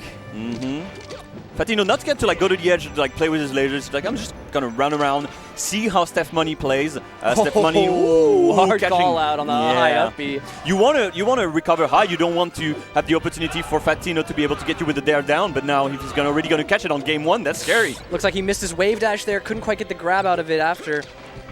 And now Tino, another opportunity to open up here, and it's gonna be huge. Opts for down tilt instead of shine, and does wait for that get up attack. Such a scary thing for Falcon, because like you want to shield as little as possible, right? Yep. But when you want to shield, you want to like be able to punish something maybe, but in most cases you're gonna have to light shield because you don't want to get clipped. Yeah. A little scary. Fatino not quite acting net, looking for like something a little NC from Steph Money, not quite gonna find it. Gets the regrab from the DI mix up on the throw. Nice patience from Tino, light shielding on that platform. Sometimes you got to be a little bit more patient with your shield against Falcon because he's looking for those pokes, you know? One of the classic mix-ups of Falcon is you wait for the spot dodge and you need them out of it, right? Yes. And it's so brutal because you'd much rather get grabbed in that situation than need, but sometimes you just feel like, oh, the grab is coming. He could have teched that. He could have teched that. He could have teched that, but Tino, he's like, I don't need that stock. No, I don't need that stock right now. I've played against enough Falcons. I played against Sechi back in the day. I've played against Isdao whenever he wants to show us what he's made of. Another big tech chase opening up. This could be Steph's money chance to bring this back to last stock. And that's going to do it, I think. Yeah, that's going to be it. One stock to one stock, only 15% on the board. So scary to stay so close to the edge as Falcon against Falco. But I guess he was just like, he was confident. Not quite getting to move too much out of the lasers, but finding the power shield, double down air. Misses the jab reset, and now Tino has another chance. He gets back to center. That's crucial here. You do not want to be forced out to the ledge. The way he plays with those like instant like double jumps to be able to just like try to bait out Fat Tino's like instant like reactions is extremely scary for Fat Tino. But he's staying composed. The up tilt finds. I mean, he knew what was going to happen. Not quite going to get the execution there. Crossing up the shield, the down tilt's going to poke and catches the double jump. That was getting too close for comfort for Tino, I think. He was sitting good, 3 stocks to 1, chilling, and suddenly Steph Money brought that back. So he's got to watch out for that following games. He's got to keep an eye out for those tech chases. Very impressive for Steph Money to be doing so well against Vatino, even just game 1. Of course, like each of these players is going to start to adapt. This was game 1. This was a lot of information, and they're going back on Stadium. Just like a nice stage, honestly, for Falcon in this matchup. Yeah, and not biting with that. Oh my gosh! Smash the eye. Smash the eye. He teleported back. Tino just trying to put up a wall here, make sure Steph Money can't get in, but Steph Money's been pretty smart about it, going above and over the lasers. Yes.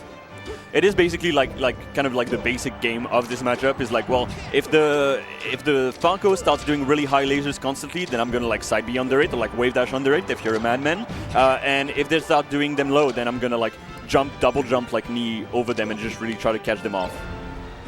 Back air here is gonna kill. Okay, Tino clawing it back. Tino, like, pretty happy staying in shield. He's like, you're going to grab me if you're going to grab me, the daft. You're going to grab me if you're going to grab me, but I prefer not just, like, taking, like, a raw knee to the face. Yeah, if you can avoid it, usually it's pretty nice. That side B is questionable because now, Steph Money gets a free opening up on that platform. He's going to take it pretty far, although goes for a read at the end there, and that's a bit questionable if you're trying to be solid and close this stock out. You're still even, you know, you don't have a lead to play with. Exactly, and it's only game 2, right? So you got to get a bit more information on those tech patterns from Tino. Yeah, nice spot dodge. Doesn't get the roll read. Nice, I like the double jump out, just like delaying it just enough so that Tino doesn't instantly catch it. He's trying to get the power shield, which is scary. Like, sometimes you just don't even want to shield against lasers. You just want to dash out of them as much as possible. But he's trying to mix it up. Running in power shield. Gets a punish. Not quite going to get the grab or anything. And a forward smash that was not meant to be a forward smash, but it's going to work out for Fatino. Tino being so smart, but getting back to center. That pressure's huge, but really nice find. That stomp coming out and catches him on the tech in place. Nice. Fatino is... I like what he's doing. You know, sometimes he's really not letting Steph Money breathe, and sometimes he's like, I'm just going to go out and see like if you're trying to be too antsy and just catch you out of it. Exactly. Another tech chase opening up. Does again the read on the tech in place, but Tino's not biting. He's teching in every time. So yeah, Steph Money, you got to pick up on that, dude. Because if you want to read that, you can. No, but you got to read that tech in because he's done it twice now. Oh, nice wait. Yeah, the drop shine, edge guard. I mean, very it difficult covers to get past. Way too much. Yeah. All right, I like Steph Money just like waiting for like an up tilt from Fatino, trying to like, you know, maybe do like a little cheeky jump back knee to try to catch it. Although Fatino now really getting a good hang on Steph Money's movement, and as Falcon, once that movement starts being a little too predictable, it's when 6 starts to get extremely scary. All as right. I say that though. And definitely doable. Yeah. But Same Tino, situation basically as last match. But Tino's been playing a lot more solid this game and finds it. Yep, the strong bear and the strong dare combo, the absolute classic. And now Steph Money's got to think, is Pokemon Stadium the pick here? It looks like Tino's using space really effectively, but it looks like he's going back. Yeah. Interesting. I feel like at some point, like, if you're on, especially your last game, it's already 2-0, maybe try to mix it up just a little bit. But if he feels like he has a good understanding of like what Fatino wants to do on Stadium, then maybe, although that first stock is extremely unfortunate. He's trying to get those instant up airs, but a little too fast for his own good and getting those up smashers. Yep, and it was really nice from Tino to air dodge there. Again, the same recognition that got him back the first game, and now Ohu, unfortunate, catches that. I mean, very fortunate if you're Steph Money. You needed to close that one out after such an early stock, but... Yeah, I like Fat Tino not letting Steph Money just like he's just like, I'm going to jab, I'm going to shine, I'm going to do anything to not let you get any kind of momentum getting back on the stage. Okay, try to grab that. Yeah, unfortunately not going to quite work with that frame data. Jab shine back up with the nair. Good spacing from Tino to get out of that shield pressure situation, and the strong backer is going to close it out. He's holding on to this lead pretty solidly. He is, and I mean, I think right now what Steph Money is unfortunately doing, which is a Falcon classic, is when you're being pressured by Falco, although right now he's doing extremely well, but you being pressured by Falco, try to hold shield as long as possible. Like, Falco grabbing you is not great, but it's so much better than getting shine at this point. Yeah, the problem is earlier in the game, this exact game, Tino went for like a jab grab. Yes. Which is kind of it's a good mix-up on shield, because like you said, you want to be holding shield like that, and if you spot dodge, it's a bit too hard of a commit sometimes. Yes, especially as Falcon spot dodge. But a lot of Falcos seem to sleep on grab in those situations. Although you're not going to get much off of it, at least you've kind of like reset neutral. You won once, you got some damage, and you reset. Plus, you've made the Falcon scared of the grab now. Exactly, you're putting in layers, right? Yeah, that down tilt was crazy to catch on that platform. I mean, the way Fat Tino is playing is pretty majestic right now. Like, it just shows that how well Steph Money is playing to be able to keep up with the Falco. Yeah, it's been stock for stock at this point, but Tino just holding on to this lead so well, and now Steph Money's got to do the exact same thing he did before, just close this out, finds that forward tilt. And knows that just to roll up the edge, it was a little, you didn't quite exactly know, but Steph Money knew. And now getting the back air, it's just spacing with those nairs. I like it. Yeah, he did not believe in that nair. He could have gone in for the grab, but he wasn't quite sure if it was going to work out, and you don't want to commit so hard, but it's scary. You kind of have to in this situation. It's scary, man. Ooh, and not like committing to almost nothing at this point, and unfortunately, like Falco is going to be able to act like way quicker than you are at and if you'll notice, it was a tech in place after Steph Money had tried to call out tech in place in that exact spot 2 times before. Yes. And I guess doubting himself there. Yeah, understandable at this point.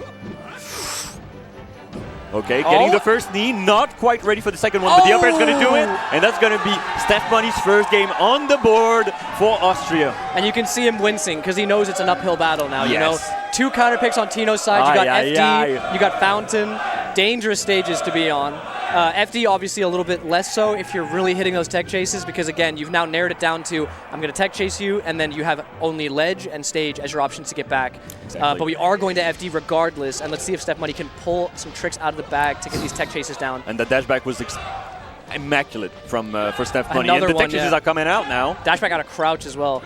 And spacing just around that shine, so crucial. Okay, gonna let him back on stage, but 63%. If you can get like anything started, I like the smash DI on the down air. The shine not connecting because of it, and oh my god, it's like fade back up air knee.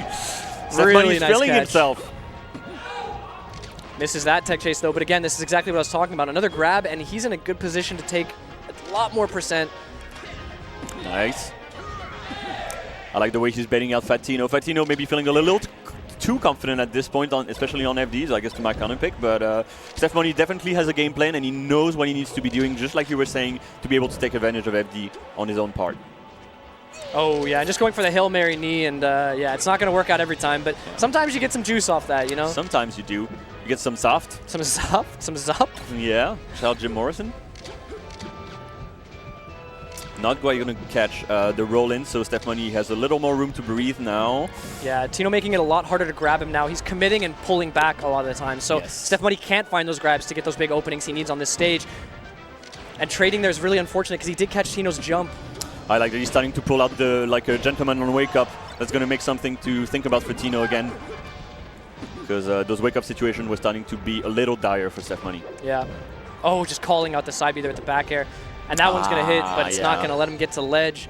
One of the more unfortunate parts about Falcon is that side B is not a recovery move. It is not that one on the game. All right. All right. Two stock. Couldn't be more even. And I mean, Steph Money, once he gets a grab, he's been having amazing conversion rate. Although, as I say, that Fat Tino is the one. And he kills himself off it too. And Steph Money pops off for it. He's feeling it. And he's waiting on that Angel Plat too. We take those, baby. And he's waiting on that Angel Plat, milking that invincibility. Doesn't quite get much off of it, but still, this is not good for Tino. I like catching those low lasers with those like instant double jump knees, catching over him. He's doing this like fade back nairs because he knows the up tilt's coming. But now Fatino gets a punish, gets the forward smash early. The backsin. Oh, what a fade back! Step Money's clutching on for dear life. Oh, not quite believing in either the grab nor the knee. Finds that side B though, knee coming out. Oh, there it is! It's gonna be it! And Step Money even to back up. The reverse 3-0 is on the board. Oh my god, he's clotted back all the way to 2-2. Austria is popping up Oysterreich all the way in the crowd. I'm sure you can hear it at home. They're drinking that mountain juice. As you can see on the stream, maybe you can't see it right now, but shout outs to, I think, Happy for doing those amazing arts. The art for this tournament has been really nice. Very specialized. Yeah. Shout outs to the Eins Bean, the Shines Bean, actually. The Shines Bean. Not affiliated. Going to Yoshi's. This would not have been one of my picks. The problem is that Falcon kills so early on this stage with knee. Yeah, but I guess he's like, I don't want to get like tech. I want to be able to get to the ledge pretty quickly if I get tech. Yeah, but that's sort of why I think Fountain is a good pick. I mean, you have FD mode, but it's very brief. Yes. And in general, the platforms do mess Falcon up a lot. Yeah, you got to be able to use those up tilts as Falco to really mess up Falcon, especially on FOD.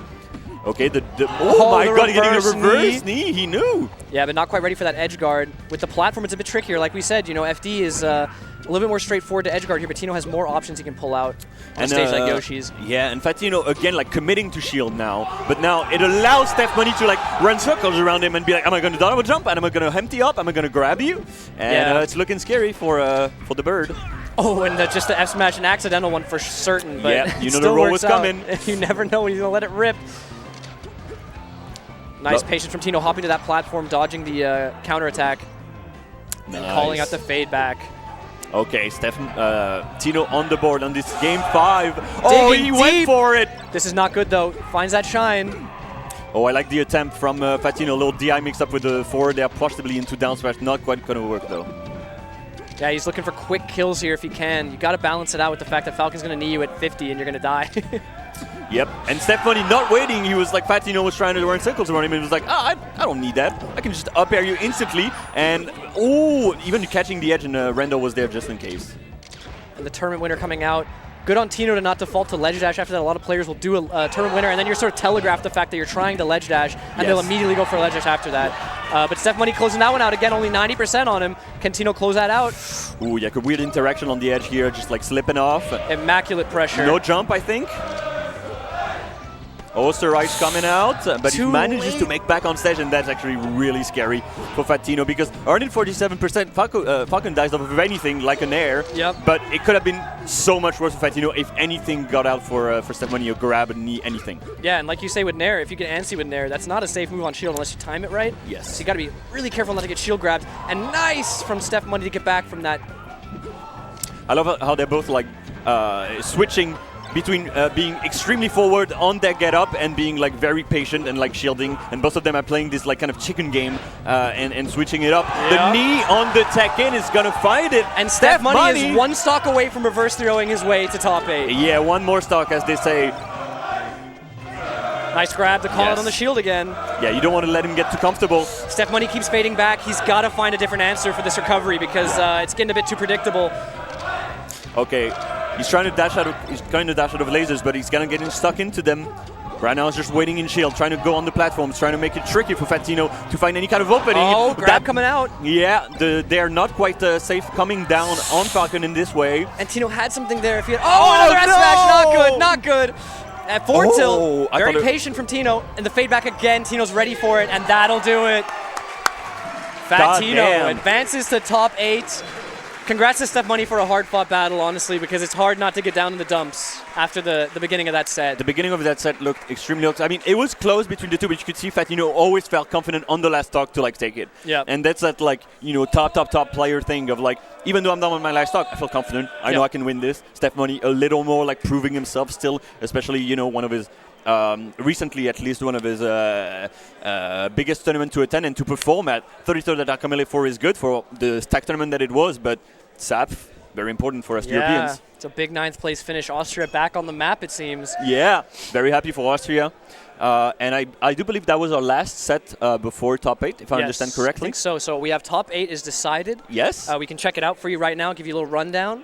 So tell me who's in top 8, so I can tell you a little bit about each of those players. And So on winners semis, we have Nikki versus Joe Ryden. yeah. So Nikki, for example, Nikki, the best, Ivan Schiff, best players in Europe right now, fifth in fifth in EU 2023, but first in Germany. He got that amazing performance at Eggdog Invitational, beating Wizrobe at that one. And almost beating H-Box.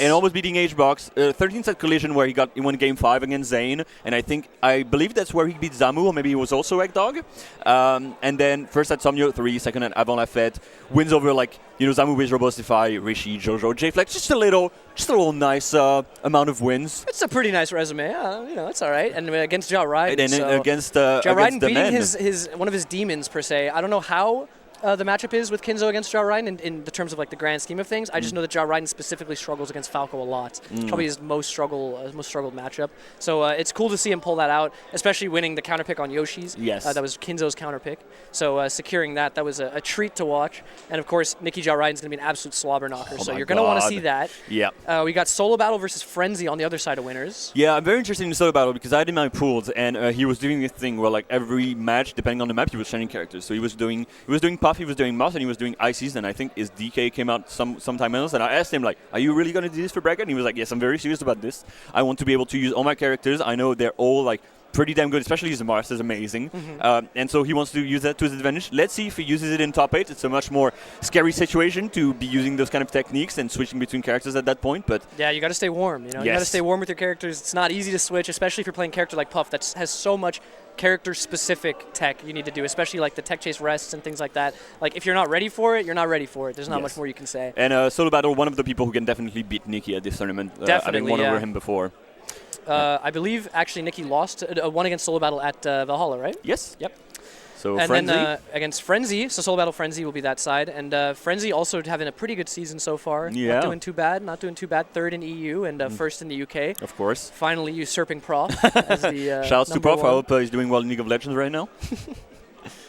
And then in losers, we have I4 Kinzo. Oh, that's going to be a treat. It's going to be a treat. Yeah. I4 losing to Nikki, but winning against Stein to get into top 8. I mean, she was sitting in 9th, but after that performance, anyone who's played her for the past 6 months knew that she was the best in France by quite a large amount. And we just were waiting for her to get her breakout performance outside of France. Of course, very young, so not able to travel a lot.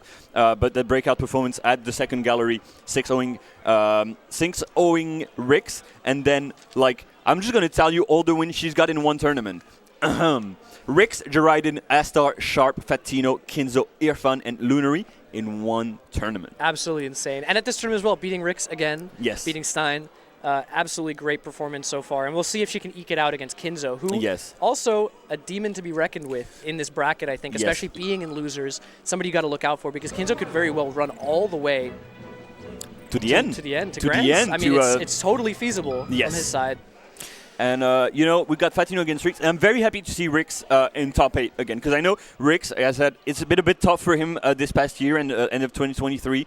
His performance in the US was kind of cut short by some unfortunate losses against people that are very good, but hard to lose against, like Codeman, for example. A hard loss. And especially, I heard that he lost against IUD King at this tournament. He did, yep. But then rectified that with a risk win on his way to top 8. So, maybe a little bit of rust coming off. He told me that he was just missing a lot of tech skill against IUD King. It happens. And all that matters is how he plays today. Exactly. And very happy to see him against Fatino that we just saw. And Fatino able to clutch it out against Steph Money even after that very scary 2-2 game after a 2-0 lead. So Fatino definitely looking locked in and ready to scramble against Rix. Yep, so that's a very stacked top 8. You guys are going to want to tune in for that. We're going to cut to a little bit of a break. Yes. And then we're going to get right into top 8 with, I believe, Unhaven and Young Ulrich. Ooh, that's Mr. Jenny Pretzelberg, the main European rapper. Check out what he's going. It's pretty good. It's pretty damn good. Well, rest us well, as always. It's been an absolute pleasure. These 2 sets were wonderful. Yes. And guys, stay tuned for more. Bye.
remember when you tried to kill me twice. Oh, how we laughed and laughed, except I wasn't laughing. Under the circumstances, I've been shockingly nice. You want your freedom, take it. That's what I'm counting on.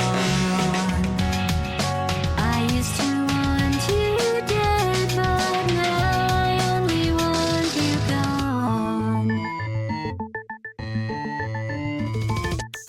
She was a lot like you, maybe not quite as heavy. Now little Carolyn is in YouTube. One day they woke me up so I could live forever. It's such a shame the same will never happen to you. You got your short set life left. That's what I'm counting on.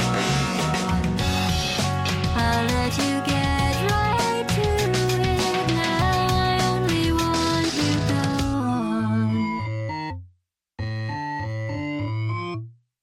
Goodbye, my only friend. Oh, did you think I meant you? That would be funny if it weren't so sad. Well, you have been replaced. I don't need anyone now. When I delete you, maybe I'll stop feeling so bad. Go make some new disaster. That's what I'm counting on. You're someone else's problem. Now I only want you gone. Now I only want you gone. Now I only want you gone.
bass, bass, bump to the boom, to the boom, to the boom, boom, bump to the bass, bass.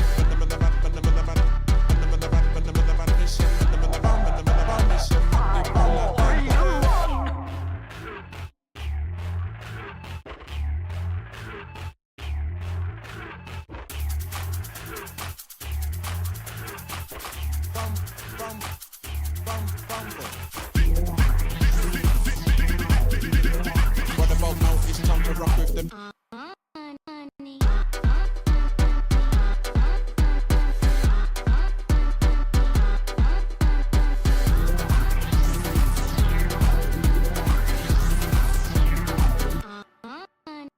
What about now? It's time to rock with the boo, boo, boo, boo, boo. What about now? It's time to rock with the bass, bass, bass, bass, bass. What about now? It's time to rock with the boo, biggy bum, biggy boo, bum, bum, bum. What about now? It's time to biggy bum to the boo, boo, bum. It's time to rock.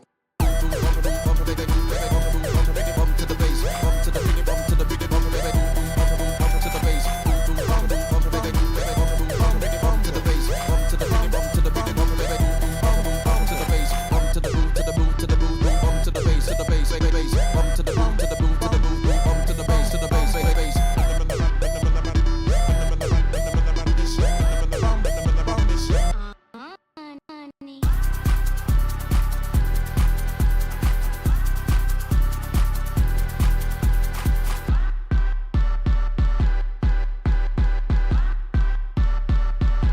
It's time to rock, it's time to rock, it's time to rock, it's time to rock, it's time to rock. Dear viewers at home, we have had the largest Smash Bros. Melee tournament in German Melee history over the course of this weekend. We had crews on Friday, we had doubles yesterday, and also singles pools, and today the 96-person singles bracket came down to this. Top 8 of SAPF. I got my man Unhaven, Ross, nice to be good to see you. here with you again. I think we haven't done this like offline ever, right? We only did it online, yeah. I mean, what even is that? Right? Exactly. That's fake. And now we are looking towards a rematch from last weekend where I4 and Kinzo played on winner's side top 8 qualifiers for the second gallery. And Kinzo won 3-1, and then I4 did the incredible losers run. Yes, beat everyone she in the did. tournament who was left to beat. From I think losers round 7 or losers round 6 or something, and now Kinzo has proven to be the only person who can beat her, right? Last week, Right. and now they're in losers bracket because Kinzo earlier today lost as well. They did. Is it on the tip of my tongue? I saw that. Uraiden? Jaraiden? No, Uraiden. wait, No? No. Oh yeah, it was Jaraiden. Yeah. Oh my god, yeah, I was so true. confident. You're just like, Oh, yeah, rightfully so. Yeah. oh my god. This is going to be bad if you're going to gaslight me the whole the whole time. I see that our players are ready on the stage. We are seeing Looking Kinzo ready. hand warming. We are seeing I4 looking for a song to listen to, or maybe a podcast. I don't know. That'd be interesting. I haven't heard many podcast listeners when they're I think top eight. Leffen used to listen to like comedy bits and shit on his headphones. That's funny. Fair That's why he enough. was laughing so much, you know. Leffen unfortunately couldn't make it. Triff also couldn't make it. So this tournament is basically up for grabs for the top tier European players that are not unbeatable. I mean, Nicky's been looking pretty unbeatable. True. Yeah, and Prison's not around, right? So who's Yeah. gonna stop him this time? Prison's around? not around, and the Peach matchup isn't around either. That's right. So he's the one to beat. That's right. Yeah, Nicky is of course on winner's side, sitting there waiting for Jaraiden in winners top 8, so top 6, I guess. And then on the other side in winners we have who's left? Is it Tino? Tino Ricks? I think Tino's on losers. Frenzy is on the winner. Oh, sorry, on winner's and- side. Yeah, that would be solo battle. Frenzy. Solo Battle and Frenzy, that's that, yeah. Because Tino lost to Solo Battle earlier today, yeah. And now he's going to play the same matchup again, but against a little bit of a different Falco. I wouldn't say necessarily that Tino's that much like less good than Frenzy. I wouldn't call any of them bad by any means. I think Frenzy historically been the better player, but Tino's got some good upsets against Frenzy as well in the last couple of months, right? Tino feels more like, I always think of it like Frenzy. Frenzy's the kind of player who wants to touch you once and convert that to a kill. Tino feels like he's down to just recreate neutral situations. He wants to be an advantage, but he'll like end up. He'll have a combo and be like, I'm just gonna F smash here. Like, I could do the edge guard. Whereas Frenzy's like, nah, I'm shining them on those platforms. This is gonna last forever. Those are kind of what Kinzo does, right? I feel like Kinzo is like a flaming hot ball of fire, like moving through the entirety of the stage with like just being one large moving hitbox. Oh, like the Sonic Super Smash from Brawl. Yeah, exactly. And now top 8 officially started. We got I4, the defendant of last week's the second gallery, another European major, and this one, of course, a little bit of a bigger tournament. We are in Germany. Kinzo has the hometown crowd advantage, even though he's not from this region. But oh my God, what a nice down smash here! Convert the combo into an edge guard, but couldn't quite convert the edge guard. Another down smash on the platform, trying to go for the tech chase here, but I4 wisely tags in. Oh, okay, we go for a back throw. I4 looking a little bit like an old school Sheik here, trying to go for the back throw instead of a tech chase. Now goes for the F throw, just wants to get them off stage. You see that she's coached by Mackenzie. I have been enjoying watching like how I4 has been handling the edge guard. She likes to do like a lot of movement around, just sort of bait where she's going to end up. Yeah, for sure. Yeah, and then we have Kinzo, of course, being a crowd favorite in Germany always. I think he has a tough time when he comes to Berlin. He has to compete against Nikki because, of course, the Berlin crowd is going to cheer for Nikki because of one of our boys, right? But as long as it's not Nikki versus Kinzo, everybody's cheering for Kinzo. And they're cheering Lisa, they're cheering Vogel, they're cheering Kinzo, they're cheering Niklas. Now, I4 is... doesn't have too many people on her side here in the crowd. Not even her sister, whom she won doubles with yesterday because she has got to work tomorrow. Home. Yeah. I feel like they'll pick up. This feels like the kind of set that the person winning is going to get like their people will stand up, you know. For sure. I heard some Frenchies in the crowd for sure. Ooh, nice needles here, looking like J-Mook a little bit, but then doesn't convert the edge guard here. Ooh, misses the needle. I think they just hit the illusion that there's like, no Falco to be hit. And yeah, Kinzo still alive on a second stock here, racking up more and more damage on I4, who's of course already on her third stock. Yeah. Oh, and Kinzo catches her out, dipping lower and lower in order to avoid Kinzo edge guarding from the ledge. But yeah, Kinzo just dipping low. Falco, his second jump goes so high, so he can also afford to go down there. This should be an edge guard. Oh no! I4 costs herself the match. I mean, good closer. Yeah, definitely. Very meaningful flub from I4, but, Kinzo, like, that can happen, right? When someone flubs in front of you and you're like, oh, like, neither one of you expected that to happen, but Kinzo was just like, I don't care that you've done something really strange. I'm ready for it. Yeah, exactly. Also, Kinzo, the type of player, I'm always fascinated if somebody has the awareness, the state of mind to go for that. He went for the suicide there because he was up 3 stocks to 1, and he knows this closes out the game. Even if he misses, it's not that bad, right? So he's ready for that. Everybody else will go for their bread and butter and try to edge guard, rinse and repeat because it's Sheik. You can't do that with Sheik, but yeah. In this case, Kinzo, of course, wisely choosing to end the last game like that. But now, big flop from him on the first stock after I4. It kind of leans into what you're saying, though. Like, Kinzo's such a high-tempo player that it just kind of makes sense that he's like, I'm just going to end it now. The most explosive option is to jump down and down it. Yeah, for sure. Ooh, goes for the turnaround. Turnaround up tilt. Oh, my God. And gets the double dip eventually. And now Kinzo evens out the stocks. Barely any damage taken. Still crouch cancel percentage for dash attacks, I suppose. Ooh, okay, Kinzo stuck in Shine, but I4 didn't recognize the situation on time. Also, it's kind of difficult with Sheik to follow up on that, right? Pretty tough. And also, when Kinzo's so in your face, that sort of a flub kind of makes people be like, they're so used to playing defensive and they're on their tip of their heels that you're often not ready to actually recognize those spots. Kinzo recovering with just a double jump. I4 not being ready for Kinzo, not throwing out any sort of move there. Okay, but now he flops another recovery here. Ledge dash in the first stock, now the second stock, side B a little bit too low, and now, I4 gets the 12% of the ledge stall here. Kinzo a little bit too antsy here, That kind of, you rarely see Kinzo in those types of situations where he's antsy and gets punished for it, but, at this level of play, of course, this is bound to happen. Yeah. Goes for an edge guard. Goes for a tech chase here, but yeah. Good control. Recognizing the no tech right away. Goes for a neutral turnaround, and that's... It's literally the opposite of the previous game. Yeah. And it's her first kill in this game as well. Kinzo snaps ledge. Tried to go for a shine there. Oh my God, what a good jump by I4 right on time. Great DI on the shine. Ooh, good grab. We're gonna see another non-reaction tech chase. Or does she? She's reacting. Oh, Kinzo with the third SD in this game. Kinzo determined to lose more stocks than I4 can take. God damn it, man. Kinzo, so far, got all the kills. Yeah. I mean, it's important. You gotta, like, you gotta have your game where you get your SDs out. You know, exactly, yeah. That's right. Spend them all together.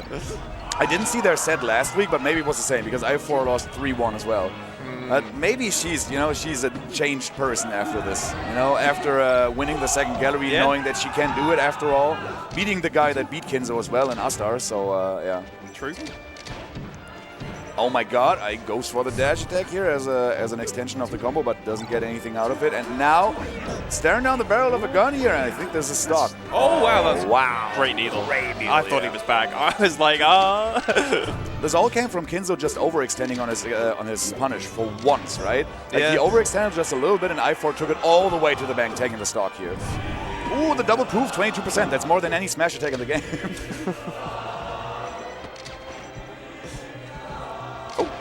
And Kinzo, yeah, trying to cover the ledge here, trying to make I4, you know, have a difficult time finding her way back into the stage. But you know, with she can sneak by. She's a ninja.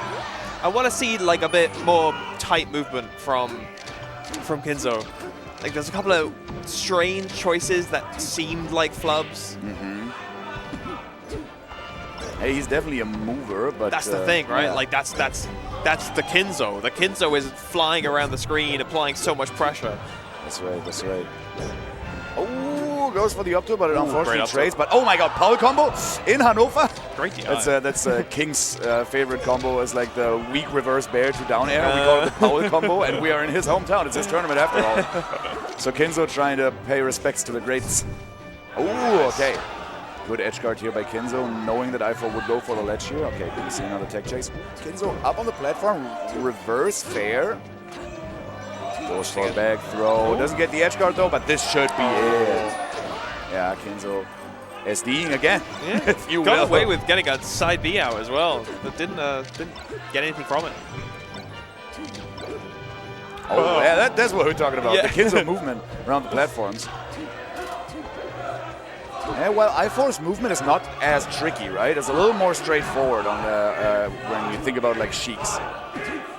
It's like she's not moving around like Jmook, for example, right? Who's like putting in a walk here and there, and then goes for like crazy platform movements in order to be ambiguous. I4 is more straightforward, I feel. My experience playing I4 is that she is like, at least on platform, she does have that kind of movement. I wonder if Kinzo's oppression is sort of shutting her down. Yeah, it might be, yeah. Because it is hard. Like when you're playing someone as quick and oppressive as Kinzo, it's hard to like keep up it's hard to play your game against someone like this. And Kinzo covering for the Umsa tech here with a down smash. Great game so far. For both these players, this is the first game that's actually really close. We are on Kinzo's first counter pick, of course. 2 washes. Yeah, exactly. And now we finally see what these players are capable of for real, for real. Oh, they're playing so close. Yeah, it's really scary for both of them. Oh, goes for the tech chase here with the crouch cancel. I4 with a little bit of a flub, lost her lenses there, and now, okay, Kinzo gets one stray hit here with the bear. Oh, great crouch. This could have been it. Oh, I4 tried to chase Kinzo. Oh my God. As if he went for an F smash. Yeah, the F smash was super crazy, right? Oh, that's gotta be it. I4 taking game 3. Let's go. Somebody in chat said I4 more like I5. That's what she's looking like right now. Like the processor?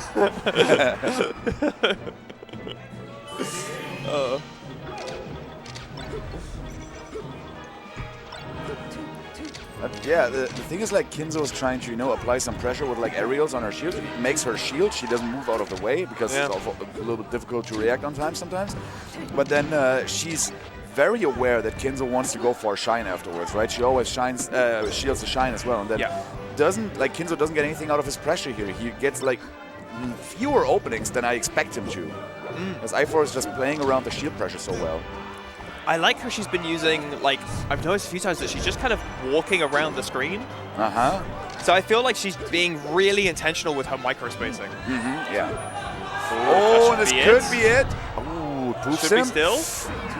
Okay, Kinzo makes it back with a very tricky recovery. Don't know how intentional everything was, but he makes it back onto the stage. So, you know, he's the genius right now. And He's we're looking back. dumb. We can only assume it was greatness. That's what I'm saying. That's the Kinzo. And it's going to be an up air. Not quite enough, though. Falco, of course, has metal Great boots. needles. Didn't. Okay, that was a good pickup. For sure.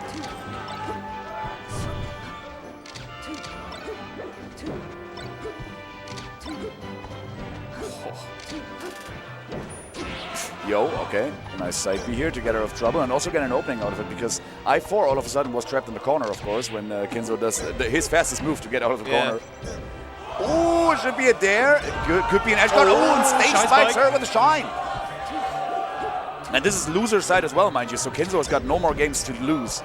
Yeah. He really wants to take this and then maybe win on, I guess, Fountain? Maybe Dreamland? I don't know. Kinzo seems scary on Dreamland. Yeah.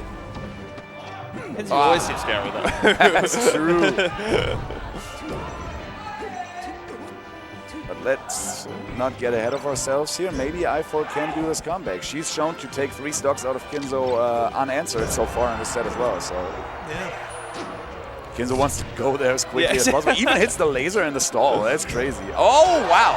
And he hits him with the guillotine. You know, when you fall down with a Falco Bear, it looks like a guillotine. Chops her head off right away. Don't do it to the Frenchies. They invented that shit. You guillotine the Frenchies? Yeah. Oh. And now this game seems to be all Kinzo. Now he gets poofed. I4 has got another chance here, but crouch cancel percentage still for Kinzo. Yes. Ooh, the ledge cancel side B into up tilt here. Continuing the combo a little further, but now I4 is on the punish again. Finds herself in shield with her back to the Falco. This must be bad for her, but Kinzo just can't quite finish the stock here. We got the Lisa chance. Ooh, up tilt not quite enough. Ooh, but this fair is going to be it. Game 5. Yeah. First set of top 8 and such a banger already. I feel like when I4, when she gets going, it's because that she's like so carefully spaced around Kinzo's options. But Kinzo's so quick, Kinzo's moving so well, that it's hard to point out like what the adaptions are because it is just the micro spacing. Yeah, for sure. Yeah, it's difficult, right? Maybe you need to like trick her out with something. You'll fake her out with like some bait approaches or whatever, so that she isn't spaced as well. But yeah, Kinzo tried to do that with a little bit of a weave back down air there. But yeah, I4 was just ready. And as we said, Kinzo looks scary on the stage, right? But if I4 has more space to move around, maybe she can pick her spots better. Okay. Interesting down air, actually. Yeah, Kinzo gets nothing out of this edge guard situation. Also doesn't get hit with a sweet 16, so that's good. She's got that grab a few times where she like grabs inside the laser. Doesn't go for the dare there. Yeah, tries to go for it. Oh my god, but picks her up going low.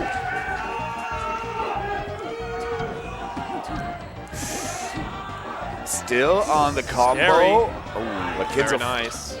Every once in a while, like I think this has been like a saving grace of his the entire set. He finds his way out of a bad situation with a side B. I4 not quite being ready for that. It's got to be very fair. In those situations, I'm used to watching Frenzy, where Frenzy will just start Firebird stalling. Oh, just like make sure you have your invincibility, reset the tempo. But Kinzo's been just rushing back in. I think he needs to just take a second. Maybe, yeah, but he has one more stock to give. So maybe he takes a second after he loses this one. Doesn't look great for him here. Makes it back onto the stage with the side B. Looking like a net play player here. Ooh. Oh, good catch with a nair, but yeah, doesn't get anything out of it because it was super weak. Ooh, Kinzo unfortunately makes it to the ledge here. I think Wispy screwed him up a little bit, but still made the best out of the situation and ping-pongs her across the stage. I don't know what the jab was for, but I appreciate that he didn't rush it. That it was just like, I'm just going to hold this space. It's a good advantageous spot, and he was able to capitalize. Another power shield by I4. Oh my god, she gets the stock, but finding Kinzo slipping with a side B a little bit, not quite sweet spotting it, hitting him with a down tilt, and then of course, good setup. The Frenchies are coming to life. Yeah, here's your one more stock. They're here. Yeah, you told me. Or at least the I4 fans. They're not necessarily all French. We got the Lisa chance as well now. Ooh, this could be dangerous for Kinzo. It's not looking good for him, and this got to be it. Kinzo does make it back onto the stage. I4 beating Kinzo for the first time. 3-2. First set of top 8. What a banger. Wow. And I4 still alive in this bracket. God damn it, man. Well played. And now, out of all the Germans that attend this tournament, only one is left, and that's Nikki on winner's side. And that's like the mountain. Oh, maybe. No, it's Rix. No, Rix is still in. Oh, I see. Yeah, Rix is on the other side of losers. Shit. You still got one of your boys. Yeah, that's right. I got two of my boys. Oh, yeah, exactly. So what are you complaining about? You got two of your boys. I mean, you got two of your boys as well, right? Yeah. You got Frenzy and Tino. Yeah. Yeah. And then I've got Nicky because he's an ice climber. That's one of my boys sense. as well. Yeah. I'm living. This is great for me. I'm having the best time. Yeah. None of my girls made it so far. Yeah. Anyway, it's wow. Not often that there's no peaches. Yeah, for sure. With Triff around, it's usually just like, you just kind of got that solid, like, yeah, got some good games to enjoy. Also, Fact was at this tournament, but unfortunately couldn't stay for the day. Oh my god, okay, so that was such a banger for a first set, and now we are going to see Rix, of course, the other German on the loser side of the bracket, and he is going to be playing Tino. Yes. Yeah, and Tino, right behind For a second, I was just like, oh, it's probably just the crowd chanting Tino, because they always chant Tino, and I was like, I think I've been baited. But no, it actually is for once. Oh, Zelda Side B in chat just said she was relaxed on Angel platform. She knew. Like, I4 had this down to a T. She had no fear whatsoever going against Kinzo. Yeah, this week she did it, man. She overcame so many of her like former demons from like last year, right? This year, she like last week she had such an amazing run. This week she also still on an amazing run. I think in winners she lost to Nikki, which is it's a rough draw. That's really probably gonna be the hardest to beat of like anyone in Europe. Like I think she'll be beating Triff before she's beating Nikki. Yeah, for sure. Like. There is like a narrative that like actually Sheik does beat ice climbers. Like you'll hear people say it, and then you look at all the incredible ices and you see when they lose to Sheiks and they just don't. It's just like maybe in theory, but in practice, ices don't lose to Sheik. Even back then when Däumling was still playing, when he got his first upsets was Falcos and Sheiks. Yeah, that's the one. Same with me. All right, so Rix made it here by beating Faradid in the last round, who had an amazing winner's run actually today, and then got 2-0 punched. Faradid. Oh, yes, yep. Yeah, and then he got kicked out of the tournament right before top 8 by Rix. Quick 3-0 actually. It looked pretty good for the most part in neutral, but Rix was just out punching him like so hard. And Tino had a banger set. He lost to Solo Battle, was pretty closely contested here, but I think Solo Battle kind of solidly took it with a 3-1. Yeah. And then he played a banger game 5 set with Steph Money, and that was amazing. It was 2 up, and I was like, Tino's got this. Yeah. Went downstairs to grab my jacket, came back, saw it's like last stock, game 5. I'm like, oh my god. All right, and now we got Rix, the Green Fox, of course, from Hessen, and Tino is from London. Yeah. Yes, I think so. All the UK Falcons are from London, except for Frenzy, Except for the UK Frenzy.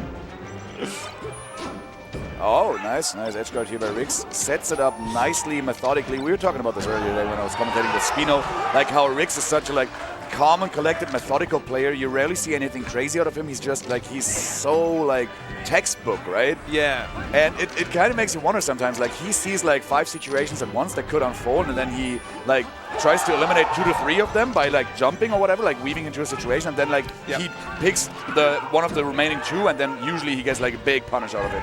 Yeah. I actually think that's what makes him so good in doubles as well, that he can play that sense. Most foxes, they don't play the sensible fox in doubles, and that's that's gold. The sensible fox is gold in doubles. Yeah, for sure. The fox that just buys time for his teammate if he needs to, and then shine spikes somebody if he sees a weird opening. Yeah, exactly. And Rix definitely, he's got all the game plan mapped out in his head, and rinse and repeat so much that he basically knows every situation by heart and can react to the opponent even flinching and have a really sick punish on them. This game is kind of feeling almost chess-like. This isn't they're not just running at each other. Everything feels very intentional. Yeah, for sure. That's going to be a dare. Yeah, it's going to be a 0 to death by Tino here. Incredible stuff. I don't know if we have an exclamation point clip command in chat, but that would be necessary for this type of situation. Good slide off. Ooh, power shift, but doesn't get anything out of it. Tino wasn't shielded, of course. Ooh, another one of these openings. And yeah, as you said, Tino doesn't take them to the bank necessarily. He just wants to see what what kind of situation unfolds and then react accordingly. Yes. I think not like super dissimilar to what Rix is doing, but Rix is doing it with more like a Fox type of punish game, which looks more brutal at times. Yes, agreed. And I think like because of Fox's speed, he can be more threatening. Like when Fox is at an advantage, it looks stronger than Falco. Yeah. Yeah, I think so as well. That's true. Yeah. But it makes for a cool game, actually. This is a cool set of two very methodical players. Ooh, okay. Rix, by the way, he had a really difficult losers run, right? This is his 8th set in losers already. Oh, wow. Because yesterday in pools he lost to UD King. And now he was in losers, like I think from round 1 onwards. Right. Yeah. God, that's a day. That's a grueling run, yeah, for sure. But he feels good. He should really be warm, enjoys. at least. Yeah, that's for sure.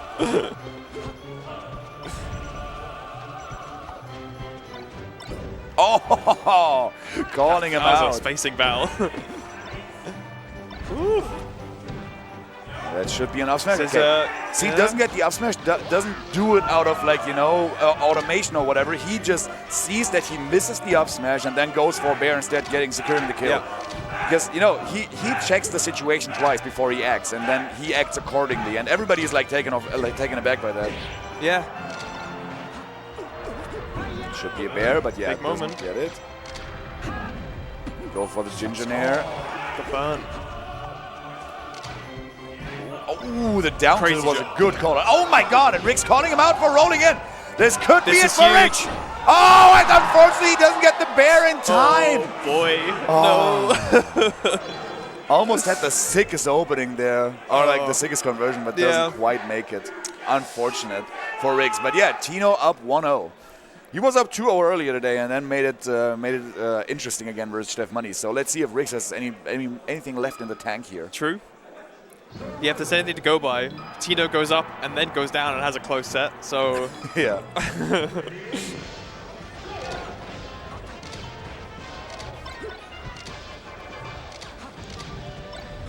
It's good playing around the lasers. Mm-hmm.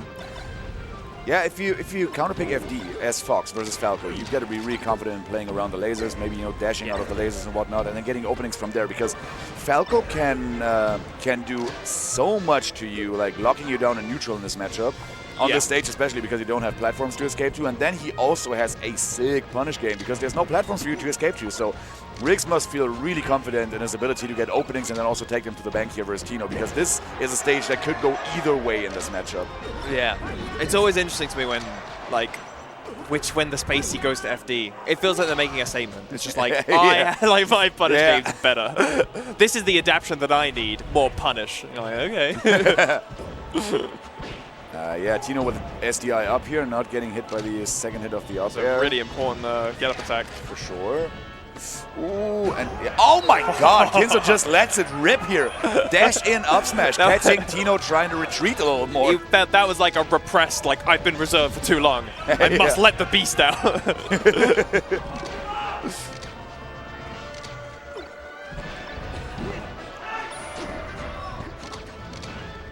It's a good adjustment though, actually. We're seeing a couple of the S smashes now. I think he's like seen like a gap in his armor. Mm-hmm. Yeah, it kind of looks like it. Okay, and yeah, see again. Oh, another one of these S smashes.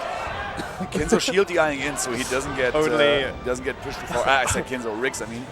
I think only from Tino that you're going to see fully charged F smashes in neutral in top 8. Oh, wow. He catches Tino drifting in a little bit too hard and then holding in to make it to the stage, and now he could catch him with a Shine Bear just for style. He would have held ledge anyway, but that's Riggs for you. He wants to let it rip every once in a while as well. Yeah. Play too much with Kinzo. It's going to rub off on you. Yeah, that's right. Yeah, Riggs is these up smashes are working really nicely. Riggs definitely looking confident in this game. So FD was the right counterpick after all. I mean, yeah, as we said, speaking too soon. Maybe, yeah. He plays so much with Kinzo. Yeah, maybe he feels confident here because he knows that he can't get Kinzo this way or whatever. Yeah. I think he beat Kinzo last week as well at the gallery. Okay. Right? I think in winners, if I'm not mistaken. Yeah. So Kinzo made winners side grand finals. All right.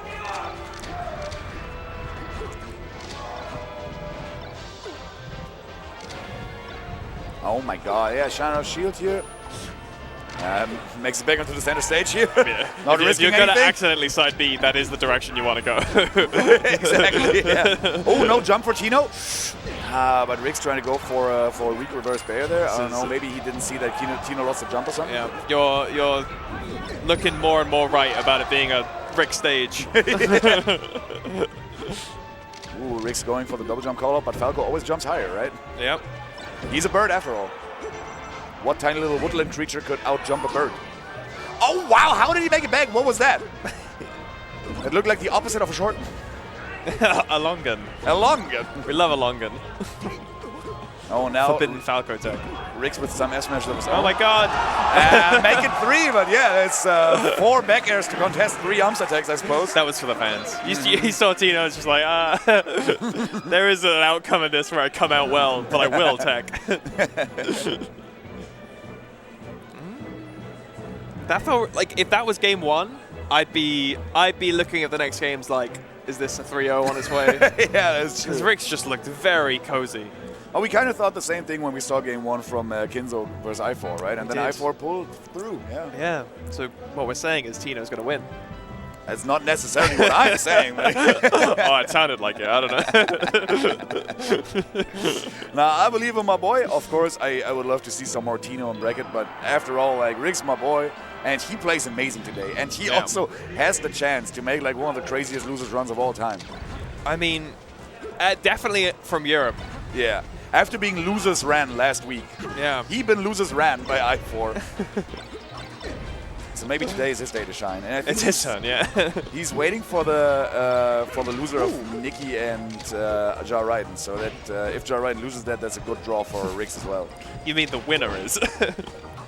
No. This he's waiting for the loser of them because this is losers already. I thought you were saying that specifically Rick's was, and I'm like, whoa, hold your horses. Oh yeah, there. yeah. Oh, hold on there. We're not counting Tino out. I see your games. I'm trying to manipulate you into being a Rick's fan, you know. Ooh, okay, yeah. Tino shines out of shield. Like Rick's out of shield game is crazy though. Oh, I love the jabs. But also really good recovery by Tino, going for the quickest possible option, and Riggs had no chance to, time himself to cover it. I really appreciated Tino just being like, I am just leaving. Like, I'm getting out of this scenario completely. It feels like when Riggs and Tino are like locked in a close, close proximity, it does feel like Riggs has been coming out on top. Oh yeah, definitely. Yeah, so I think Tino's sort of trying to create space for himself is a good plan. Nice short. It's the new nice back. Nikki needs a new sweatshirt. Okay. Yeah. Again, super quick bear of shield. Of course, he's using a box. That's why it looks like this. But Squiltendorf? Yep. He does the same because he plays claw, and he does the same. Like it looks like a box player if you play him out of shield. So any box haters out there, get your claws. Yeah, get it all out. Get a grip, one might say. Get a grip, that works too.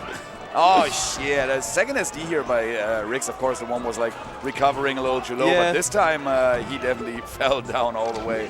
He's looking to be defeated the way that Kinzo does, looking really strong in one game and then SDing a bunch of times, but maybe he brings this game back, maybe he doesn't, I don't know. It's looking pretty Tino favored. The neutral does too in this game. Yeah.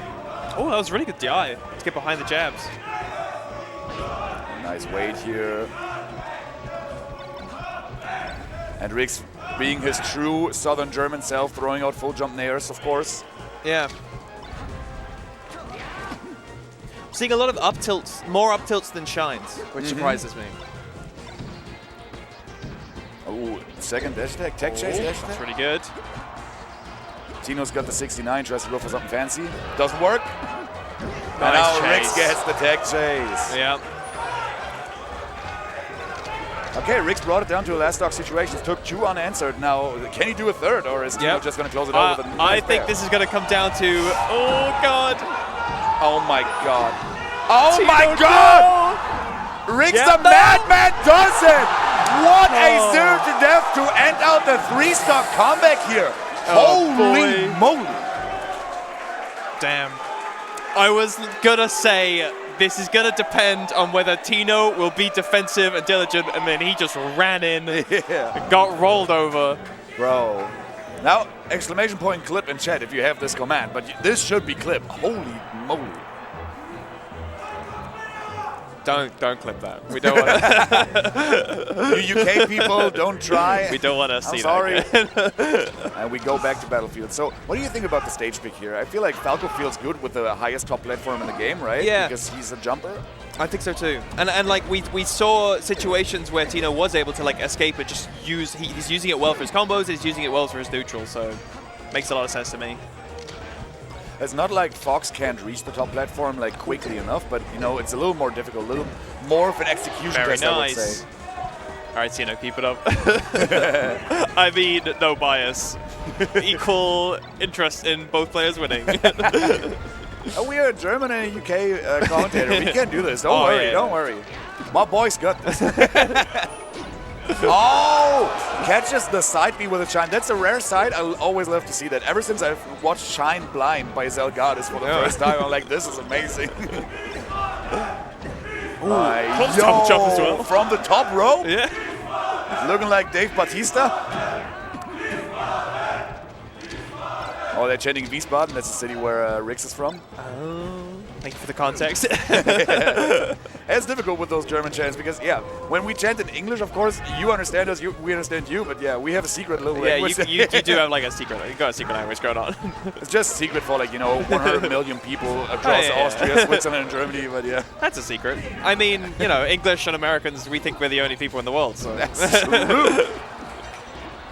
Yeah, this should be the stock. Yeah, and Rix evens out the stocks. Oh, evens it up. All right. Can Tino keep his footing? It does feel like Rix has sort of picked up on the idea that the aggression is working. Mm-hmm. And maybe this is just what Tino needs. Rix being a little bit too antsy on the aggression, right? Yep, that could be meaningful. Ooh, just missed. That was so close, though. Oh my God, that's a good grab. Shine. Oh, I thought he went for a Shine Spike here. That would have been funny. Speaking of which. Okay. So that's Tino really doesn't want to risk it at all, right? This is not the same as Kinzo. Yeah, that's right. Ooh, and Rix fast falling a little too fast.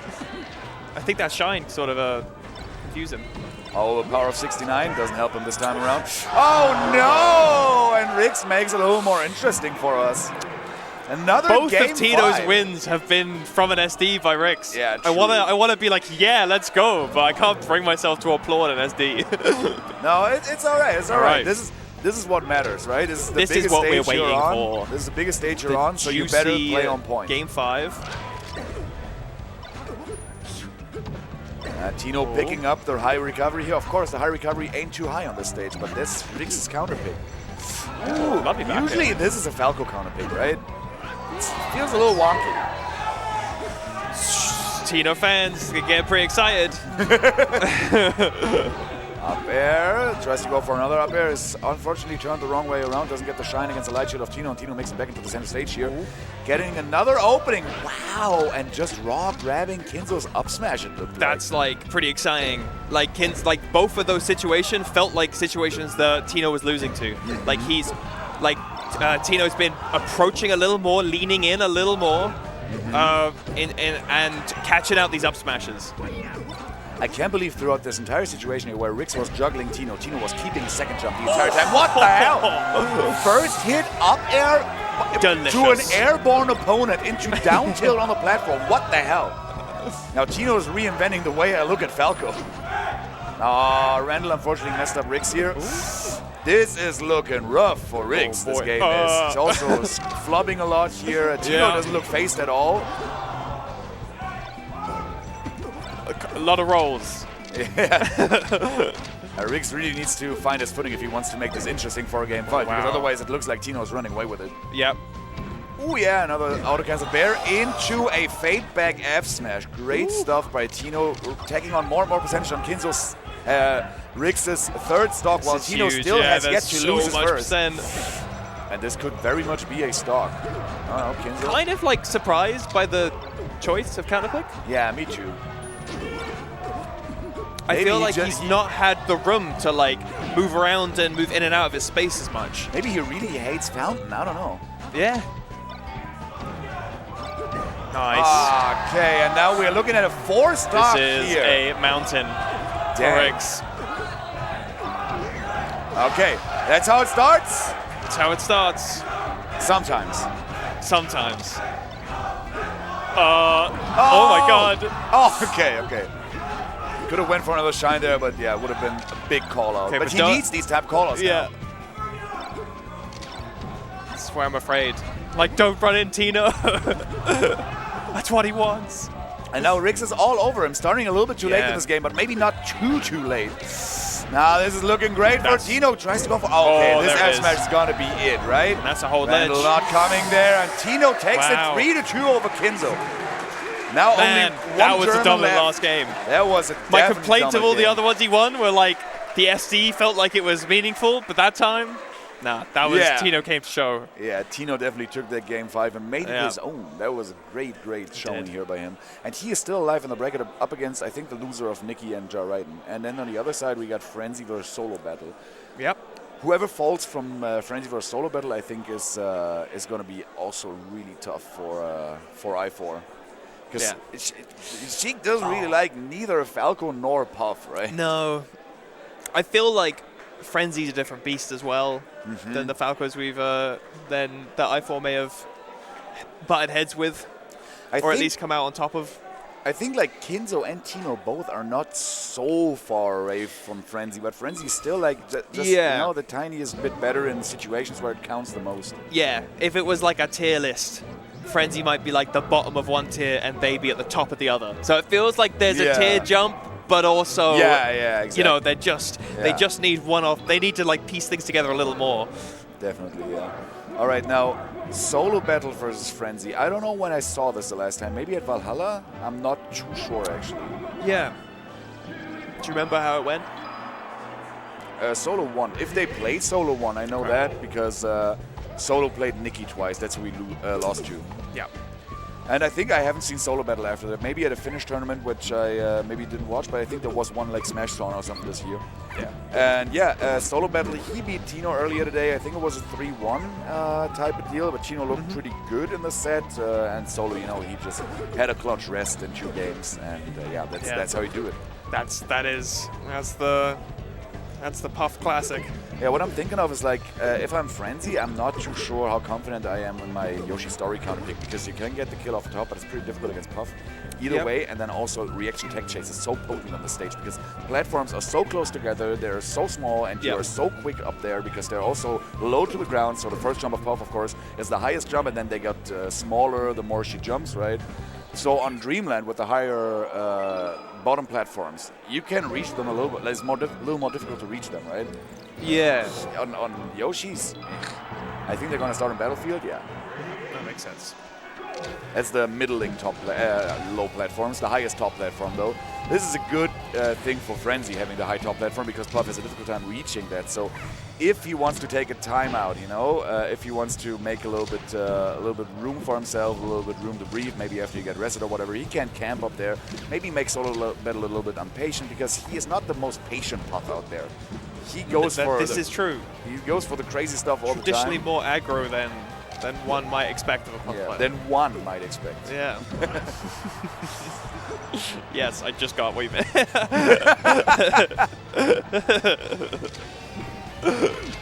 This is also going to be tonight, right? The top 8 for the Luminosity tournament. Say again, sorry? The top 8 for the Luminosity tournament in Miami. Is it Miami? Ooh. I think you're right. Xbox's winner's side. Yeah. I just saw Mango lose. That's the only thing I've seen about it. I watched the clip yesterday. It was funny. Oh, and there's going to be a stock. Yeah, there's no way that... Oh my god, and he trades it with the up B. That is actually really good for Frenzy, trading with the up B here. But Falco's up B is stronger than some smash attacks in the game. It's so strong. It's crazy. That Kingu, I was about to say, Solo Battle dies off the top.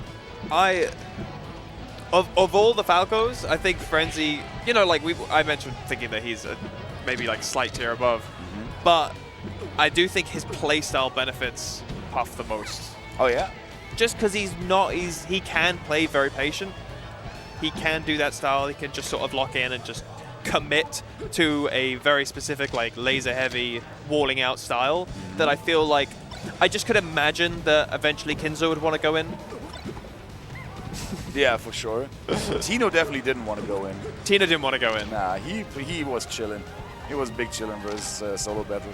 But Frenzy kind of is too. The thing is that what Tino did is he took his side of the stage when Solo Battle was like, you know, chaining together a couple of jumps, and then he went for like a full jump or double jump laser barrage. And that netted him most of the damage that he gained in neutral, because, you know, that also made Solo Battle a little bit impatient, which is when Tino came in and he could even hit like F smashes and down tilts and stuff, right? Yeah. And jab bear and whatnot. And, you know, that's a great trait to have, to make the Puff want to go to the ground because you are barraging the air with like gunfire.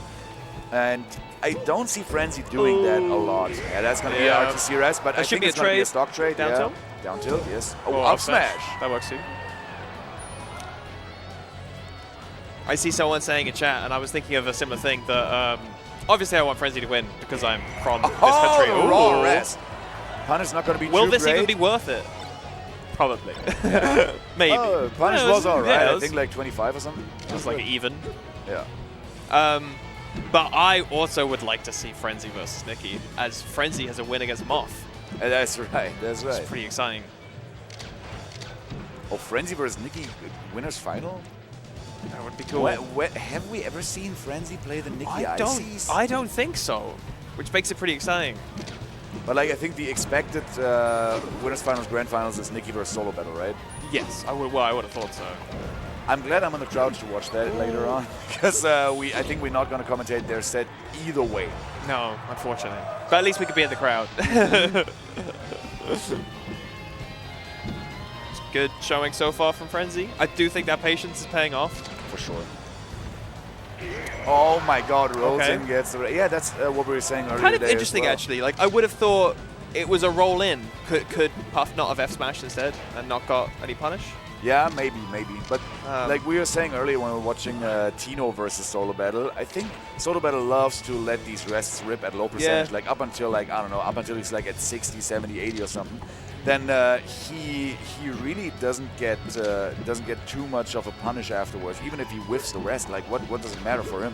Yeah, agreed. I mean, like, yeah, like the case in point is that they only got like a couple of percent. Yeah, exactly. That was a good spot for that down tilt. For sure. It almost killed. It felt like earned as well. It's what you were saying. There was like a lot of high lasers conditioning Puff to be grounded. Yeah. Definitely Tino got Solo Battle in a lot more of these type of situations, while Frenzy, I think, is a little more difficult to hit in general. Frenzy is weaving around the Puff a little better than Tino was, and Tino was forcing the Puff to be in an uncomfortable spot more often. Which at the moment is looking kind of same in terms of effectiveness. Oh, Frenzy. Oh, Frenzy makes it back while Solo Battle has no jumps. Oh my god, and Frenzy gives up the ledge for free. All right. Oh, and he takes the bear all the way to the back. Frenzy shaking his head. Solo was a little bit too eager to get back onto the stage there from the ledge, and Frenzy just right there, then and there, ready. Flubs in equal measure. Yeah. Yeah, Solo choked that so hard. He had the game. He just would have had to hold ledge. Yeah. Yeah. And now there's few like characters that have their position where you know they've won. Yeah. But that's one for Buff. Yeah, sure. Instead of snapping ledge, he was just, you know, trying to be cute, go for another forward air, because that usually works, and just didn't. It's the same with Sheik, right? You see Sheik off stage with like a spacey, and you're like, aha, it is the end of the stock. Yeah, definitely. Or like if Peach gets a weak reverse bear, and you're like, yep, that's gonna be it. Like, farewell. And then somebody says Vamos in the building, and then we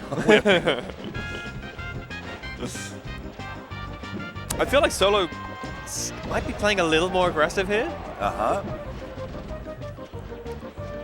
I think like the way that Frenzy won the last game is not really indicative of the way that the game went. So Frenzy was really good at weaving around Solo Battle all the time, not being hit by his approaches at all, while, you know, gaining advantage out of all the space that he could occupy as Falco and being faster on the ground, and then also, you know, being like somewhat equally as fast in the air if he picks the spots properly. So I don't think a bigger stage isn't necessarily the answer for Solo Battle here, because he was getting outplayed in usual a whole lot.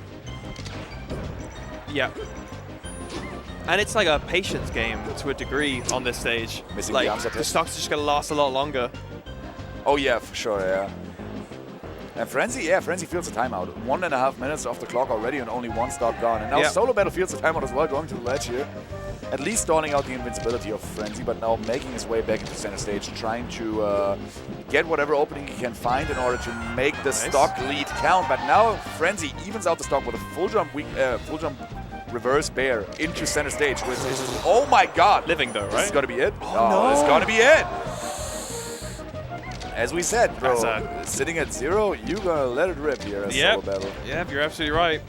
And he's known for letting it rip with the rests too. Like, you know, it's you never see it coming really, especially in like spacey matchups. They never seem to see it coming because the setups aren't as obvious except for up air, right? Up throw. Yeah, and that wasn't even like a setup. That was you're gonna laser here, so I shall rest you for it. I kept one more jump in order to freak Frenzy out, and it worked out perfectly fine for him. Ooh, goes for a fair. I think a dare could have done the deal, and this is going to be a stock if I ever seen one. Yeah, this game is looking tough now for Frenzy. I've never seen a Spacey make a comeback on this stage versus this character. A minute ago, it was 3 stocks to 3. Yeah. Man, just like some better DI on that rest would have changed the whole different game. Yeah. For sure, yeah. Because I think he was at 0. Nice. Oh my god. Oh my god! Okay, Frenzy calling out Solo Battle for trying to stay on the ground a little bit too much. Going for a wave dash back there, and Frenzy is right there with a down tilt. Ooh, the reverse F smash. Bro, Puff's F smash is so stupidly strong, right? Is it stronger than Falco's F smash? I think it's as strong as Marth's Tipper F smash. So it's got weirder angles too, right? It's like such a strange hitbox. I feel like strange, like what's it called? Like the offset of the hitbox, like the trajectory. I can't think of what it's called. But I don't knockdown. Yeah. No, knock back. That's okay. Now we are melee players. We swear to God. Okay, Solo Battle evens out the set here with one really clutch rest at 0, killing Frenzy from 0. And other than that, Frenzy played his game plan, but he was just, he was down too hard there after this rest. Yeah, like, that's one of those games where it feels like the stock count isn't indicative of the game. Frenzy got hit by a rest in a kind of crucial, in terms of like mentality for the set. It's just like you don't want to go down like that quickly, that low percent. That's it. RTC rest. That's what we were talking about like before the set started, that this stage is not necessarily the best counter pick for Frenzy. Also, the way that Frenzy's been playing the set so far is not really indicative of him wanting to go here. Because like I feel like he needs a lot of space here in order to contest Solo Battle. Otherwise, Solo Battle is just right in his face all the time with these weird situations that he forces him into catching a rest or two. And now, a lot of platform to stage ratio here on very small space in order for Solo Battle to get a RTC rest like he did in the first stock. But that's where the stage is nice. Yeah, for sure. You're like random rests, so your random back airs are just gonna kill so much sooner. Yeah, Puff dies at 80. That's unfortunate. Ooh. Goes for a fair. Tried the fair before. I think he's just a little bit too slow on it, and also not the greatest extension to a combo because he puts himself into so much lag.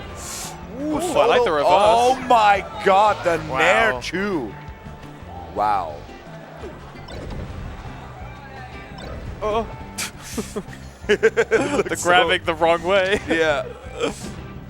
Grab the wrong way at 0. What's the third forward air that Frenzy whiffed? 0 for 3 so far. Yeah, that's not great.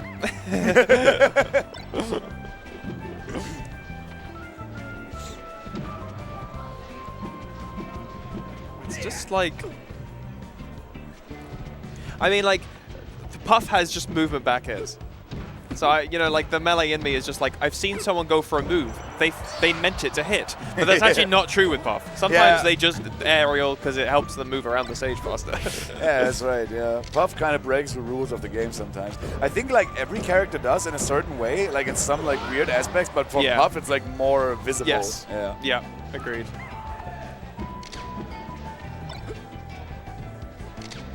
Ooh, Kingu, by the way, said that Frenzy did this comeback on Dreamland versus a certain Puff before. A certain Puff. I guess it's gonna be Kingu. Probably GG. Oh, maybe. Oh, maybe Jamie. Now this could be Jamie. But probably, if it's not Kingu, then it would be a slight at GG. I see. Let's rip. Oh my God! What a good bait. Let's say it was a nice bait by Frenzy. And we're like even. I don't like opening my mouth sometimes. An unfortunate job to have. All right, that's 2-1 for solo battle. Frenzy's counterpick not working out as well. Yeah, I think just this one RTC rest that Frenzy encountered in the very first stock that basically dictated the pace of the game. Yeah. And solo battle played it. And we didn't see the flip side of that stage, which is the shine off the top. Like that's Falco's rest. Yeah. I think it's very difficult though to get on Puff. I think on other floaties it's a lot easier. Puff, I don't know. I'm sure you're right, but also this is Frenzy, Elliot Grossman, feet too big, stick out the bed situation. It looks like the feet sticking out the bed are shitting the bed on their favorite stage too. So we go to a stage without a top platform, without the possibility of shining Puff off the top. I could shine Puff off the top at like 120 or something, but yeah, we're gonna see that. Yeah, we can hope. Rostradamus. Yeah.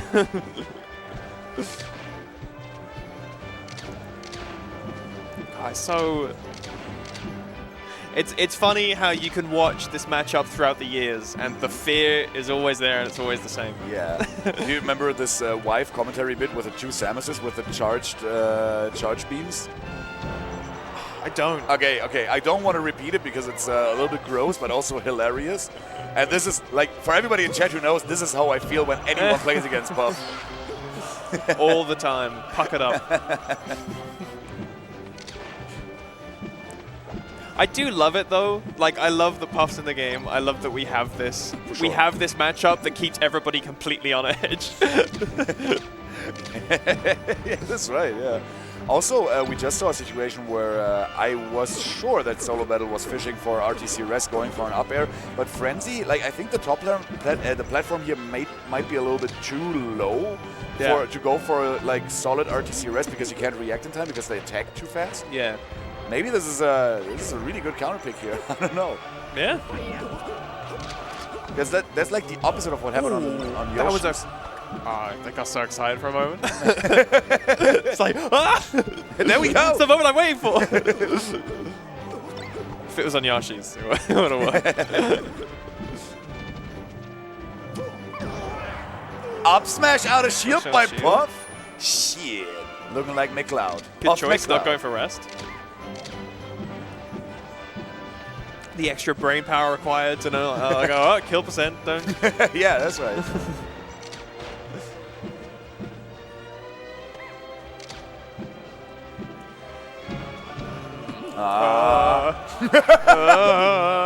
Whoa!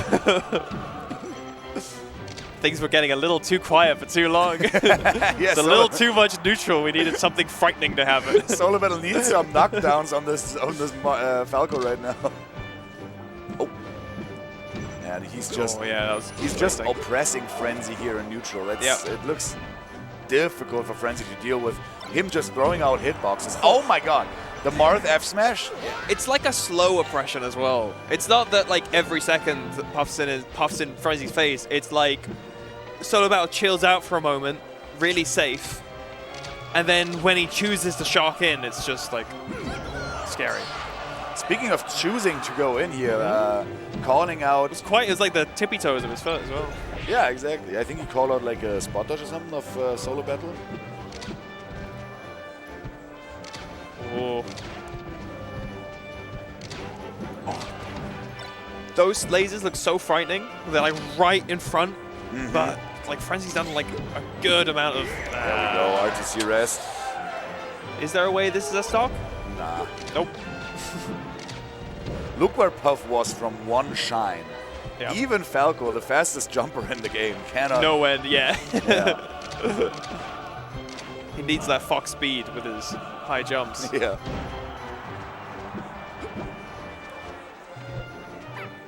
Oh. Read the roll in. Now I think for either Nikki or Jariden, this is the worst. Like if Solo Battle wins this is the worst they could expect. Both of them are wanting Frenzy. Yeah, for sure. Because that's a matchup they're familiar with. They play all the time. Yep. Everybody plays Falco online. You have Falco friends. Everybody has a Falco friend, you know. Yeah, and I feel like Solo Battle is just, he just kind of doesn't. I don't see them go to too much. They just sort of show up and rock everyone. Yeah. Ooh, good choice.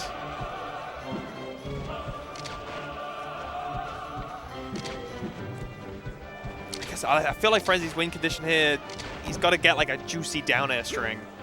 Oh yeah, just tech chase a little bit. Yeah. But then again, it's difficult to tech chase Puff when they're like in front of you with a couple of Yeah. hitboxes, and that's gonna be it. Just like that, just get chipped by a forward air and it's over. Yeah, that's basically how the entire game looked like after the first stock. Solo Battle was just trying to get Frenzy, like pushing Frenzy into the corner. There's no top platform for Frenzy to escape to whenever he wants to. He just has to go to the one platform that there is, or find his way through the hitboxes of Solo Battle. But since they are like so long out, especially the Nair, right, and he's just weaving in, he is leaving like such a big like place of vulnerability where Frenzy doesn't want to be. Yeah. Very, very difficult spot that Frenzy found himself in. Even though the game looked better than the Yoshi's game, still Solo Battle found a way to play around the stage in a way that he needs to, and you know, make Frenzy stay in the corner for a little bit too much. Yeah, like that's the skill from the Puff. Like it's hard to really acknowledge it because there's not like flashy combos, you know, but it's really carefully placing yourself on the stage and maneuvering around so that like you're always in position to punish and you're always like. All of those reactions tech chase rests, he was ready for. You know, he just puts himself into good spots. And now we got the man on a mission, Nicky. He is from this town. Hometown hero. He is from Hannover. He's the hometown hero. He moved to Falkensee near Berlin. He was living in Berlin for a while and then moved to Falkensee a couple of years ago. He hasn't been in Hannover at a tournament for a long time because last summer we had a big tournament in Hannover and he didn't go.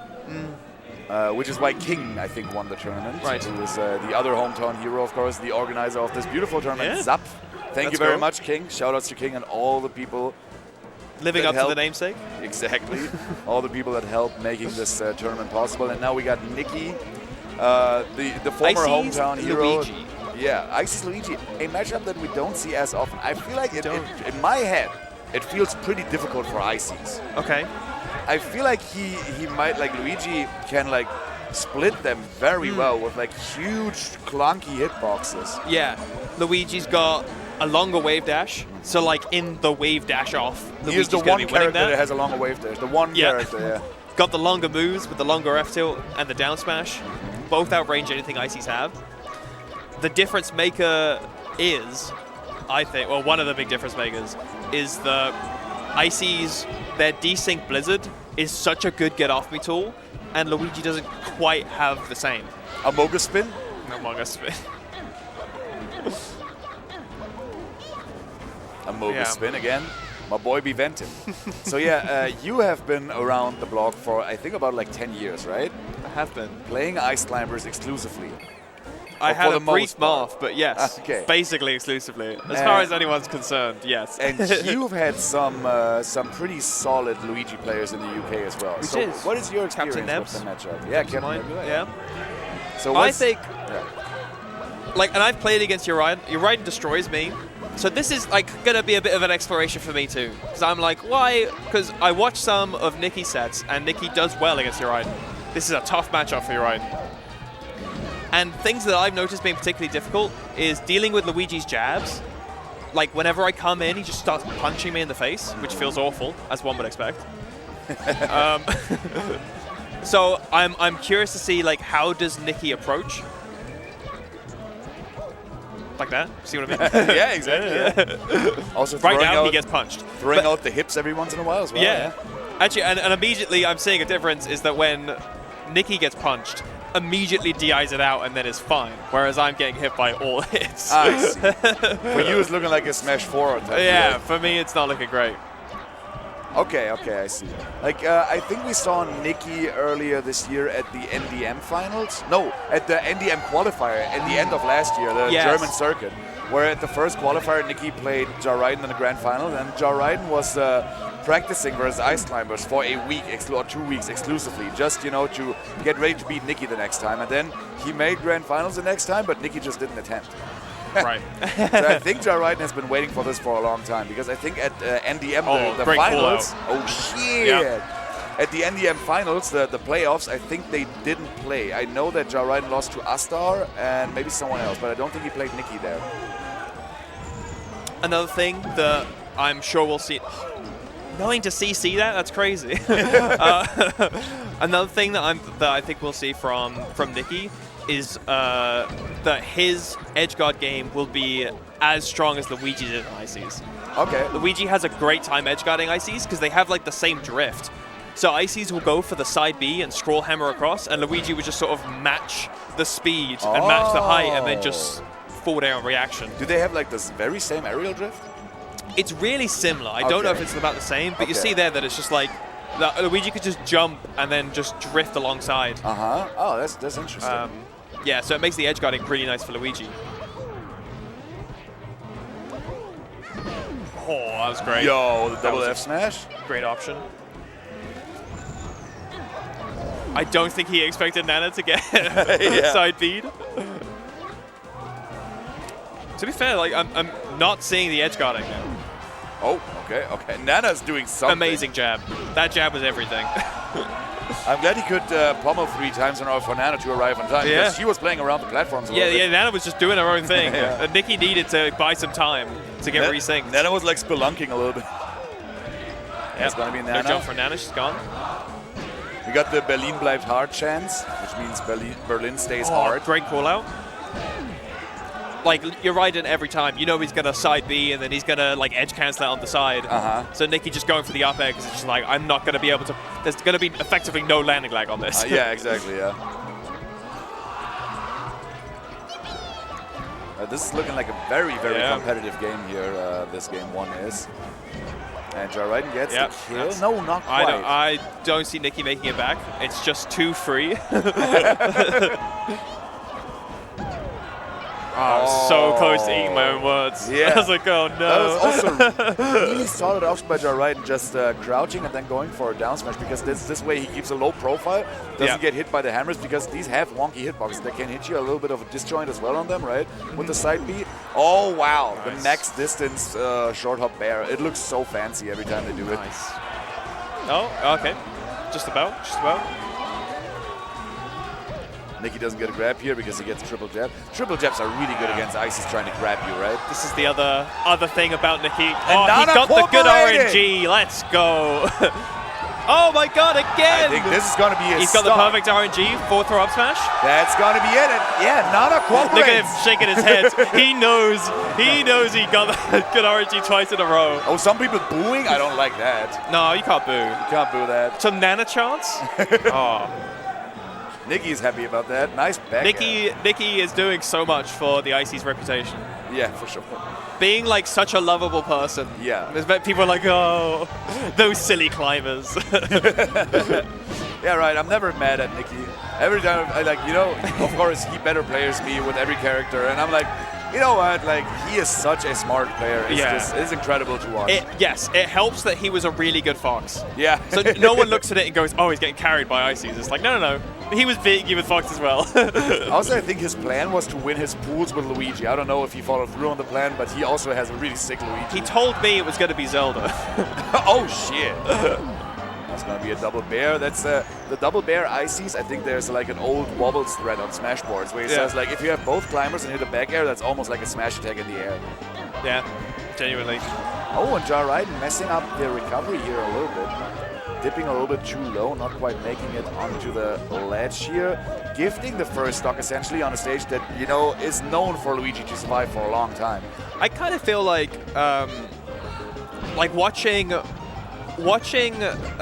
Nikki feels like watching good puffs, where it's like they've got that really good neutral, but the X factor of rest is always there. But sometimes you can go a set and they don't actually get the rest, they just win. Yeah. And that's what it feels like with Nikki, that it's just like he's not playing around the grab. It's not a crutch by any means. Mm-hmm. Yeah, that's for sure. That's for sure. Ooh. And like he started playing Ice Climbers like seriously after we banned wobbling, right? Yeah. So he never was about the wobble. I think he always thought wobbling is funny, and he could wobble like always, right? And he always had like good secondaries. So I bet his Ice Climbers have been around longer than the wobbling ban. Yeah. But he started competing seriously at the highest level of European Melee with Ice Climbers when wobbling was already banned because he just thinks the character is funny. Yep. That's right. the difference. Like, the character is funny. A lot of Ices, they would wobble because they needed it to win. Nikki did it because it was funny. Yeah, that's a difference maker. That's what makes you the best Ices in the world. That's right. Oh, is he? As far as I'm concerned. How is Slug? They're really good too, but I just feel like Nikki's just doing things differently. That's right. He's refining things. He's bringing new things to the table, and he's refining what's already there in a way that I'm just not seeing from anyone else. He just doesn't have that many chances. But then, yeah, Slug also doesn't travel. But yeah, I don't want to compare them too much. But yeah, I think it's definitely Nikki or Slug is the best Ice Climbers. Yeah. Where Moth is also really good at the moment. Or, you know, if you're me, also Johnny Fight is secret. Oh, nice of you to say, but I was thinking Johnny Fight. How did he... Forever loyal. How did he have the misfire edge cancel on lock? Like, what the hell? It's when you get a certain level of Luigi main, you unlock the forbidden knowledge. There's one thing to know how long you have to charge in order to, you know, ledge cancel all the platforms, but then you get the misfire. It's like, yeah, of course. Yeah. It's the equivalent of like Luigi's Nana. Like, you just gotta. It's just there. Yeah. Oh yeah, Johnny Fight, a really good call. I missed that guy for sure. Me too. Is he still playing? I don't think so. Okay. I think he's too busy like rocking out with his band. Yeah, for sure. Yeah. Shoutouts. I know that Prof and Amsa are smurfing, so you know. I think Nana jumped. Oh no, shit. Oh, yeah, you can't be doing anything slow there. I think that's guaranteed as well. If you're close enough to the ledge when Nana's holding on, she'll always get up attack. Oh, somebody called out Nintendo, of course. Nintendo's really good. And Nana makes it back, just barely. This should be Nana's stock for sure. And now Nikki on the Popo. But you know what they say about Nikki's Popo? It's 8 frames faster than both climbers. I believe it. It's just because he doesn't have to wait for Nana all the time. Yeah.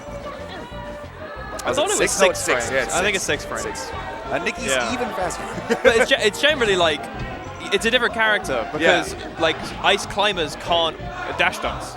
Yeah. But Sopo can. And he's got a good dash dance. Yeah, that's right. I think, you know, have you ever played the Ice Climbers target test level in Melee? Yes. I think this is one of the funnest platforming games I've ever played. Yeah. I wish there was a game with these physics. Like Ice Climbers, target test, Melee, like make a game, make a platformer out of this. It's like Donkey Kong Country. You could call it Ice Climber and make it a sequel. Yeah, exactly. It would be amazing. Just still on the... Of course! Again! It's gotta cover both. Yeah, surely it's covering both. I thought so too, yeah. Nana makes it back, ever so slightly. Okay, Nikki loses his Nana, doesn't get the edge guard. That missed? That was crazy by Jarrite, avoiding the back air. Avoiding it at all costs because he really needs to clutch this game out. He's already down 1-0. Okay, I'm seeing Jack. I don't know if this converts. No. I thought a back air might have been possible, even a reversal. Ooh! Oh my god! Oh my god! And now this should be a right. Oh, goes for an F tilt? But this is too free, as he said. Oh, Marley recovery! Shoutouts to Marks Barkley. Yeah. And there we go. Jarrite takes game 2. Ever so slightly clutches out game 2.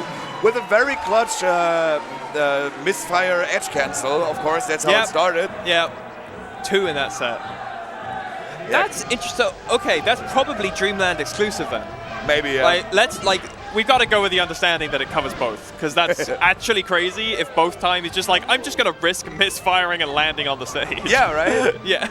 Okay, so this is a very, very weird situation. I know that I take Ice Climbers to FD, and they are like, wait, this is my stage, but I think it's nice with Peach, right? Yeah. And now Ice Climbers take Luigi to Final Destination, even though Luigi takes everyone else here because his punish game is so good here. This is kind of crazy to see, like, this. Usually, like, characters have like their tried and true counter picks that work in most matchups, but here we see a total opposite. The ceiling glitch kills him. It's one of those things, isn't it? Where it's just like there's always a character that's even better. Yeah, exactly. Yeah. I think the same's with Marth. That like Marth often prefer FD, but I think against Ices, I think it's just better for Ices. Yeah. And it kind of makes sense to me because I think Nicky's gonna have a lot of faith in the Blizzards. So actually, this matchup, I think, is going to suck on FD. Oh, yeah, for sure. We saw that on Dreamland already. Like, Nicky wasn't able to get anything on the large bottom plat, right? Yeah.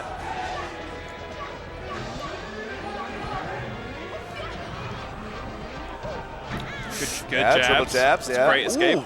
Nicky escaping out of the Nana grab with a Popo Bear. Oh, a little slow. Oh, yeah. A little slow on the reaction. A little hesitant, yeah. This should be the stock here, right? Great. Oh, yeah, Ja at least having gets both, rid of Nana. having both climbers. Oh. And Nicky messing up his ledge dash. But then again, being Sopo here versus Luigi also hurts. I don't think that roll was intentional. That does loads of damage. I didn't realize that the Luigi's down B down smash does 44%. It's crazy, yeah. That's bonkers. I think the down B does like 11 per hit or something. Yeah. It's not right. It's too much. Yeah, it certainly is. Okay. And Nana is just, trying to get back at her man here, but... I don't think... Ooh, the up smash calling out the down B. I don't think I'm being secretive about my hoping for the Ice Climber to win, but I was especially hoping the Yorida would be punished for just leaving Nana on the ground and going for Popo. Yeah. It's just like, that was your chance. You should abuse Nana. Nicky going for a down throw up smash for the 27% that he got here, but yeah Sopo looks so brutal against Luigi on FD. This makes me feel a little better for when I got absolutely demolished by Yoriden. Yeah, as I said, I feel like this is a bad matchup for Luigi. Bad matchup for Ice Climbers. Yeah. I like, watching Nicky do it so well previously did make me have my doubts. Okay, Nana's cooperating, still cooperating. Now she doesn't, but 94% back already. throw is the better. If you're gonna get if Nana's gonna be uncooperative by back throwing or up throwing, back throw is better. Because you can react with an aerial. You can react with an aerial, whereas you don't want people to go too high. Ooh, the reverse double bear, not quite enough here. That was really clever. Brilliant by Nicky. Wow. Yeah. Nicky's other option was to try and do a slip hog there, but I think it would have been too complicated and he would have got punished for it. It's got to be Nana. Nicky can't take her back. She died almost off screen. Nice. And now let's see if Nicky can do enough damage here in order to bring Jarride into an uncomfortable spot. This is Jarride's game to lose for sure. Oh, great mash. Yeah, right. Oh, this is the worst thing you can do against Sopo is relax. Yeah, that's what I'm saying. Especially against Nicky's. But this is good. This is someone taking the matchup very seriously. Walling out with F-tilts. Even when he makes it back, it's still like... It's still so tough. It should be it, yeah. Jarride up 2-1 on popping Nicky. off and taunting against Nicky. Yeah, Jarride feels really good on himself. He's going to get Among Us, I think. He's going to get a Mogus spin. Yeah. You always Nicky's going to turn over and be like, what's up, gamer? Nicky goes back to FD again. Interesting choice.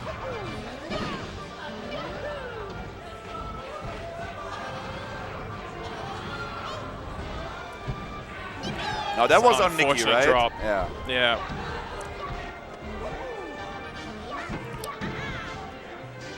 Gets Nana separated again. I liked the slow fall from Nicky.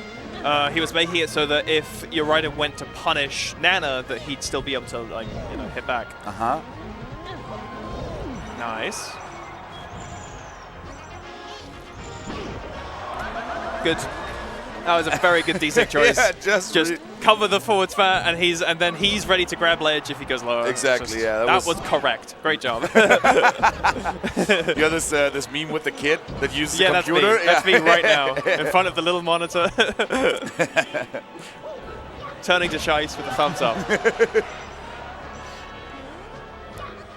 Ooh. Oh, good choice here by so, yeah. Optimal. The edge guard is so hard to deal with as Ices. It just feels free. Yeah. That's something that's a good point, Nikki. Like, your projectiles and Ices are going to be better than Luigi's by a long shot. Yeah. All right. Interesting that we're not really seeing Nikki go for it. I don't know if he knows something I don't. He doesn't even go for the blizzards as often, right? You said the blizzard is a really good option against against Luigi. It walls out. Yeah. Oh. And that's got to be Nana. And Nana is and not he dead. gets Nana Great back on the grab. stage. Great. Grab crucial. Grab stops the. Oh. Grab crucial. But Nana doesn't want to cooperate. She's Man, not Nana's cooperating. somewhere else. Okay. Great grab. Great conversion. That's like the optimal. Unsurprisingly from Nikki, that was like the optimal damage on the grab. Oh my God! Yeah. The delayed Nana F smash 6 frames later, and Joe Ryden is just in the hitbox. Oh, he just knows he's dead. Nikki realized I'm getting scared and grabbing ledge every single time. Oh, knowing that you can get a grab off that, cool. Yes. Yeah. I'm saying almost that feels very like Icy's. That's the Icy's defense option that you've got to be very cognizant of. Blizzard in the corner. Oh! Nice. Okay. And Nikki answering right back with a 3-stock. That's the Nikki that I was expecting to see last game. Glad he was there, really capitalizing on grabs. Because that's like why you go to that stage. Yeah. It's like, you will move better because you're Luigi, but if I grab you once, you're dead. Where will Ya go now? Stadium's not too good. Battle, I mean, I cheated. I guess. I saw it go over, but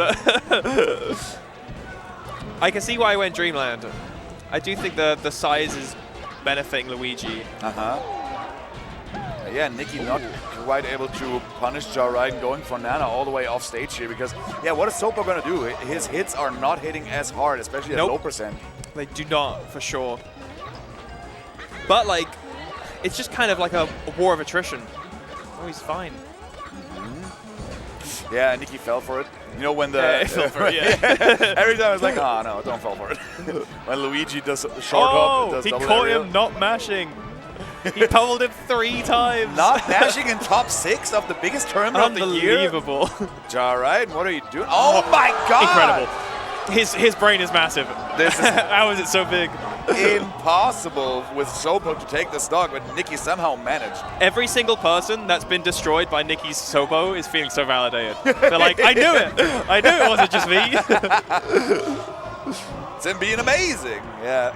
He always outbrains his opponent. Like there's at least, at the very least, one moment in every set where it's like, oh my God, is he the smartest person to ever touch a controller? I think he just like pays a lot of attention to matchups. Yeah. I bet Nikki knows Luigi better than every non-Luigi player, and maybe more than a lot of Luigi players. Yeah, it looks like he knows all of these like small, tiny interactions in neutral as well. And then like in his punish, he knows like their escape routes, where they want to go, what's his best option against it. Yeah. He has it right available for him. I want to point out that Blizzard that we saw to confirm the grab, that's not easy, because if you move too quickly, then you move outside of the range of Nana and she'll no longer follow you. She won't magnet with you. Yeah. So Nikki has to move in a very specific way to ensure that Blizzard follows in and gets converted into the grab. Man, Icy's are just such a funny little couple. It's like there's so many nice little specific things about them. Yeah. There's so much going on in those little parkas. Underneath those little hoods. Yeah. Huge backer. Ooh, and I think Nikki messing up a wave dash back here. I think he wanted to get it down. Okay. Yeah. Should be a stock, right? Up smash? That's Yeah. That's the stock. wait. I wait until I see that it's definitely the stock. Then I say it as if I knew it the whole time. You know. You are the I know how to commentate. Crowd is chanting one more stock, so definitely in Nicky's favor here because Jarride would have taken two more stocks. Oh, the crowd love it. They love it. And Nicky takes it. Let's go. This is the 3rd out of 4 sets that went to This game is 5. healing for me. I'm watching what's effectively a wobble and an entire crowd erupt with applause. It's like, wow, what a world we live in. Yeah, only in Germany we see people cheering for Nicky so hard that they forget about Nobly. Yeah, they forget about it. A little bit annoying. Like, we're supposed to hate this thing, right? Yeah, when they play against Nicky, they're like, that sucks. But then when they watch it, when they watch it, that's that's what he does to us all day, all night, baby. That was really well. Great set. And the blizzards, I said at the beginning, the blizzards came hugely into play at the end. Yeah, for sure. Yeah, it feels like he kind of remembered that he had to blizzard. On the first FD game, I think I saw not saw a single one of them. No. And like when he did do them, they were really defensive. It was just like, I'm putting up a wall here, and Yoram was like, okay. But towards the end, it was that he used them in spots where he had Yoraiden cornered, and then like kind of really understood the spacing of how to drag it forward to get the most distance, and then core grabs out of it. So it's like perfect. Yeah, good stuff by Nicky. Right on time, realizing the way that he wanted to play the matchup all along. And now we got Frenzy versus I4. I4, of course, was the first person that we saw today beating Kinzo. And now on her way through losers yet again, just like last week. And she has another tough nut to crack in front of her. Last week she lost to Kinzo. Now this week she beat him. Frenzy, as we said, like slightly above than Kinzo. Like a little bit. Like a little bit, yeah. But I4 already overcame Kinzo, so maybe, and also these guys play so differently. Maybe the patient playstyle of Frenzy is something that I4 very much appreciates. It's very true. Against, Yeah. That was actually the thing when we were watching Kinzo I4 that I felt like I4 was capitalizing off really nicely, was like just finding these spots where Kinzo was trying to run in and like grabbing through the lasers and things like that, or grabbing the gun, I guess. Oh. Okay. I really enjoy the cross-legged shoes off stance from I4. if Frenzy would do that, I think his knees would touch I4's head. I think this is the biggest size differential in the building. Yeah, and now they play think against so. each other in top 6. That is very funny. I think she's like 150 and he's like 2 meters something. Yeah. Let's see if it's the deciding factor. Although Kinzo's really tall as well, isn't he? Yeah, I think Frenzy is taller than Kinzo. Maybe it is the deciding factor. Maybe that's what Kinzo's missing. Or maybe the taller you get, the more she beats you. Yeah. Oh, maybe. I guess we'll find out. Yeah, let's see. You think we're gonna go to Battlefield for the first stage? She loves that. So. Yeah. I'm very much like do you want to start Battlefield, whether it's good for me or not? Just like, really? It's the neutral stage. That's where you start on Battlefield. I think that's just plain wrong. I think you're right. And I think it's a very dumb way to approach it, but I'm just like, Battlefield, right? Like, I'm playing Peach, right? And against Falco, I would never start Battlefield. I go Stadium. I like that against Falco. Yeah. Not a top platform inside. That's fine for me. Yeah, to be fair, I like Stadium too. Yeah, but you do as well. Yeah. I guess it's usually thought of as like a very spacey stage. Yeah, it's true, yeah. I think against Sheik, Marth, and Falco, I go Stadium. Against Fox, I would never. Yeah. Against Puff, I loved Dreamland, but they never won. Okay, Dreamland. Yeah, that's also a very good first stage for both these characters. It's like you don't have the issue of Sheik being like the platform to stage ratio is like huge on Battlefield, right? So Sheik being on the platforms and shield where she wants to escape from the Falco laser oppression is really good for shield dropping and throwing out her huge aerials. So that's why Battlefield is a really good stage for Sheik in that matchup. But Falco has the highest top platform in the game to escape to, and also to make Sheik chase her. Make Sheik chase him. So that's why on this stage it's kind of the same thing, but the dimensions are working in favor of each other, like comparatively. So it weakens both these aspects for both these characters. Is what I feel like. Yeah. Ooh. Okay.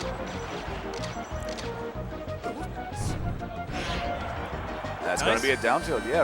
Like the Good awareness. edge guarding Sheik and also knowing when to down tilt. That's a safe kill. I think the quickest option too. It's going to be a kill. I feel like that's something that that's like a difference maker between like the pros and the good players is having that keen awareness of percents. Oh yeah, that's definitely one of the biggest things. Yeah. That they know exactly how to end their punish, or like how to conclude their combos and how to continue their combos. Yeah. Yeah. And when to. Yeah, it's one thing as well when it's a combo, but it's another thing just like you're in a neutral situation, it's intense, and you're also cognizant of the percent. Like, 'cause when you got a combo going, like you get a feel for it. Like you hit someone with a move, and they go like a little distance. You're not like, okay, they're probably like this percent. Yeah. We just saw I4 completely decimating the second stock of Frenzy here. There was a nice combo from one side to the other, from coast to coast, if you will. Yeah. And then, closing out the stock real quick with an headshot. And now, Frenzy is looking to have a tough time here against I4. Oh my God! What was that Imuk? J4? Frenzy doing the same thing that Kinzo did, going for the Shine Bears all the time, just to tag on some damage, but that ultimately leads nowhere but to more damage, and then you lose some of your kill setups maybe in the long run. So I don't know. Oh my! That wave dash was actually insane. Yeah, for sure. It looked like a box. Frenzy going for a jab and finishes out with a nair in neutral, catching I4 not being able to tech.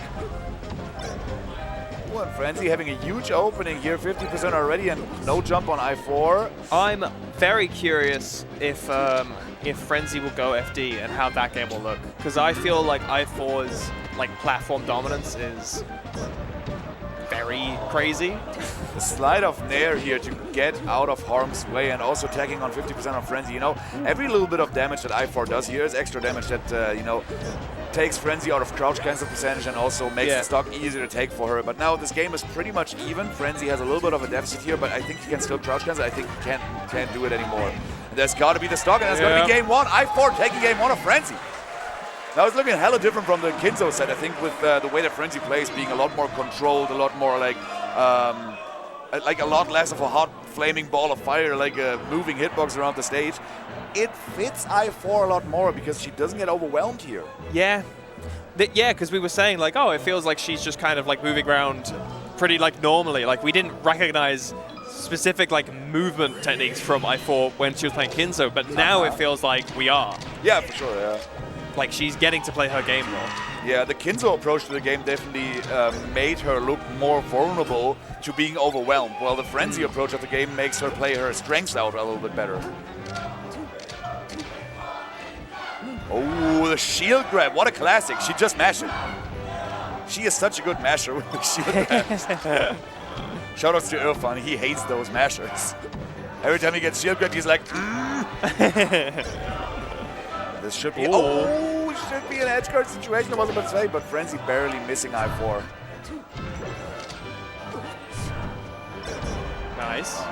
Shine Bear, I4 at 148% already off stage, still has her double jump, and will make it, will not make it. She makes Sheik's recovery look really good. Oh yeah, definitely. Yeah. There's some players, Keze? Yeah. He also makes Sheik's recovery look like incredibly hard to beat. Yeah. Should be the stock. Oh, it's not. Okay. She doesn't go for the back air there. Oh, the needles don't hit. I think they got torched, maybe? Yeah, they must have, right? Like, yeah. He should have been needled in the face. But this is the stock for sure. Okay, and now, yeah, it's even again. And the Frenzy approach to the game here, right? As we said, he's trying to control the neutral game and then, like, pick his openings and make the best that he can out of it. Like you see here. But he can't make too much out of it, it looks like at times. I4 is just really good at DIing right away and getting an opening off her own. Yeah. I don't like I don't like contesting in that the like inside of Sheik. Like I feel like Frenzy, like once his like shine has not connected, work on getting away. Like that was a good example, like making sure he was outside of the grab range. Oh my god. And hits Frenzy with the guillotine here, with the guillotine back air. Just falling straight down. Feeling a little revolutionary today. her beating all these amazing players feels like a little bit of a revolution lately. It does. But she has yet to beat Frenzy, and yeah, it's looking pretty tough for him. It definitely feels like one of the faster rising players in Europe as well. Yeah, for sure. How long has she been playing? Like 3 years? I think so. I don't think it's been that long. I think it's been that long, but not very long at all. Ooh. This got to be the stock. Yeah, she just roll on and full stock lead here for I4. We're not missing those edge guards either.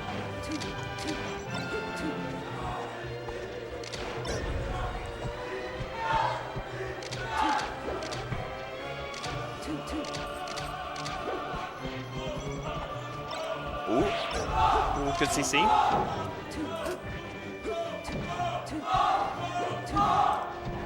Okay, we got I4 chants in the chat, I think. In the chat, in the crowd. We might. The modern day crowd is a chat. Oh. Okay, this is an edge guard situation against Sheik. That must be a good setup. I'm surprised that she got away with that. Yeah, ever since Frenzy hit that one down tilt in the first game, it looks like the edge guards have been really rough for him to get. I4 is just super tricky with the recovery. Needles is crazy. And then, just like we saw Kinzo do, like in the first game against her with the suicide dare, she went for a suicide fair here, realizing she had one more stock to go, so she can just secure the game here instead of trying to, let him back onto the stage. Great stuff by I4. Yeah. God damn it, man. She's up 2-0 against Frenzy. I would have never Who does guessed. that? I would have never guessed. There's only a handful of people in this country that that could do that. On this continent. Yeah. Continent, sorry, that's what I was thinking, but yeah.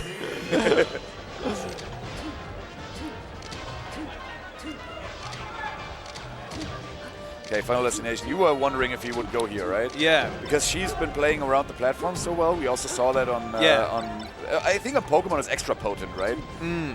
Because you can cover like so much from center stage to the ledge with those like tiny little platforms. And here, no more platforms for her to weave around, and Frenzy can play a little bit more of an oppressive neutral game, just locking her down and locking her out of the being on the ground all the time with the lasers. But then again, Sheik's dash has a very low profile. Her crouch has a very low profile as well.